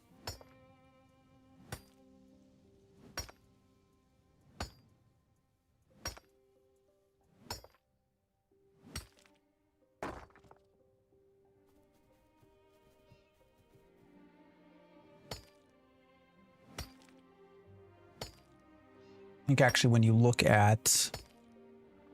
actually look at the concurrency right now, actually, what is it? Let me see.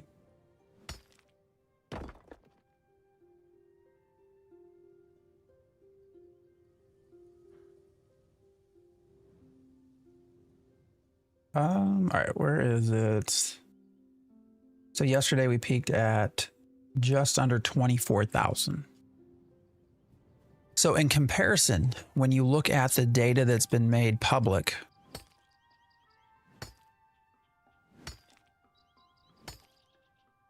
about phase alpha to phase 1, the concurrency that was there with 6 servers was 21,000.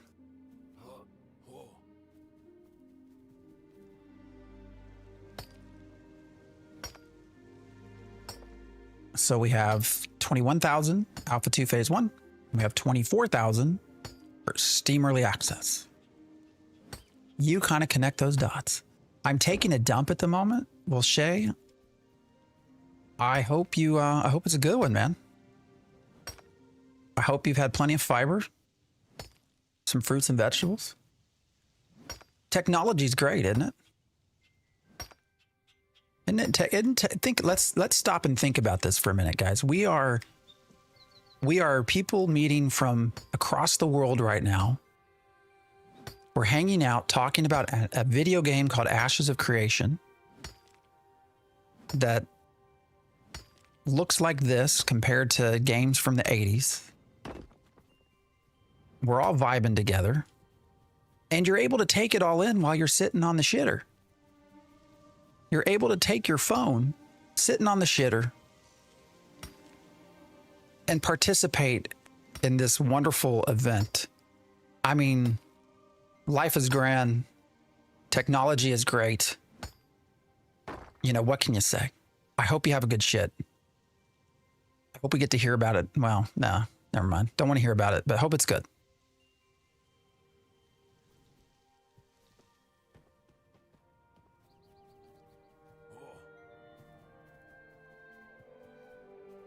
Ever since I found your stream, I got the game, been playing for days on end now. Just wanted to say thank you for helping me find this amazing mmorpg. Well, I'm glad you're having fun, Legacy. Good. Yeah. I'm glad you're having fun. You know, for the right people, it's a good game. It really is. For the wrong people, it's a terrible game, but that is like everything. So, Saddam Apiri is Finland's representative. Yes. Yes. Oh shit, what, that just respawned like amazingly fast. What the hell? Do you see how fast the halcyon just sort of popped up right there? I wonder what we're gonna get from it. Let's see. Ah, just 2 regulars. We live in a society. Yeah, it's the blue eyes bringing us together. I can just look deep into the camera and make everyone uncomfortable. No, I'm just kidding. I have one better for you. We have predictive markets betting on when a country's leader will be out of power. It's wild times. Yeah.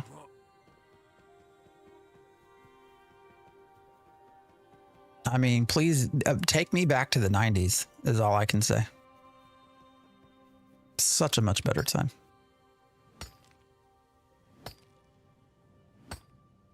What do you think about the current implementation of Harbingers that most of Phase 3 and Steam Early Access was hyped over and the fact that it's a complete fail?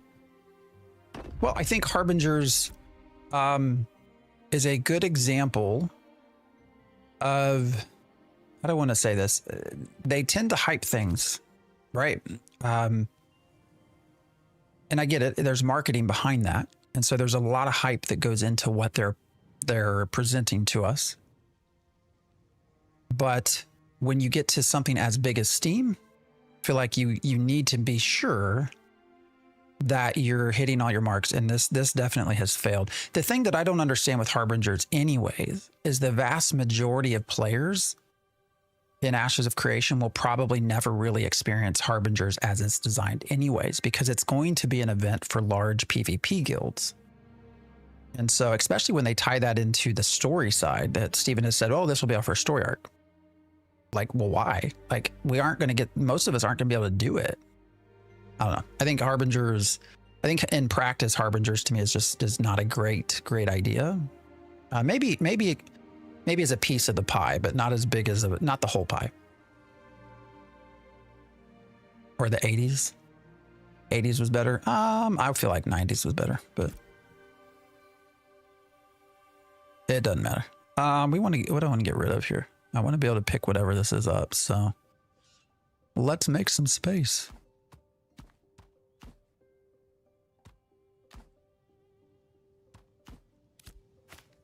Oh, it was just salt. Oh, shit. That was blue. I just turned in why isn't Harbingers good? It's just not working. It's not functional.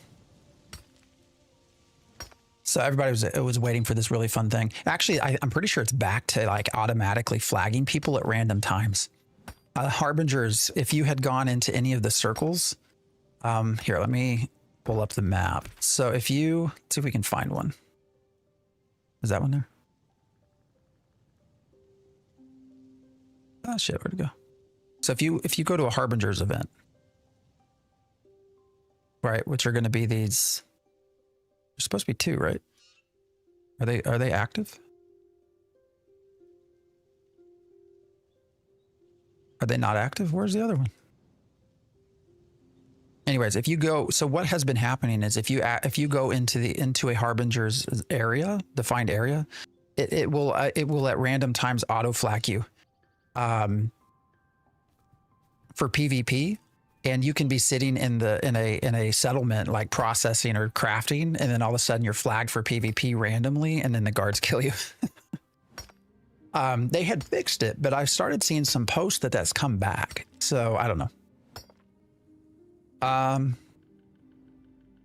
Oh yes, that's a good point actually, Dark and Stormy. The fact that they've made those whole areas lawless as well, I think is an oversight. So I don't know. What's up, WRTC? So the big new feature is bugged and people can't play it. Yeah, pretty much. They've repeatedly hyped things and it gets endlessly pushed back, which makes you think about whether or not it will be really in it all. Yeah, I mean, I think that if you are looking at interviews and videos from 2017, 2018, and 2019, a good portion of that is probably not in the game currently and will likely not make it in by release. And so things I think have obviously changed over time. So. All right, I'm running out of, oh, this copper. We want the rare copper, right? Oh shit. What do I get rid of? I mean, this is 2. I don't care about that. I'll get plenty of those back as well. So there we go. But to be fair, Steven has talked about being, what did he call it? The idealized Steven, the sort of brand new to development Steven. I think he recognizes that a lot of what he thought he could do early on that he can't.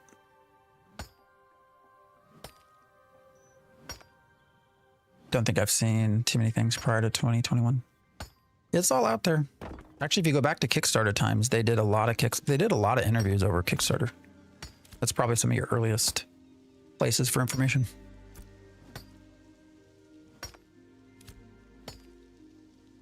All right, guys, we are about out of time. Now what can I pick up? Copper again. All right. What else can I get rid of?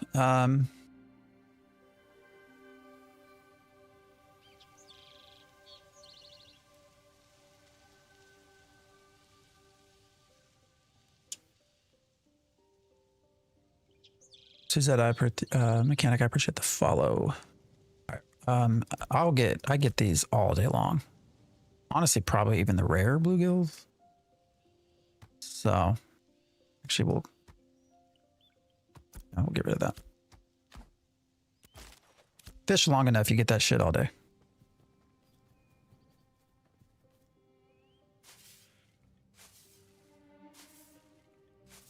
I remember they were the hype times. Oh yeah, everybody tuned in for that. I mean, Kickstarter, and then the fun of trying to see where Kickstarter would end. Like how big.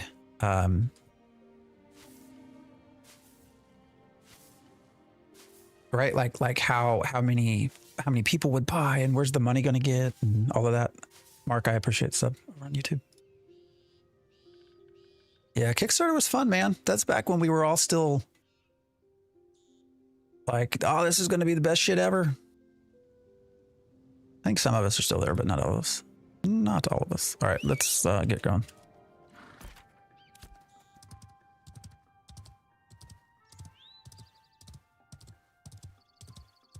I think the key takeaway for me for the last 7 years, 8 years, 9 years of watching this game get developed, watching Steven learn and grow, watching his team grow, is that game development is hard. I think that is probably my biggest lesson that I've taken away as a viewer and supporter of Ashes of Creation, is that no matter what we think, game development is just hard. So you hope you can do certain things. Sometimes you can, sometimes you can't.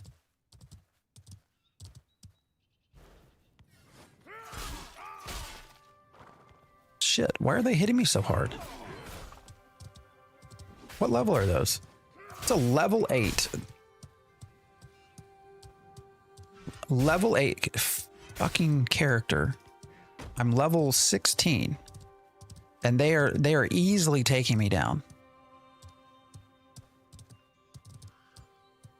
That's a problem.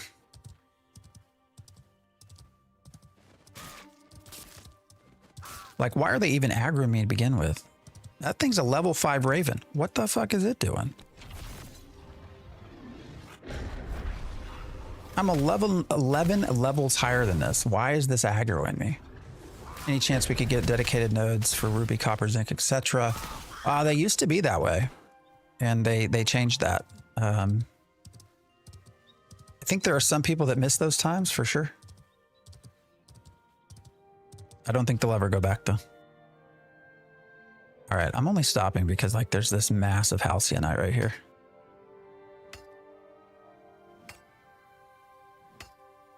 But in theory, at least, you know, it was supposed to be what you use pylons in order to locate copper and shit. I mean, that was the theory anyway. All right, what is it that I have to choose here? Do I want 2 rare halcyonites? What does chat say? Do we try to keep 2 rare halcyonites? Yay or nay? Is it already released or open beta? We are currently in early access alpha.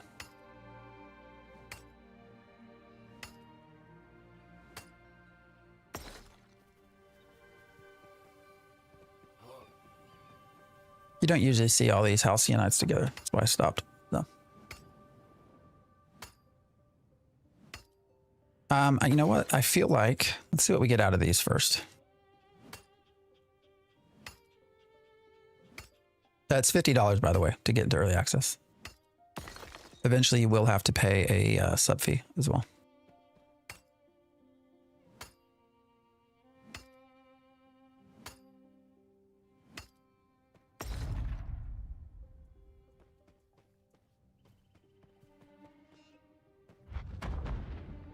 All right, so I feel like, all things considered,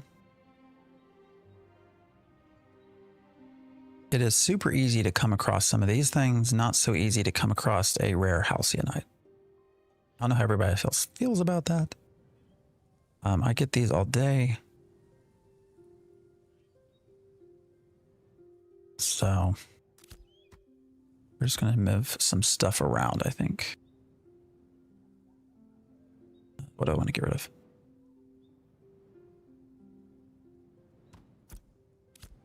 All right.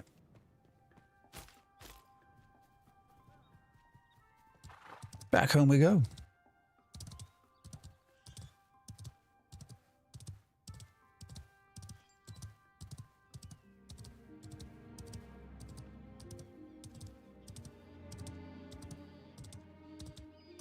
All right, as we come up towards the end of our time, as a reminder, if you haven't followed me, follow me. I'm going to steal his line. Follow me. I'm delicious. I can't say that word, though. Delicious. Why does it sound so weird when I say it? Delicious. Carnivore, I appreciate the follow. Delicious. Jesus Christ, I think I'm hungry. I'm getting weird.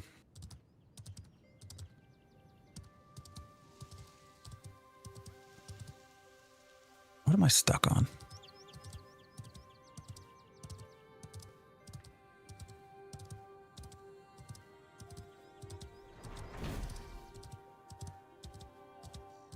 All right, so again, what we were trying to do here is the bulk of this morning was trying to make our weapons, level up our weaponsmith crafter. And so we got to what, level 7 pretty quick using just making shields. And so now what the goal was to actually make deconstruction kits. So then we can get some materials back and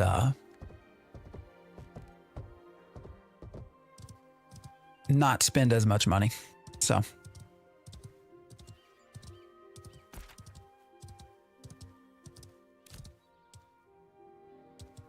Steven should add random events that give gear to help out players struggling to upgrade. Yeah, I mean, I'd love to see more open world stuff that actually awards. Well, when you start talking about awarding gear, that gets into a very debated sort of area, because then the question is, well, what about your crafters? So if your goal is to, you know, what does he always say? Crafters make the best shit. Like, if that's your goal, do you really want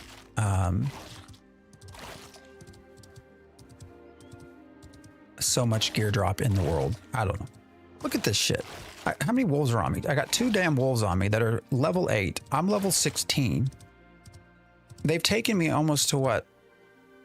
60% health? While I'm on a mount running? Like, I hate wolves.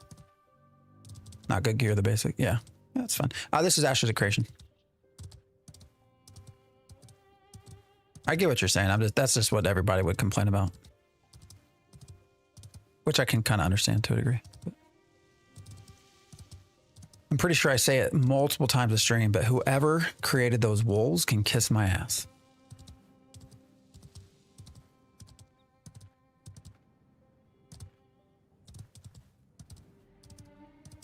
Are the servers still that full? The Steam numbers confuse me. I actually am putting a video. I'll have a video tomorrow on YouTube. If you want to follow and watch it tomorrow. I kind of dove into a lot of the Steam numbers. It depends on the server you're on. I think there are some highly populated servers, and then there are some that are not. When you look, I can look right now. Let's see. Right now we have about 23,000 players are online right now. Yesterday we peaked at just under 24,000.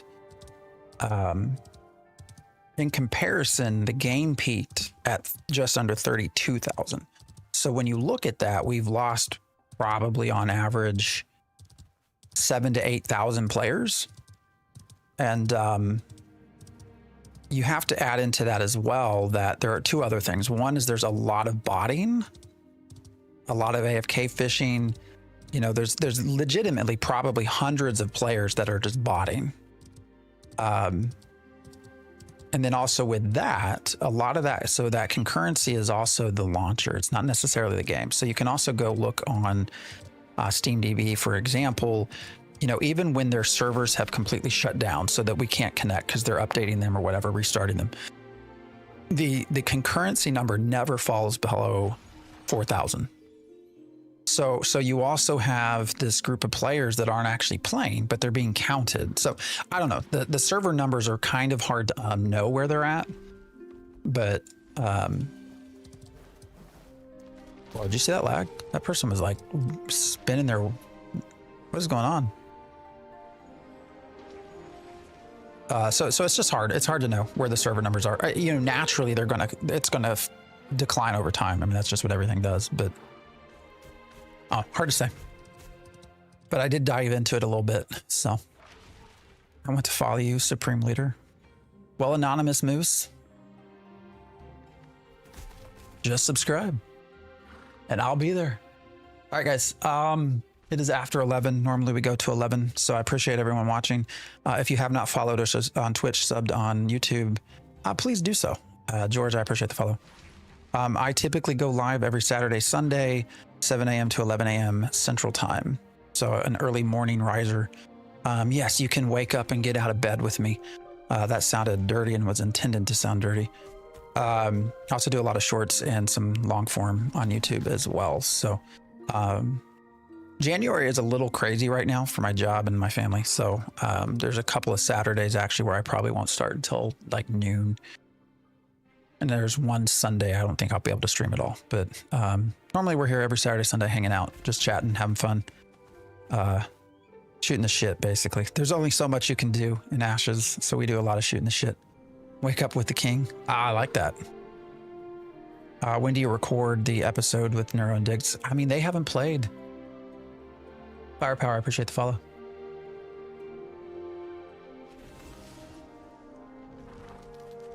They haven't been playing. I don't know, man. I don't know, Magisted. Like we got to a point where there were starting to be a lot of comments of like, why am I watching this show if the game is now available and you're not playing it? And I think that's some legit feedback, right? I don't know. I think we can still have talks about it, but I wish they would play it with me. I think there'd probably be better understanding of the game. But normally we do Sunday afternoons, or Sunday nights. So I don't know if we'll do it tonight or not. The holidays, we also sort of December, January, we tend to take time off from doing the show anyways. But you know, it's not that they can't. Diggs does a lot of dancing, so he just doesn't have a ton of time.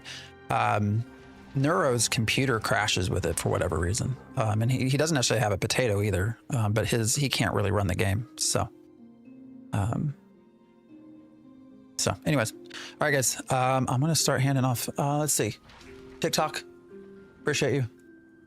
Start with you. Have a good day. I'll see y'all.